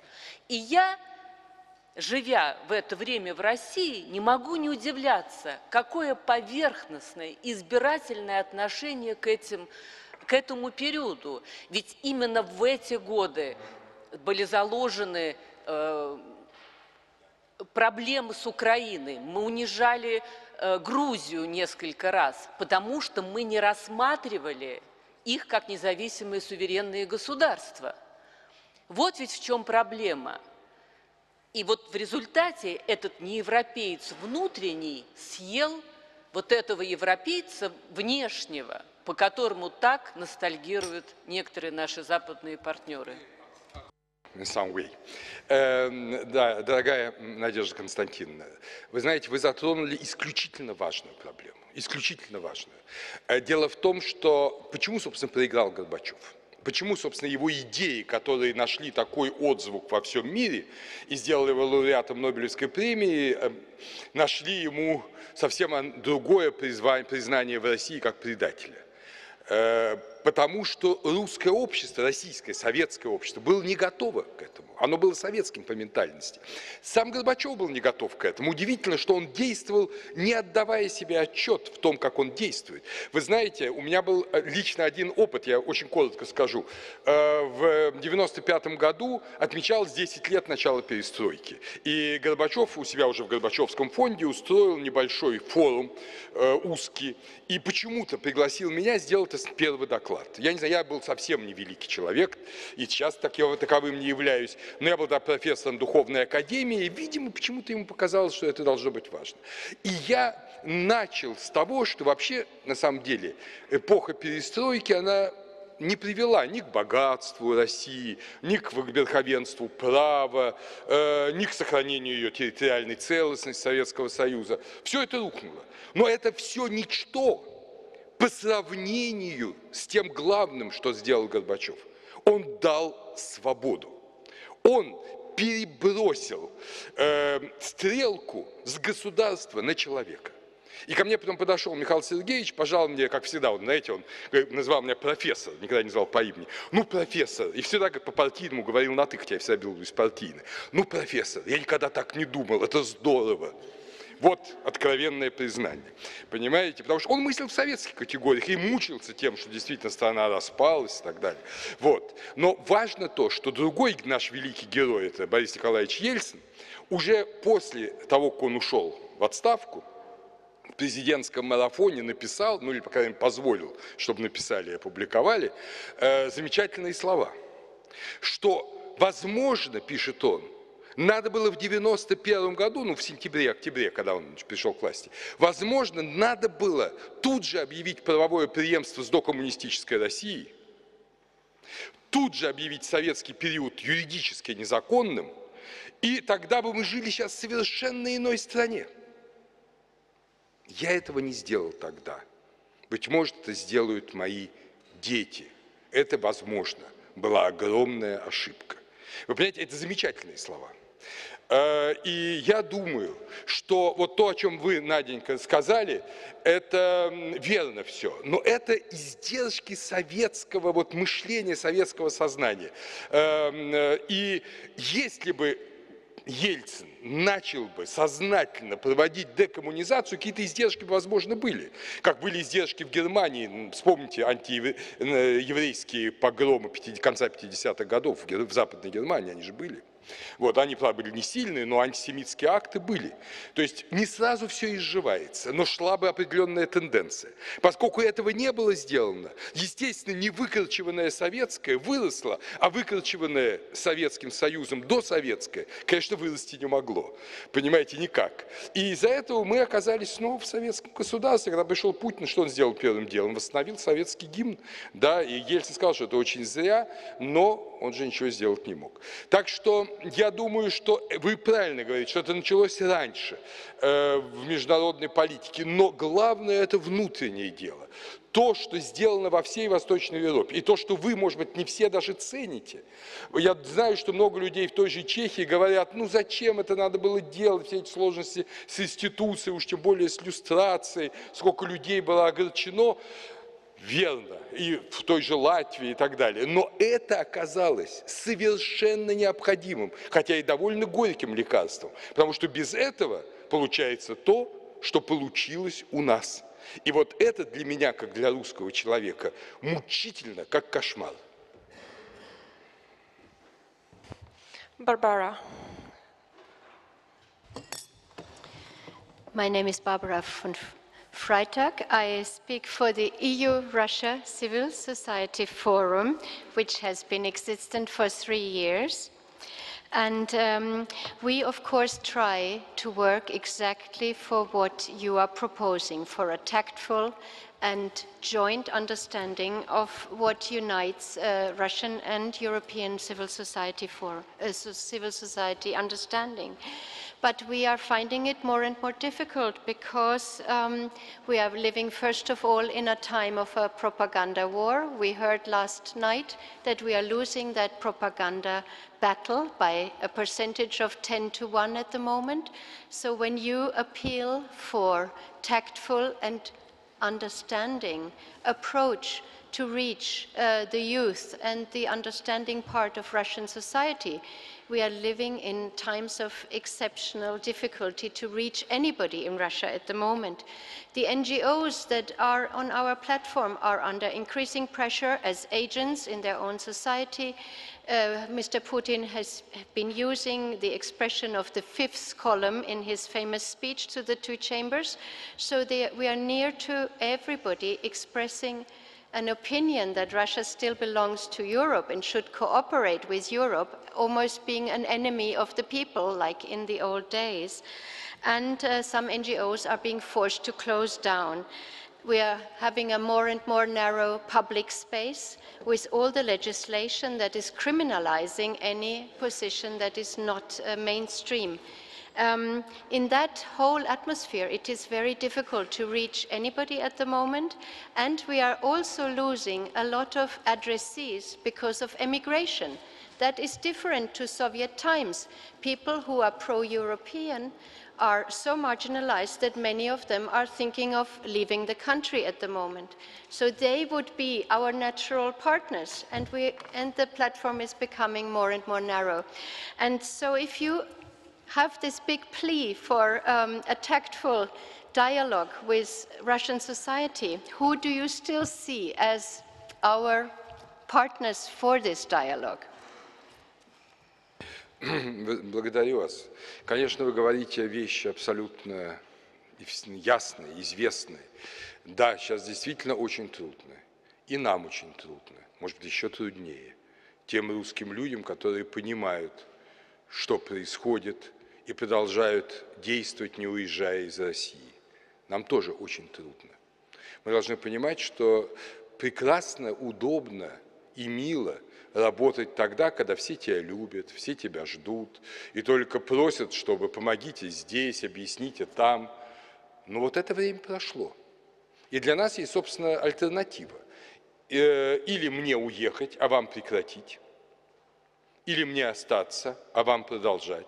Несмотря на то, что очень трудно. Но для будущего не только России, но и, как уже говорил, Европы, очень важно продолжать. Вы знаете, когда Вот началась аннексия Крыма, когда мне стало ясно, что русские войска введены в Крым. Это было в ночь 26 на 27 февраля. Я задал себе вопрос, что было бы, если бы какой-нибудь немецкий интеллектуал в 1938 году нашел в себе силы громко сказать «нет» Гитлеру. Ну, конечно, он бы отправился в Дахау, это очевидно. Скорее всего, его бы не сожгли в газовой камере, потому что Гитлер немцев ценил. Но посидел бы он по полной. Но зато как бы легко было немцам сейчас говорить о том, что они были не единодушны в этом преступлении. И именно подумав об этом, я написал свою статью «Это уже было». Я считаю, что в какие-то моменты надо проявлять мужество. Без этого мы никогда не победим.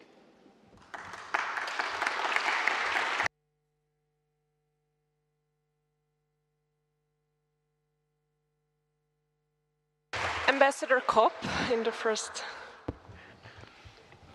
You said that in the 19th century, Russia was inside the system and playing as a main player. But already Dostoevsky talked about Zapadniki and Slavyansky, so the aristocracy that represented Russia was not really probably supported by the population of Russia. So in that sense, it was a different player from the others. So isn't, in your opinion, maybe the divisionary line that runs through Europe not much older, about 1,000 years older?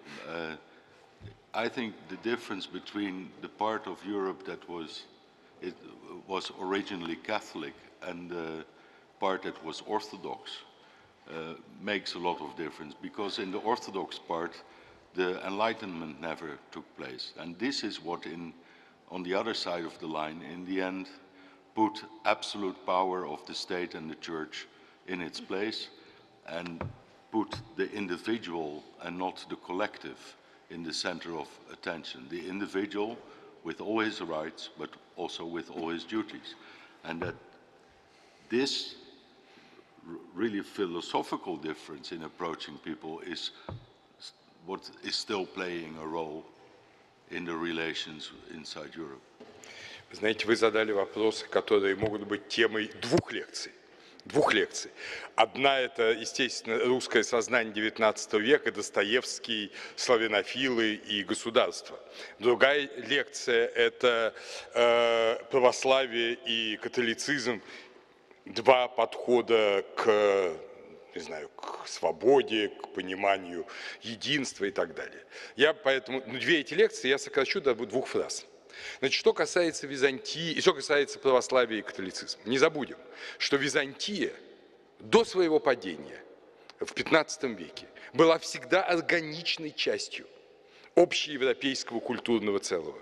И когда началась после, уже в XV веке, и особенно после завоевания Константинополя турками, когда началась массовая эмиграция византийских ученых в Европу, в первую очередь в Италию, они, собственно, и создали настоящее новое гуманистическое возрождение. Но она началась раньше, она началась еще в XIV веке, XV тем более. То есть Византия никогда не была отгорожена культурной стеной, хотя она была православная. И я как богослов, в общем, я занимаюсь богословием, могу доказать, что православная ментальность даже более склонна к принципу индивидуальной свободы, чем католическая, которая всегда считала, что есть папа, который есть высший судья над народами. А в православии считалось, что у человека нет, что каждый сам собой предстоит Христу. В этом смысле православие ближе к протестантизму. Вот. Так что то, что произошло в России, это не православие и католицизм, хотя мой старинный друг, профессор Ричард Пайпс, любит так говорить. Вот. А это особенность именно русского развития как периферийной цивилизации, в отличие от Византии. Но это большой разговор. Что касается, поэтому православие тут совершенно не мешает нам. И в Европейском Союзе находится Греция, которая, я знаю, создает для Западной Европы много проблем, но, честное слово, не в области религиозных, не в религиозной сфере, а совсем в другой. Ну, не любят тяжело работать греки, ну что поделать. Зато они создали лучшую в мире философию, и, как говорят, вся философия нового времени, начиная с Декарта, это только комментарий на Платона. Вот. За это и многое можно простить, и немцы, как ценящие философию люди, готовы платить грекам, чтобы они продолжали быть великими философами. Я очень их в этом понимаю, я же все-таки профессор кафедры философии. Вот, был. А кроме того, второй момент, это Достоевский. Да, конечно, в русском обществе, как и в любом обществе Европы XIX века, был романтический национализм. Он был в Германии, он был во Франции, романтический национализм, который говорил, что мы особенные, мы не такие, как все, и мы должны исходить из своих интересов, а не из чужих. Но это был именно культурный национализм. Славянофилы, потом Достоевский, он постепенно растворялся по мере того, как культура повсюду, сначала в Европе, потом в России, становилась более популярной. Понимаете, уровень, слой культурных людей увеличивался. К революции было в России 20% примерно людей уже были культурными, образованными, достаточно просвещенными. Чуть-чуть не хватило. Столыпин говорил, 20 лет, и в России никогда не будет революции. 20 лет не оказалось, революция произошла. Поэтому Достоевский – это пример вот этого культурного романтического национализма. Но он никогда не становился мейнстримом политики, хотя Достоевского очень любил Александр III и даже дружил с ним. Пока, собственно, до последнего года жизни Достоевского, пока был великим князем, он никогда не делал идеи Достоевского, его дневника писателя, нормой своей международной политики. А наоборот, установил союз с Францией, который для Достоевского был совершенно невозможен. Абсолютно безумен. Потому что это было необходимо для безопасности и благополучия России. Вот пример того, насколько идеи Достоевского нравятся они кому-то, не нравятся. Мне не нравятся, я вам скажу откровенно. Но они талантливы. Вот, они никогда не являлись идеями российской политики. Только крайне правых. Но это всегда была экстрема. Все, наверное... Или еще кто-то вы хотели что-то? Я не знаю. I think that we can spend whole afternoon asking you the questions because it's so inspiring to hear your answers. But unfortunately, we have one more panel and the closing remarks ahead of us, and we had to ask the other panelists to take part in their sessions. But thank you very much. And I know that that Professor Zubov will be in Prague in May again. So those of you who are interested, please keep those information. Thank you, and please, the next panelists to take their seats. Thank you.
Ladies and gentlemen, уважаемые дамы и господа, it is a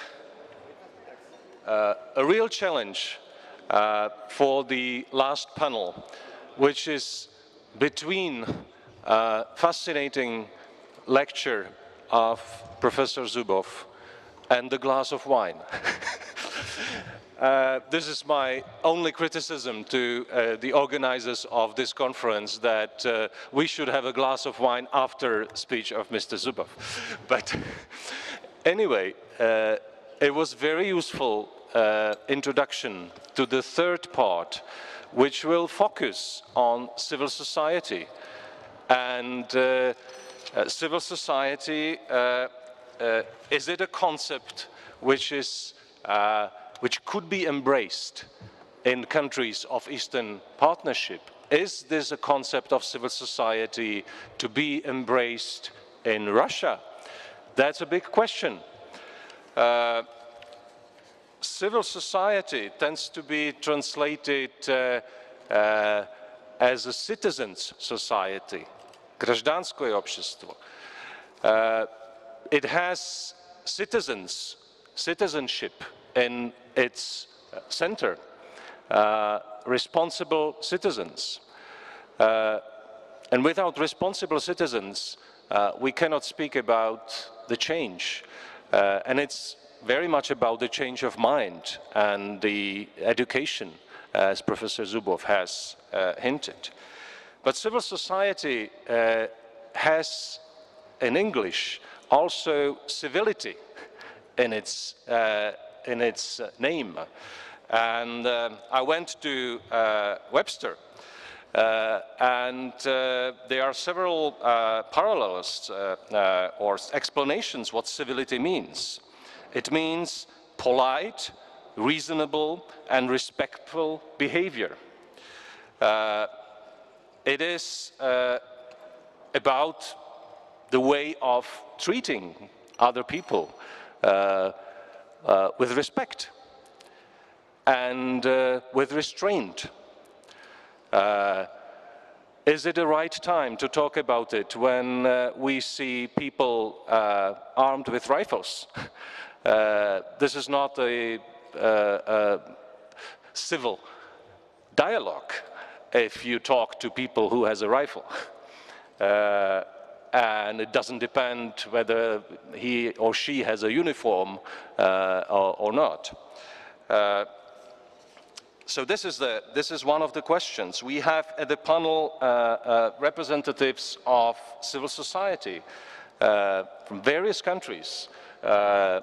And we have also Jerzy Pomianowski, who is running an important body of the European Union Endowment for Democracy, thinking all the time how to assist, how to create links. In your countries, this would be my question, and I'm sorry to Jerzy that I will give him the last chance, because I will not ask him about civil society in Brussels or in Warsaw, but a more general question. How would you answer, especially after this lecture of Professor Zubov, how you see the seeds of this civil society, this civility and citizenship in your country? Is it a long way to go? I remember when Czechoslovakia was created, this first president, Tomáš Garrigue Masaryk, said, well, we need 2 generations to have democrats. We have democracy, but we don't have democrats. It needs time. So my first question is, I mean, do you see this growing 25 years after, or maybe 30 years from the first, I would say, warming up in perestroika times, the first signs of light and freedom, at least in public space? And my second question is related to that.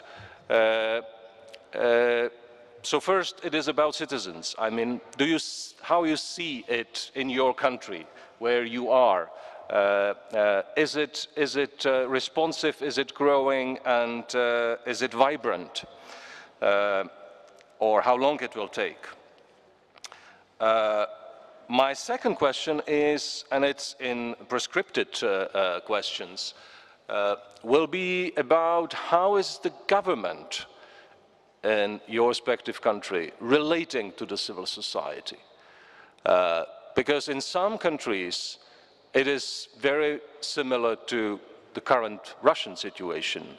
The civil society, it's taken as an enemy unless it is of the same opinion as the government. So is there a willingness to take civil society as a partner or not? And of course, we know probably what kind of answers would be, but could you elaborate on that, on that trend? And my last point is just a remark that, of course, we shouldn't think about civil society in terms of NGOs only. I've marked a very interesting remark by Vladimir Dubrovsky in the economic panel, which said that it is about rules in business.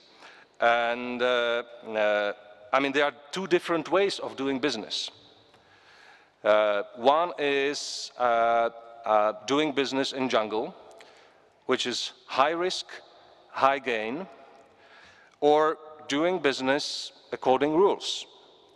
Now, there is no firm line that, I mean, from, let's say, eastern border of Poland, the business is jungle, and the west from it, it is full of rules. No, it's a very fuzzy line. As interdependence, and they are entrepreneurs in European Union who like to do business in a jungle, and they are taking the jungle inside. So for us, this is a real challenge because they like to get some profit from that risk. I tend to consider business as a part of civil society. I mean, entrepreneurs are part of the civil society. It's not like that this is a moral NGOs and immoral business. No, it is very much connected. And it leads me to final comment, which I think it's particularly important, especially in situation where the foreign funding is seen as a hostile act and it's criminalized.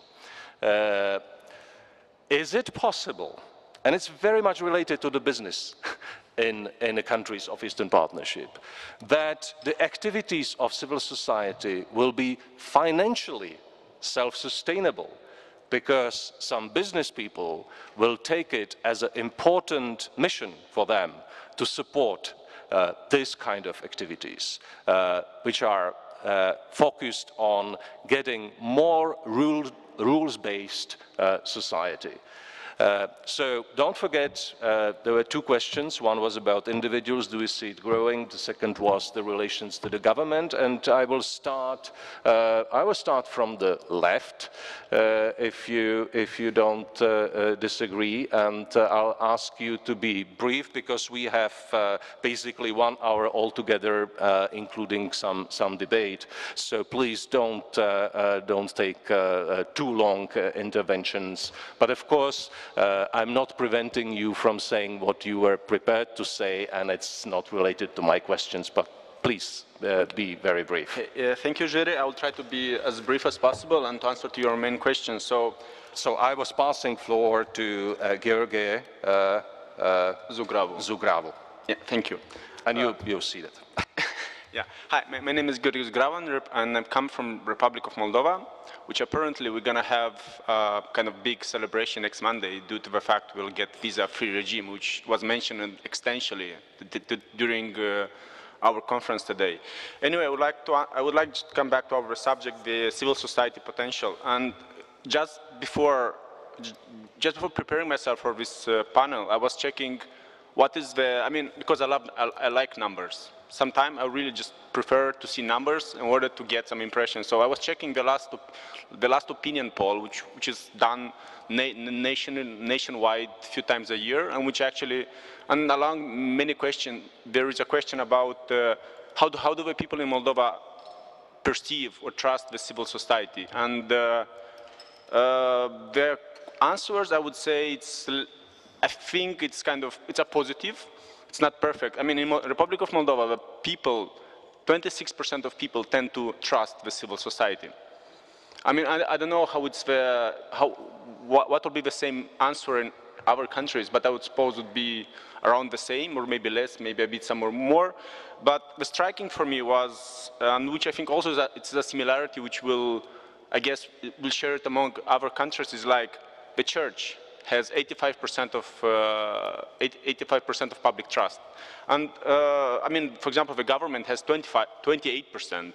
The parliament has only 22%, I guess, and the numbers speak by themselves. I mean, as a short conclusion, I would say that traditional forms of government like church, the army, the public administration have the highest percentage. Anyway, our panel is about the civil society, and I mean, at least for Republic of Moldova, this represents. I was thinking in a broader way that these 26% represent the perfect example of last 24 years of independence. 23, yeah, we can see it. Like basically, the civil society has a potential to grow. It's, I think, according to these numbers, we need another maybe 50 years to get to the same level of trust as the church or other traditional organizations.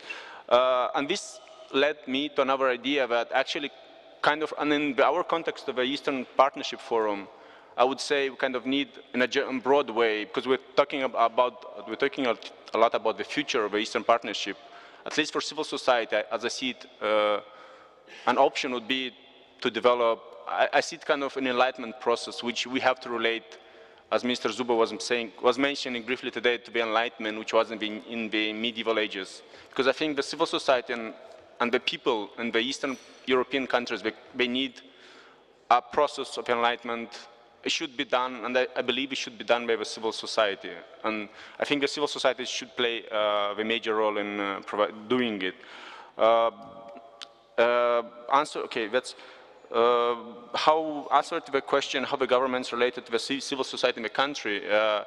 Taking the example Republic of Moldova, I'd say the government is, I mean, the government has going through the process of, I call it contamination, when a lot of people from civil society are taking public offices, and I think that represents a positive, it represents a positive process, and I think by participating, by NGOs participating in the governing process, we can achieve better results and long term, and like, because in my opinion, it's the civil servants sometimes are, I would say they're not so prepared as the civil society's professionals. And I think the civil society professionals represent a base for public governing.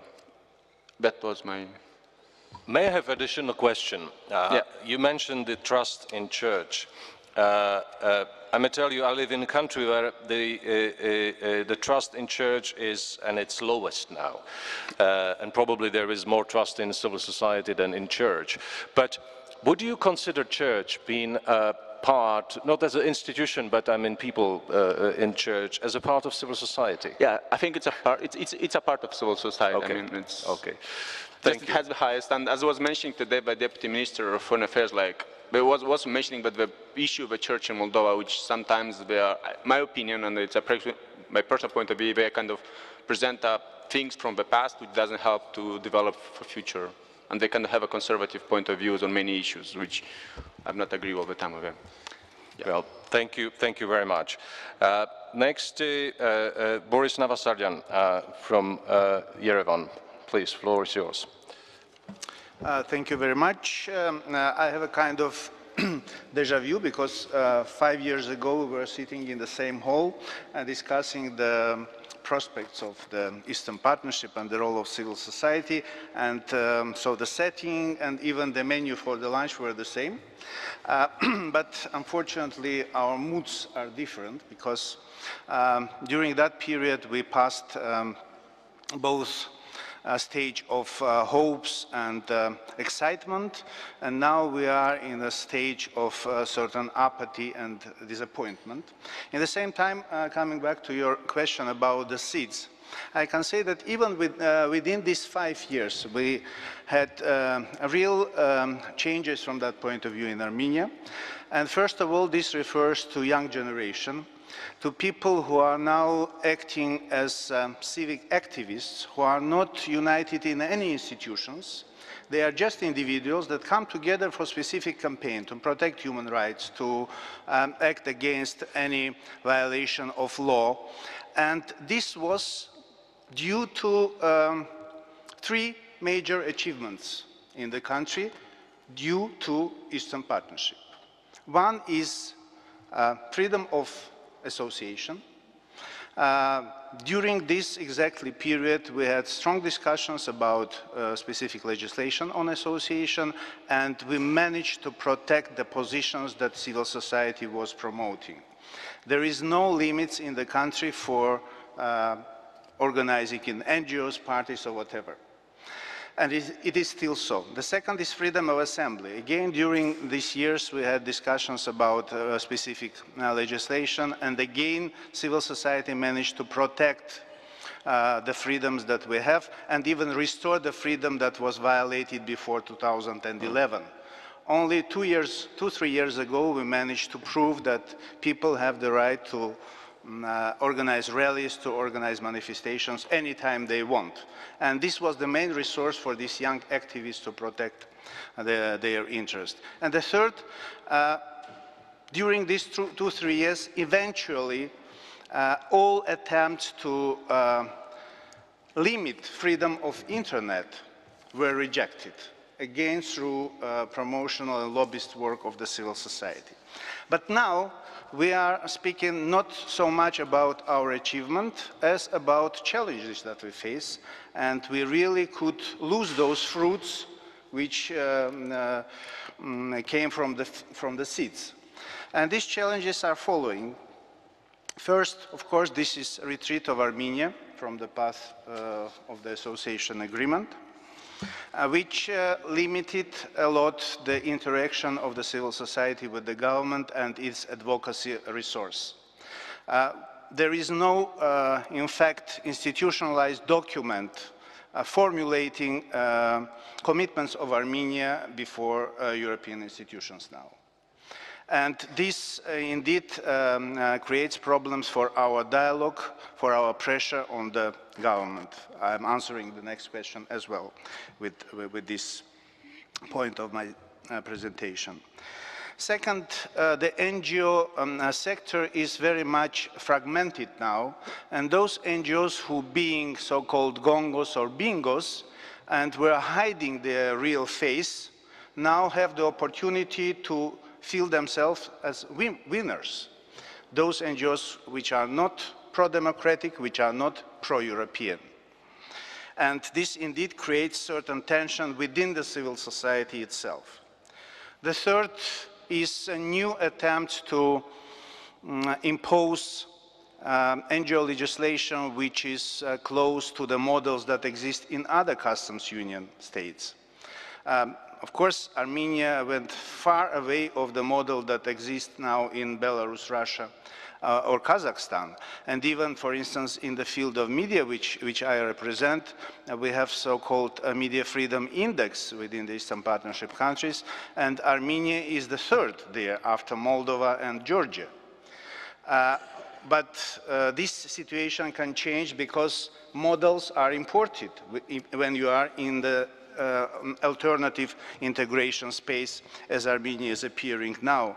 And in that context, it is interesting to mention a statement, a very strange statement of Russian ambassador to Armenia, who said, Russia will take measures against any involvement of foreign countries in internal affairs of the partners of Russia, which will damage Russian interests. Can you imagine what is behind this phrase? And the fourth, and I would say maybe the most important and the most dangerous trend is influence of propaganda, of information warfare, implemented now by Russian leading mainstream media on Armenian society. Unfortunately, Armenian media is very weak to balance this influence which we have. And it is up to the civil society now to organize kind of resistance in that information war, to protect those values which are perceived as European. I mean, democracy, human rights, tolerance, diversity, all these things are now under serious threat. And they represent a real problem for us to work in our countries. And here, to come to your question about involvement of business. Business in Armenia is oligarchic still. So all businessmen are under strong influence of this criminal oligarchic state system. And of course, they will never support any trend which is weak. They always support those who are strong. And this means that pro-European, I hate this word pro-European because we consider that we're part of Europe. And pro-European means that you are outside and kind of is in favor of something which is outside of you. So European forces in Armenia have to prove that they are strong. And from that point of view, civil society and our national platform is challenged with the problem that we do not have political ally. Before September 3, 2013, we could consider that this is our government. With all our criticism towards it, towards its slow reforms, not consistency, mimicry in terms of democracy, strategically, the formulated goals were the same. Now these goals are different. So we are in the position that we need to translate our value system to the political program. And we are challenged with the necessity to find alliance with fragmented political groups in the country that have the same approach to the model of development of the country as we have. And this is also a challenge because we can be accused to be politicized. But how can we avoid politicization if we need translation of our value system into political program? Without this, we cannot be heard adequately by the society, and we cannot be supported by even progressive business circles. So that's the challenge that we face, and I am allowed to announce that very soon it will be declared in Armenia about creation of a platform, European Choice, which will unite political groups and civil society. Each will act, of course, according to their mission, but they will be united under the same value system and under the same political platform.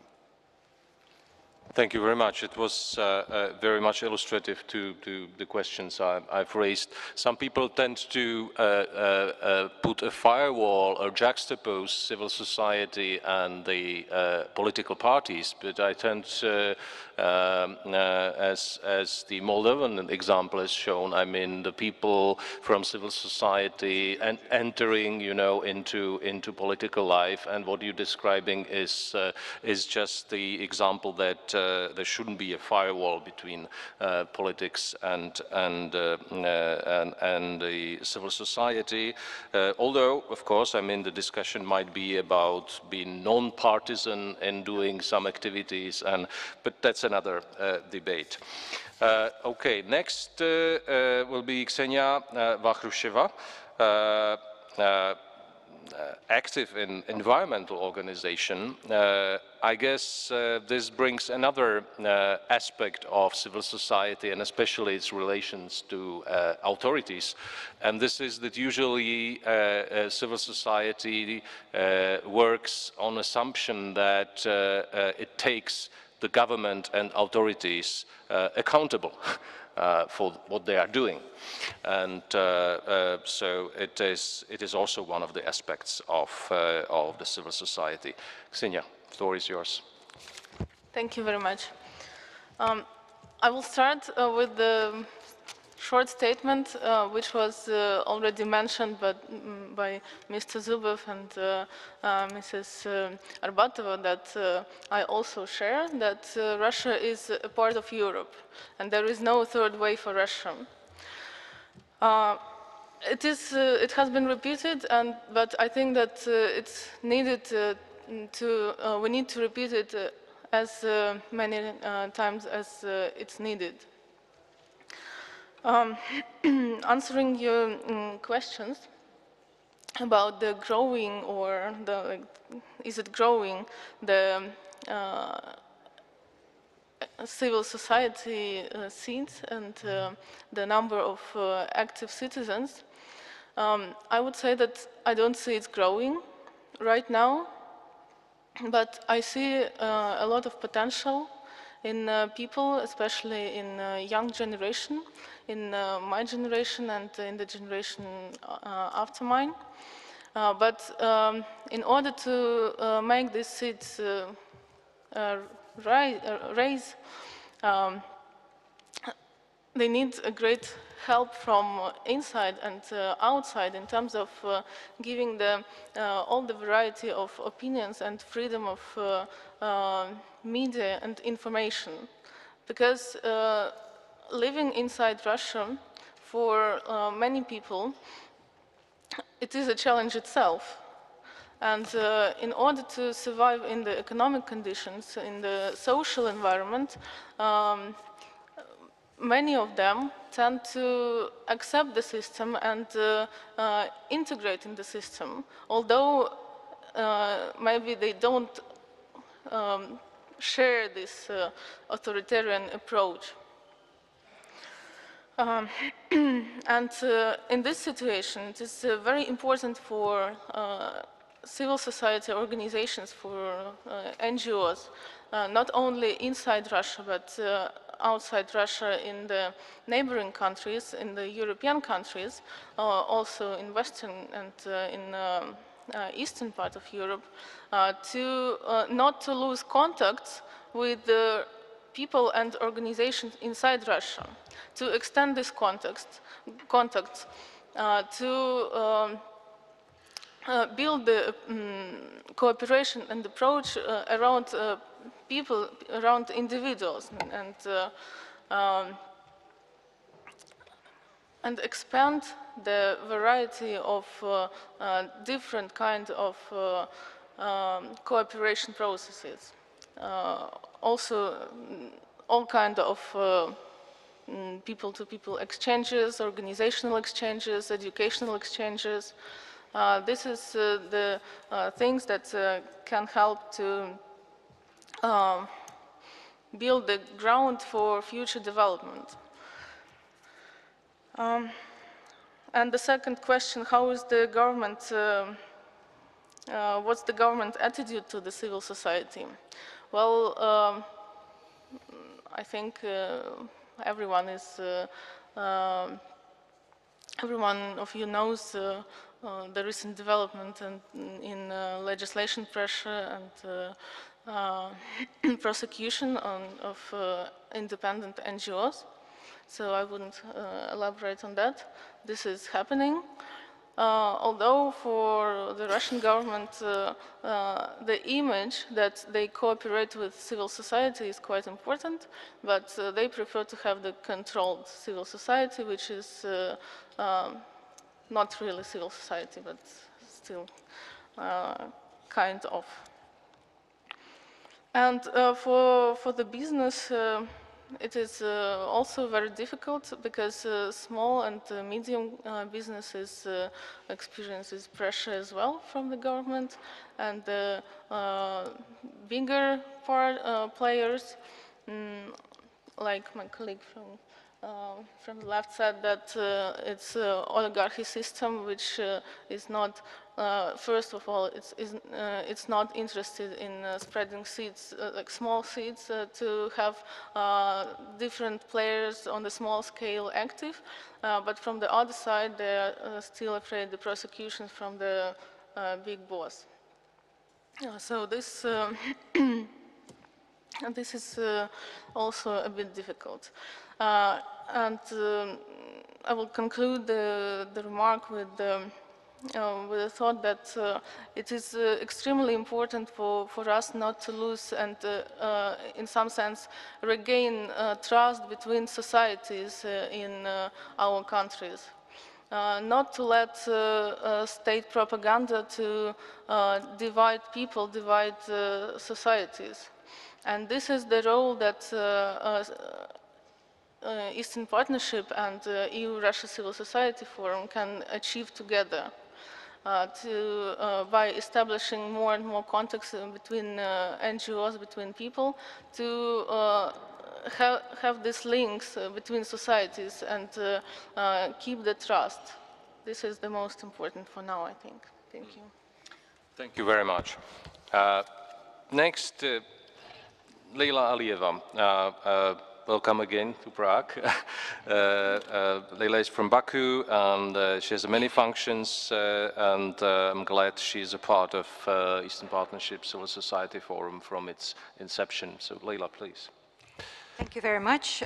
First of all, I would say that I'm grateful to Professor Zubov because history is always very helpful in understanding the events. So when you ask what is the state of civil society in Azerbaijan, compared to what it was like 100 years ago, it's much worse.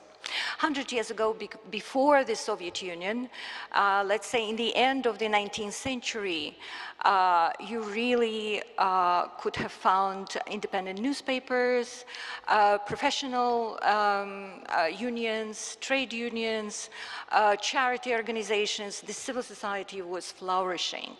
And that's mainly because we had a true market economy at that time. We had individual producers.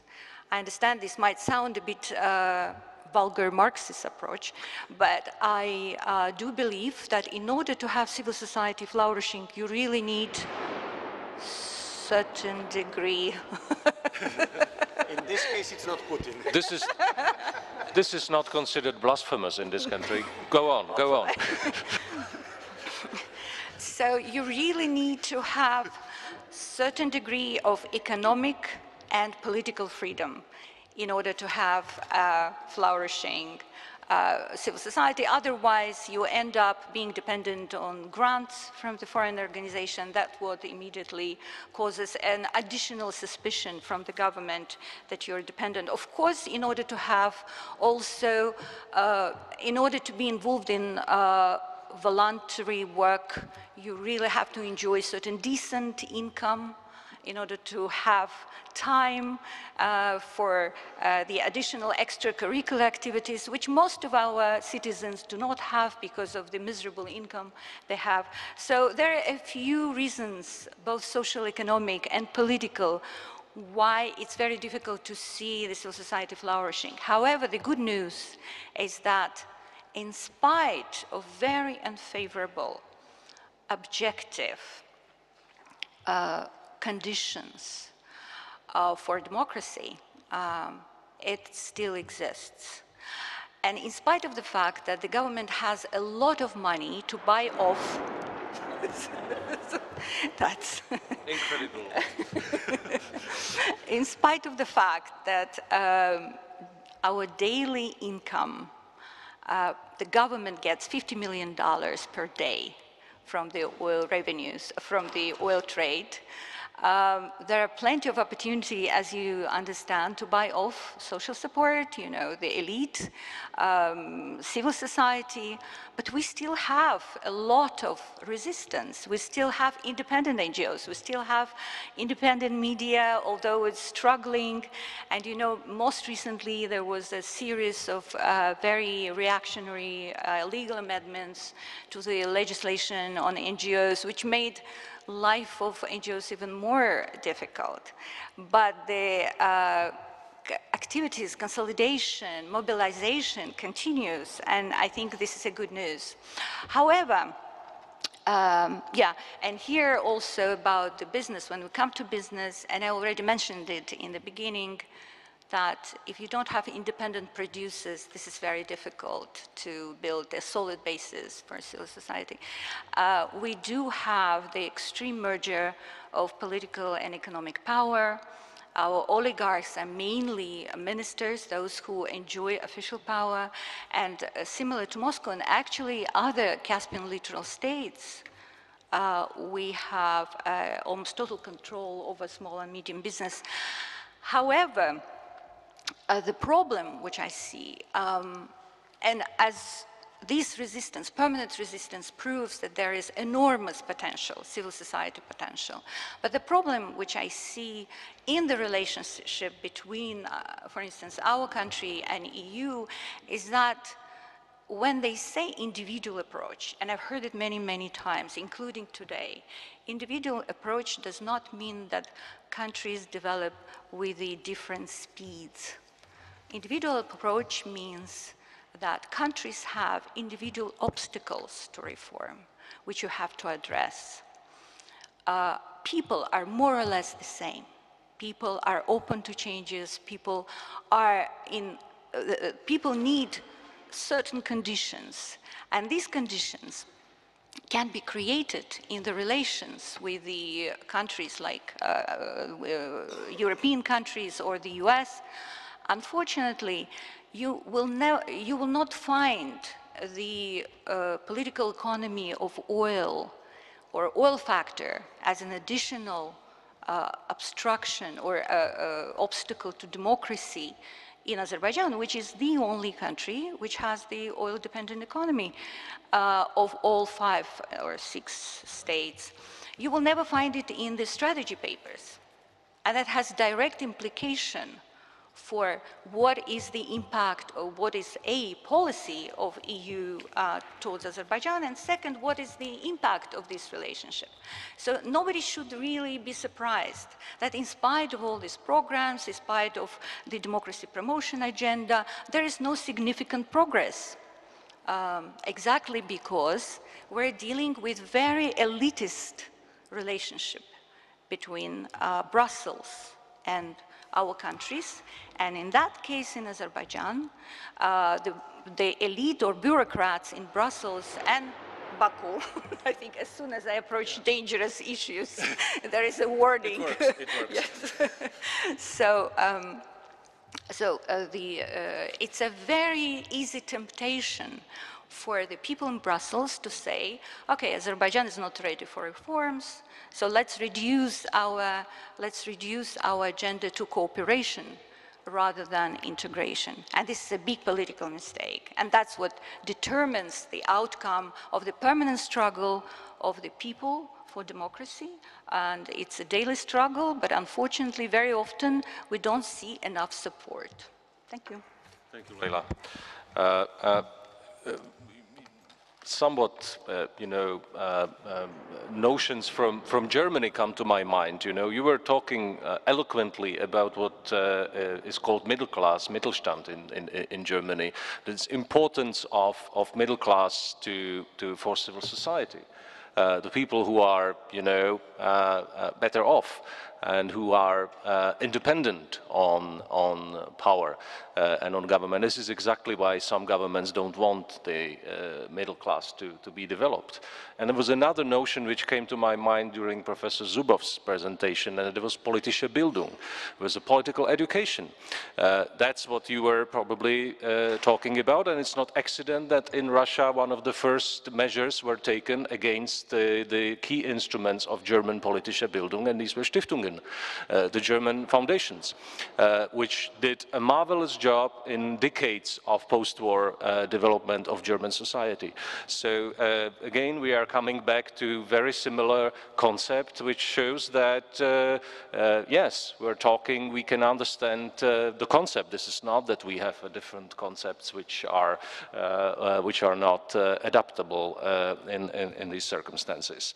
So thank you very much for that. Maybe one of the reasons why the civil society was flourishing in the period you mentioned was that at the time there was not monopolized exploration of oil. Right. And basically anyone could dig oil on its own, and that was the kind of Texas model late 19th century.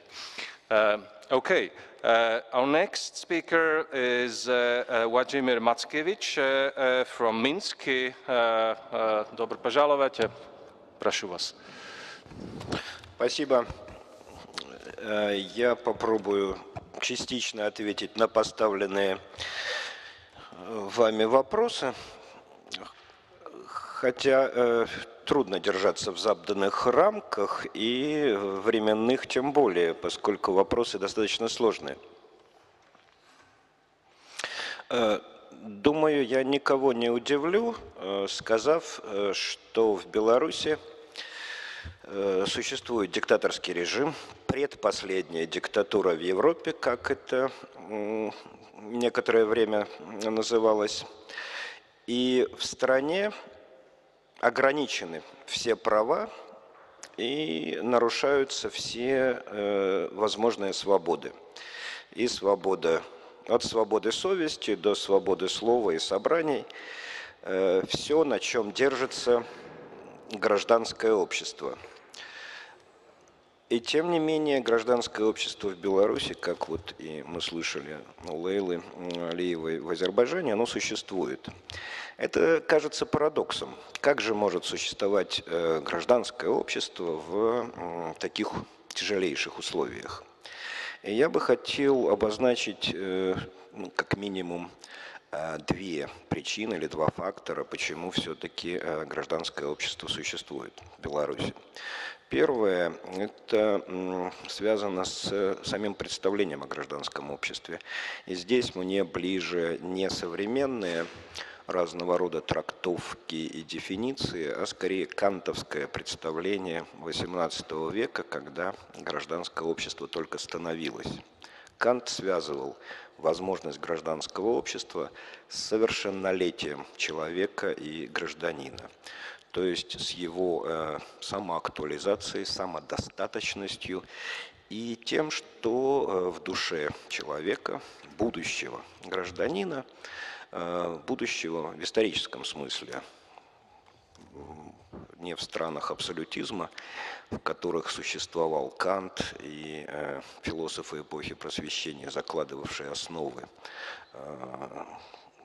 сегодняшнего мира, когда скорее речь нужно было вести о подданных монархов, подданных государства.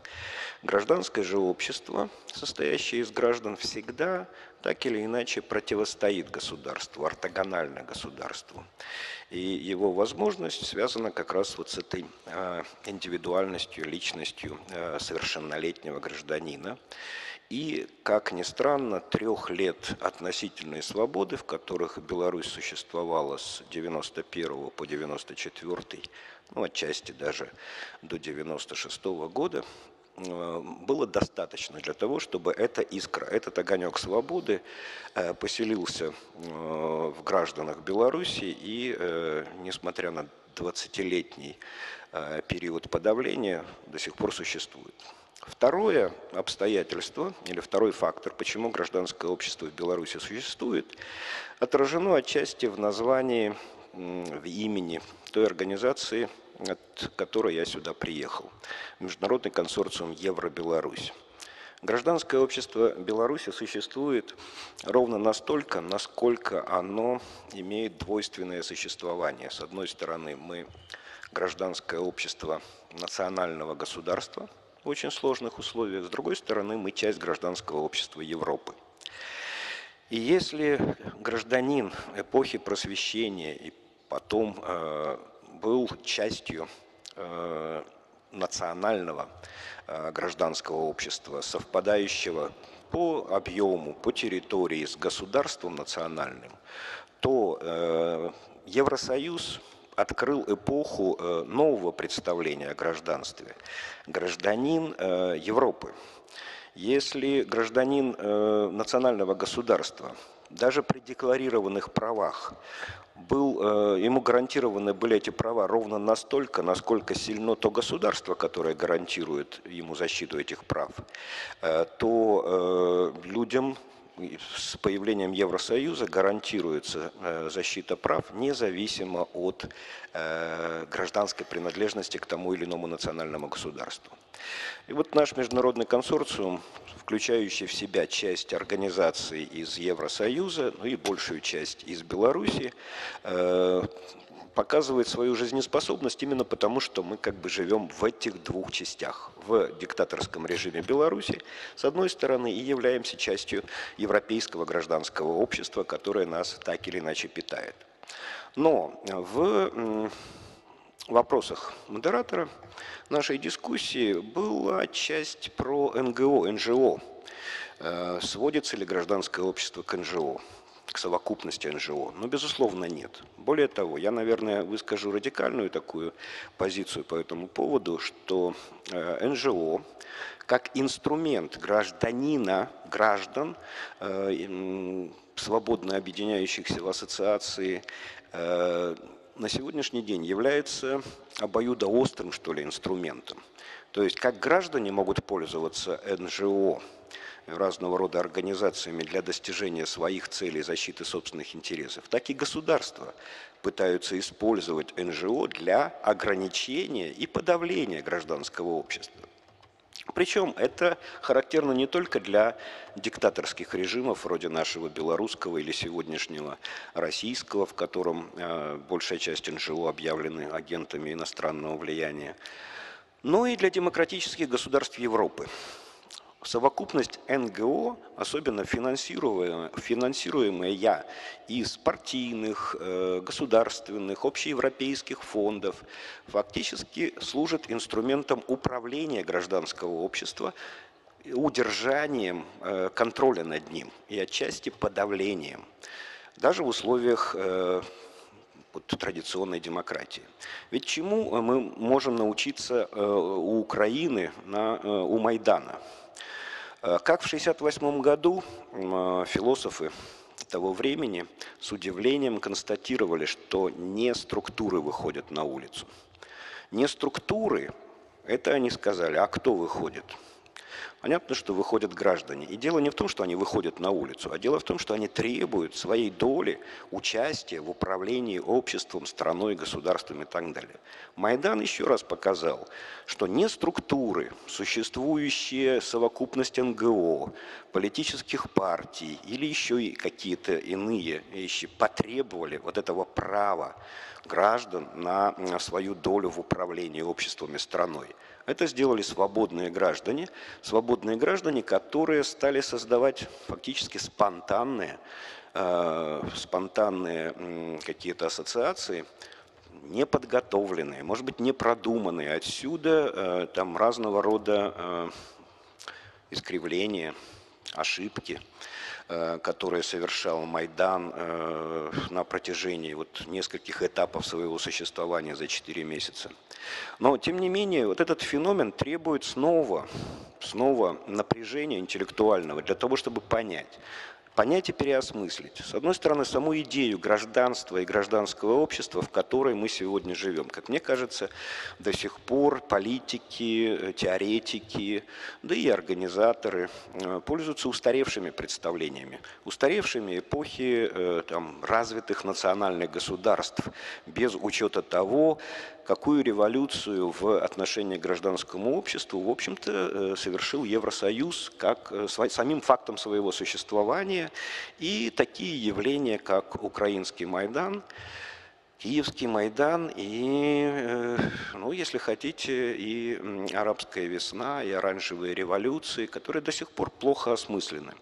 И вот без этого осмысления мы оказываемся совершенно неспособными реагировать на те вызовы, которые бросаются сегодня гражданину, гражданскому обществу, вообще всему цивилизованному миру. Например, когда оказывается, что поведение, нормальное, человеческое, джентльменское поведение в политике и в дипломатии невозможно в силу того, что твой визави просто лжет. Вводя войска, например, в Крым, на чужую территорию, на протяжении целого месяца президент, министр иностранных дел, представитель ООН России говорит: этого не было, это вам показалось. Понимаете, я думаю, что любой политик и дипломат просто теряется в такой ситуации, тем более, если он не имеет готового отношения, заранее продуманного отношения. Точно так же сейчас на предыдущей панели нам было сказано, что если сейчас Россия продвинется до Днепра, Европа ничего сделать не сможет. Но это действительно так, потому что мы не готовы к многим вызовам, а в общем нужно было бы подготовиться, нужно было бы это все переосмыслить. И поэтому думаю, что начинать нужно именно с гражданского общества, с осознания новой ситуации, нового качества гражданина, нового качества ассоциации структур, которые мы создаем собственными руками, и опоры государства на это гражданское общество, а не попытки держать его под контролем. Думаю, что многие ошибки, неудачи восточного партнерства в Беларуси связаны именно с тем, что разного рода управляющие гражданским обществом пытались, ну, если не навязать, то, по крайней мере, удерживать свое видение, свою политику. И обратите внимание, наша конференция сейчас предполагает 5 лет восточному партнерству, время для новой стратегии. Но вот конференция подходит к концу, а про стратегию, к сожалению, пока новую мы ничего не сказали. И это в общем, весьма печально. Thank you very much. Hope we will spend the last 20 minutes on formulating the strategy. Jiří Pomjanovský, you've heard, you know it from day-to-day cooperation. I remember when we were launching the conference of civil society leg of Eastern Partnership 5 years ago, when we approached a European Commission, we faced a certain paternalistic approach from them. They said, wait a minute, we have to organize it. And we said, why? You know, I mean, we just want to have a meeting of civil society organizations from the countries. I mean, you deal with the governments, but I mean, let's have cooperation between the civil societies. I think finally we succeeded to a certain degree.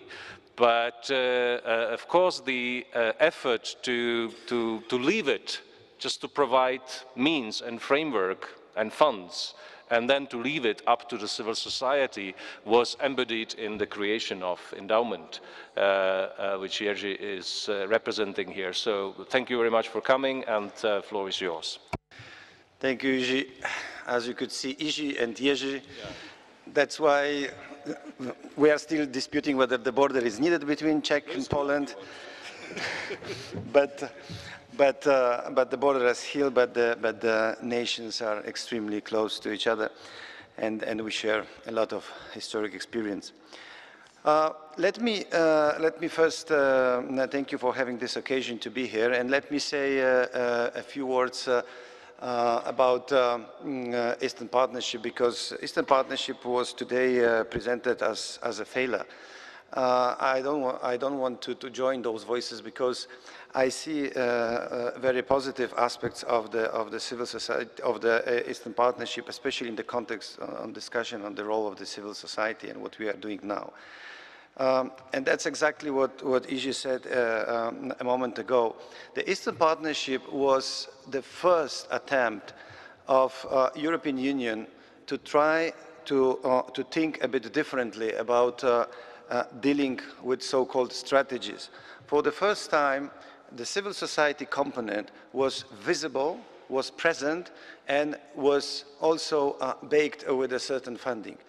I also would agree with everybody who would say not enough. That is true. But if we compare this, and here Pierre Vimont is not here anymore, but he said he compares Eastern Partnership to the Union for Mediterranean. And if we look carefully for Barcelona process and then Union for Mediterranean, and with the Eastern Partnership, we would see this difference immediately. Not even half or the quarter of the work that was done with the civil society, through the civil society, within Eastern Partnership was done with the Mediterranean countries through the Union for Mediterranean. And that is a difference, that is a new trend. I hope it is a new trend. In that context also, I see the creation of the institution that I'm heading today, the European Endowment for Democracy, as a part of this new trend approach. And this new trend approach, I would just call a society-centered approach against a state-centered approach. Why?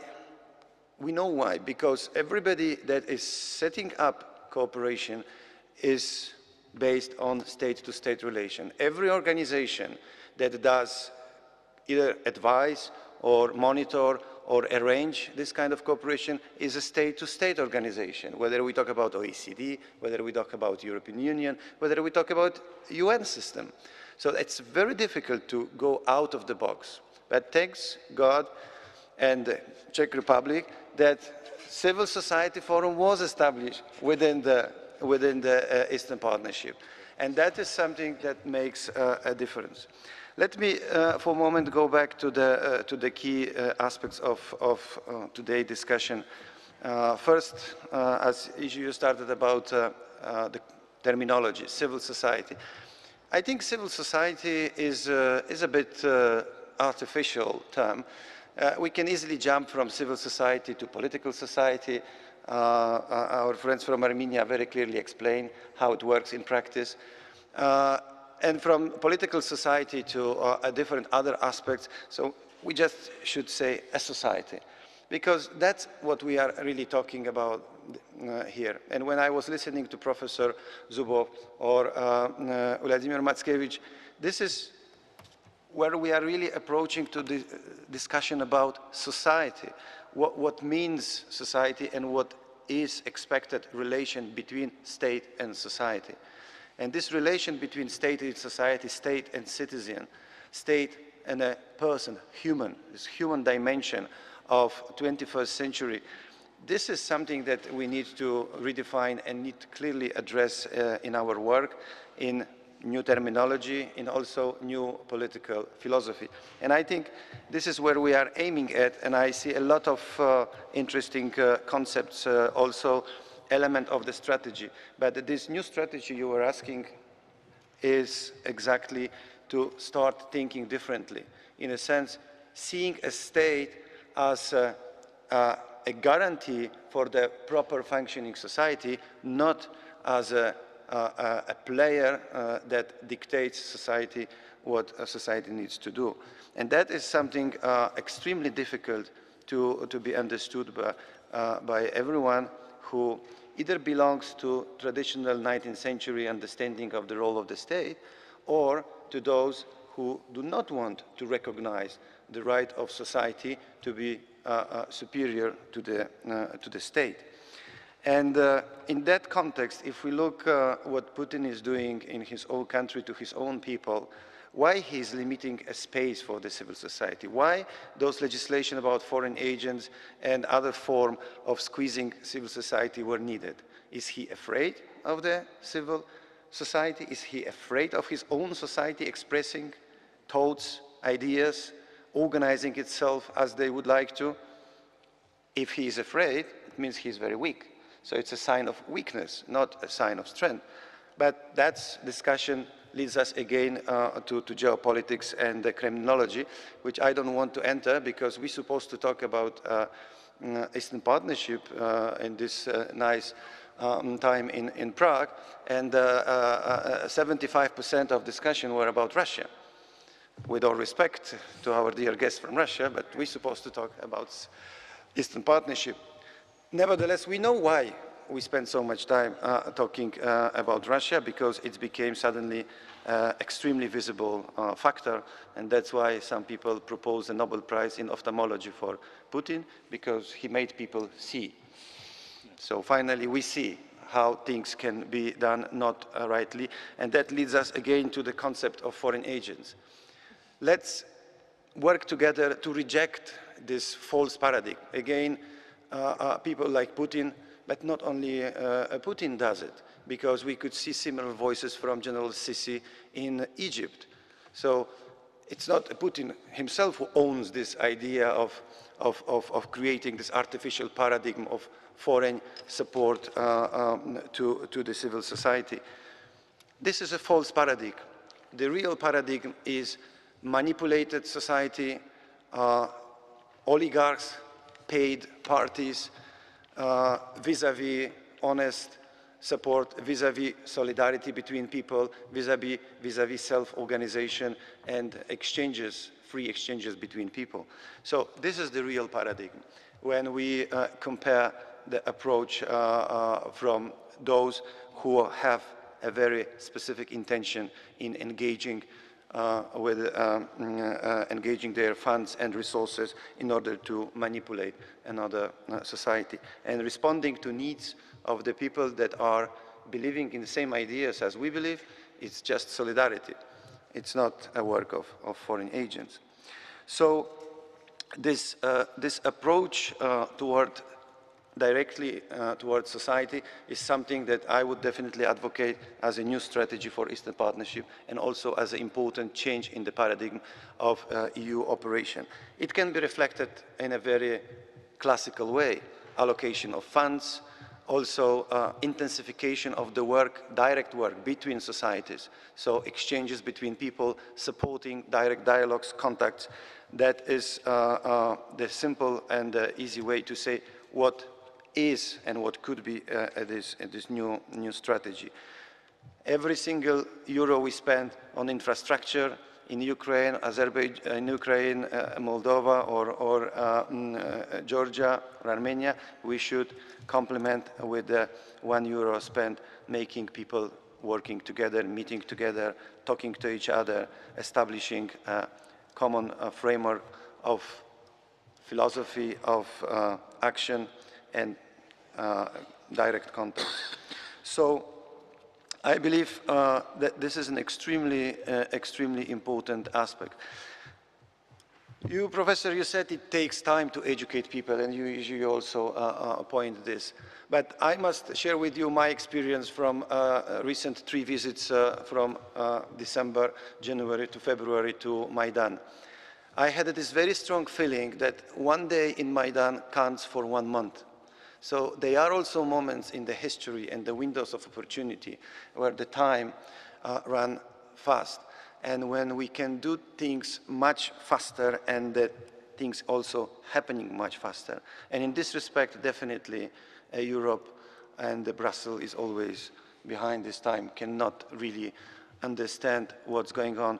I remember after my first visit, I was explaining to several think tanks and EU institution representatives that Maidan is a political factor in Ukraine. And honestly, I've seen in their eyes complete lack of understanding what I'm saying to them. And so in December, it was, it was exactly 17 December. It was difficult for them to digest what's going on. In February, they already understood Yeah, when repeatedly they could see, like Mr. Yatsenyuk, Mr. Klitschko, whenever they are having new political idea, they are first going to discuss this with the people in Maidan. So they understood, okay, it's not as they've been used to. Something different is happening.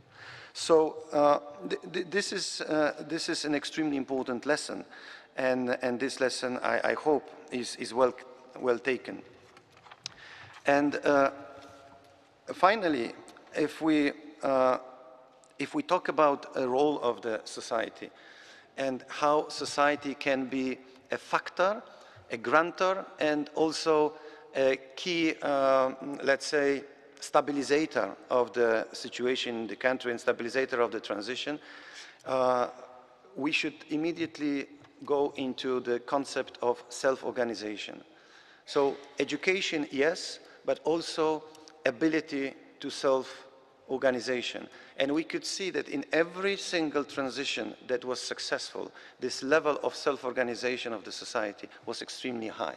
And in every single case when society was not able to self-organize and self-express itself, the transition processes were either deteriorating or in some other way halted or stalled. So the whole strategy, because now I'm jumping to more concrete methodologies, how to work and what experience to share. I think this is the most important experience we need to share. Those who successfully lived through the in the societies that been able to self-organize themselves and being able to maintain this ability for self-organization, and they should share their know-how with those societies in transition and those societies who are needing their support. So let me stop at this point, because I think there are many subjects that can lead to interesting discussion with the audience. But definitely my strong advice whenever I have chance, and please join me in your activities when you are participating in different discussion, this shift of paradigm from state-centered approach to the society-centered approach is something I strongly believe it's an inevitable element of the new strategy, especially in the Eastern Partnership, but not only. Thank you very much. Next time, I suggest we start with a panel on society, and we'll end with a panel on government-to-government relations, because I think that makes much more sense. We have time for 2 questions, if yes, and if there is any, I just take it. Please. Hello, Roslav Valvoda from People in Need and also EU-Russia Civil Society Forum. When we're meeting our colleagues from the Eastern Partnership Civil Society Forum, and we were discussing the situation in Ukraine now and what could be done with all of the situation, one of the concerns shared was the amount of Russian official TV propaganda. And one of the ideas floated there of what could be done about this was basically to set up a Russian language TV, professional, good journalism TV based in Kiev, covering all of the post-Soviet space, some sort of Radio Free Europe 2.0, simply the new media or the new age media project, and focusing on Russia, covering what interests people, but providing good quality journalism and also jobs to some of the Russian journalists who are being sacked from the Russian media at this point. And I have quite a simple question. I mean, can you see this idea fly somehow? Do you think it's reasonable? And who could take this on to make it happen? Thank you. Thank you for a very concrete proposal to establish TV Maidan, or how should we call it? Why one TV channel? Why not 10? I mean... You need to start with something. Yes, of course, but we have to dream, you know,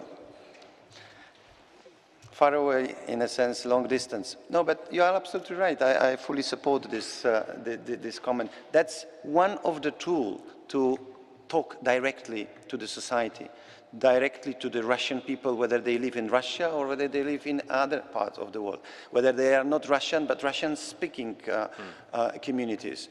So that is something that looks obvious, but why we didn't do this until now? And of course, there is a certain need for education for young, naive American journalists who work for Russia Today and our tools of propaganda. I think that's a never-ending story. Professor Zubov expressed his hope in young people, but believe me, I mean, my experience from recent 25 years, I attach a lot of hope to young people, but it's mixed. Because if you don't invest enough in actually really educating and bringing them up, then part of the young people tend to accept the worst from the previous generations. And so this is not for granted that the new generation will automatically be better than the previous one. I mean, on the other hand, I mean, they can adapt to the manners which are very deeply, you know, in mentality. And of course, there was somebody called Sovětský člověk, but it wasn't only in Soviet Union. We lived in the communist system for 40 years. And it has, you know, some consequences. For 2 generations have been brought up in an environment which they were afraid to speak up, they were afraid to associate. I think we know something about it, and it's not black and white. So that's a real challenge. My take on this strategy, I very much agree that it should be about society, is that whatever happens, we should try to keep links on the lowest level between people. Of course, there should be a united front of organizations, education institutions, whoever, professionals from various areas who would fight the interior ministries not to tighten the visa regimes, but to the opposite, to allow people to travel, because we need more exposition. On the other hand, there's also an element which requires a certain reflection, and maybe this is a phenomenon to be addressed. People from the countries you represent here, from Russia, from I mean every country, many people live and work in the West, in Europe. They sometimes bring the inspiration, and they don't want to stay for the rest of their life living in Europe. They would like to improve the situation in their own country. It also has an effect. I mean, this kind of inspiration on Maidan, it was this kind of loose idea that to live in Europe is better than to live in current circumstances. Is there this kind of phenomenon that these people living or going to Europe are bringing something with them? Or is it that the best of the people from the countries are leaving their countries? They are more and more deserted. I think there's a demography problem. It's in Moldova, it's in Armenia, you name it, in every country there's a problem that the best people are leaving to live in better conditions. This also should be addressed. Yes, Vladimir. Знаете, 19-20 век научили нас, что идеи демократии очень тесно связаны с философией позитивизма. В том смысле, что человек, который видит факты, он делает самостоятельные выводы. Но когда коллеги из форума гражданского общества говорят про информационную войну, они имеют в виду в том числе и следующее, что значительная часть эмигрантов из постсоветских стран, оказавшиеся в странах Европы, Америки, где они видят все собственными глазами, тем не менее, подвержены пропаганде средств массовой информации И мнения и суждения у них расходятся с тем, что они видят. Более того, взгляд человека, зрение инсталлированы, как-то установлены. И сегодня мы не можем недооценивать информационную войну в русском мире, потому что она навязывает и способ видения. И зря, и наивно рассчитывать на то, что если мы привезем на время или на долгое время, или просто даже на длительную карьеру человека из постсоветского мира в Европу или в Америку, он станет приверженцем демократии или еще чего-нибудь. Помимо телеканалов или противостояния информационной войне, необходимо продумать медиапрограмму по, скажем, введению в информационное пространство новых европейских ценностей и представлений. Об этом сегодня почему-то никто не заботится. Несмотря на то, что у Европы и у Америки есть опыт такого рода медиапрограмм, которые были выработаны в период преодоления расовой сегрегации, в период, скажем, продвижения каких-то новых ценностей, мультикультурализма в том числе и так далее. Это надо вспомнить, это есть в опыте. Но сегодня почему-то этим мы пренебрегаем. Thank you very much. That was a helpful remark. Okay, I think we are almost up to the time.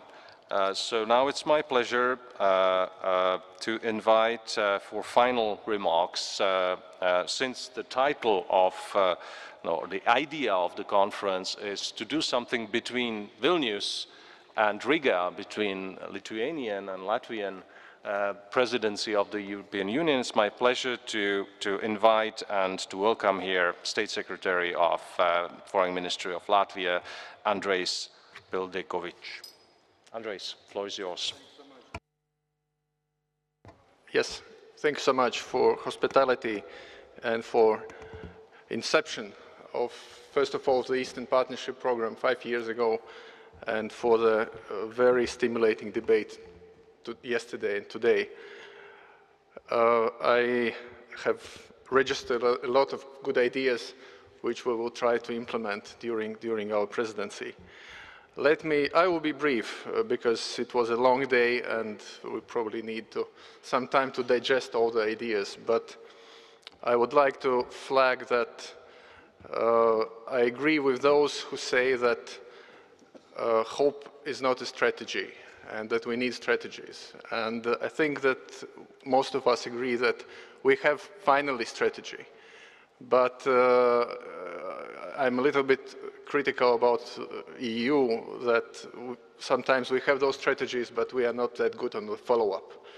And our ambition in the first semester of the 2015 is to do as much as possible practical follow-up of the Vilnius summit. Last year was not that bad for the EU. First, we got a new member state, Croatia, in the Union. Latvia became the newest member of the currency union. And we had Vilnius summit with a lot of practical goals for the very near future. And I very much hope that in Riga in May 2015, 1 year down the road, we'll be able to reflect on the first year of DCFTA with Georgia and Moldova. I very much hope that we will be able to reflect on agreements with Ukraine. And we will be able to deal with Belarus, Armenia, Azerbaijan, depending on the progress with those countries, depending on the speed, flexibility, and all those right principles. I'm representing Latvia, which is 56 parallel north, and being in Vilnius or in Riga, it's very hard to reconcile one's thinking that this is the end of Europe, that this is the sort of last frontier. And we definitely wouldn't want to have Cubas in our continent. We don't want to have frozen conflicts, gray territories. And our ambition is maybe not to reach any kind of earth-shaking, groundbreaking decisions 1 year down the road. This is not realistic in 1 year, but to have practical follow-up on visa liberalization, on DCFTA's association agreement, and all platforms, including civil society, including business. I'm absolutely sure that we can succeed only if we have leaders, right leaders in Europe elected next month, right leaders elected our national governments, including my own country in October this year, and of course right leaders and governments in Eastern Partnership countries. Elections in Moldova, elections in Ukraine represent big, big challenges. And Ukraine is definitely the biggest elephant in the room. And we think that we have to do on a personal capacity, in official capacity, as much as possible to help Ukraine to have presidential elections on the 25th of May. This is the most decisive event in the nearest future. If we get elections right, then we can forecast the future, we can initiate next steps. If we get elections wrong, then we will have a lot of complications with IMF, with World Bank, with European Commission, with Eastern Partnership, etc., and that will be big, big cloud hanging over the whole project. So therefore, I would encourage everyone to visit Ukraine at least once before elections, send as many observers as possible, put Ukraine in the media, in publications, provide objective information, and help, because it's clear that those who are not friends of Ukraine, those who are not friends of Eastern Partnership, will do utmost to derail this process. When it comes to Russia, we have a lot of experience in the Baltics. I don't know if our experience is relevant or not, but I'm sorry to say, but our relations started to improve. Our relations reached balanced trade only when we joined the Union 10 years ago. Only when the borders were clear, when it was a kind of fait accompli, only then Russia recognized us as independent sovereign entities and started to engage in serious conversation. So we will have to have a lot of perseverance, we will have to keep our principles high, and I expect that we'll have still a lot of turbulence in the coming months. After Georgia-Russia war, we swore on the pack of Bibles that will be no business as usual with Russia. That lasted 9 months. Then we had elections in the US, we had reset. I'm afraid that this time, this pause will have to last longer, and we'll have to stick to our principles, not, of course, isolating Russian people. I fully agree that we need a lot of communication, we will need a lot of conferences like these, and a lot of communication, less propaganda, more contacts, and contacts on every level. Leaders, state officials, NGOs, civil societies, and business. Only having all those forces equally engaged with practical results, without propaganda, then we can succeed. Thank you so much. I invite everyone to visit Riga, either during Civil Society Forum in Riga next spring or before, and we are open to communication with all of you. Thank you.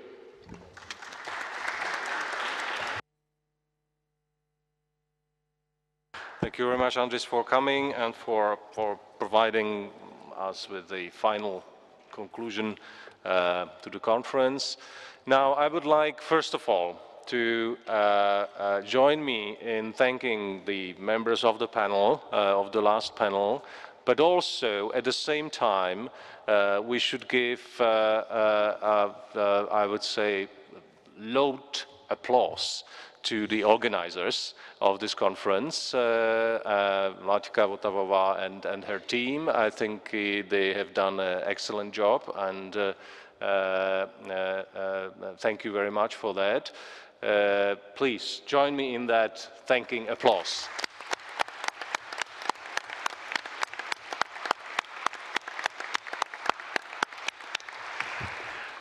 And last but not least, of course, I have to thank to my former employee, to the Ministry of Foreign Affairs, because I think this nice and symbolic hall is a very good place. We were shielded from the storm. And last but not least, we promised that there is going to be a reward. So I hope the organizers will direct you that you will take a glass of wine before you leave. So thank you very much for coming. Come to Prague as often as possible, and hopefully we'll see each other in various events on various levels, meeting in your countries or in our countries here in Europe. Thank you very much for coming.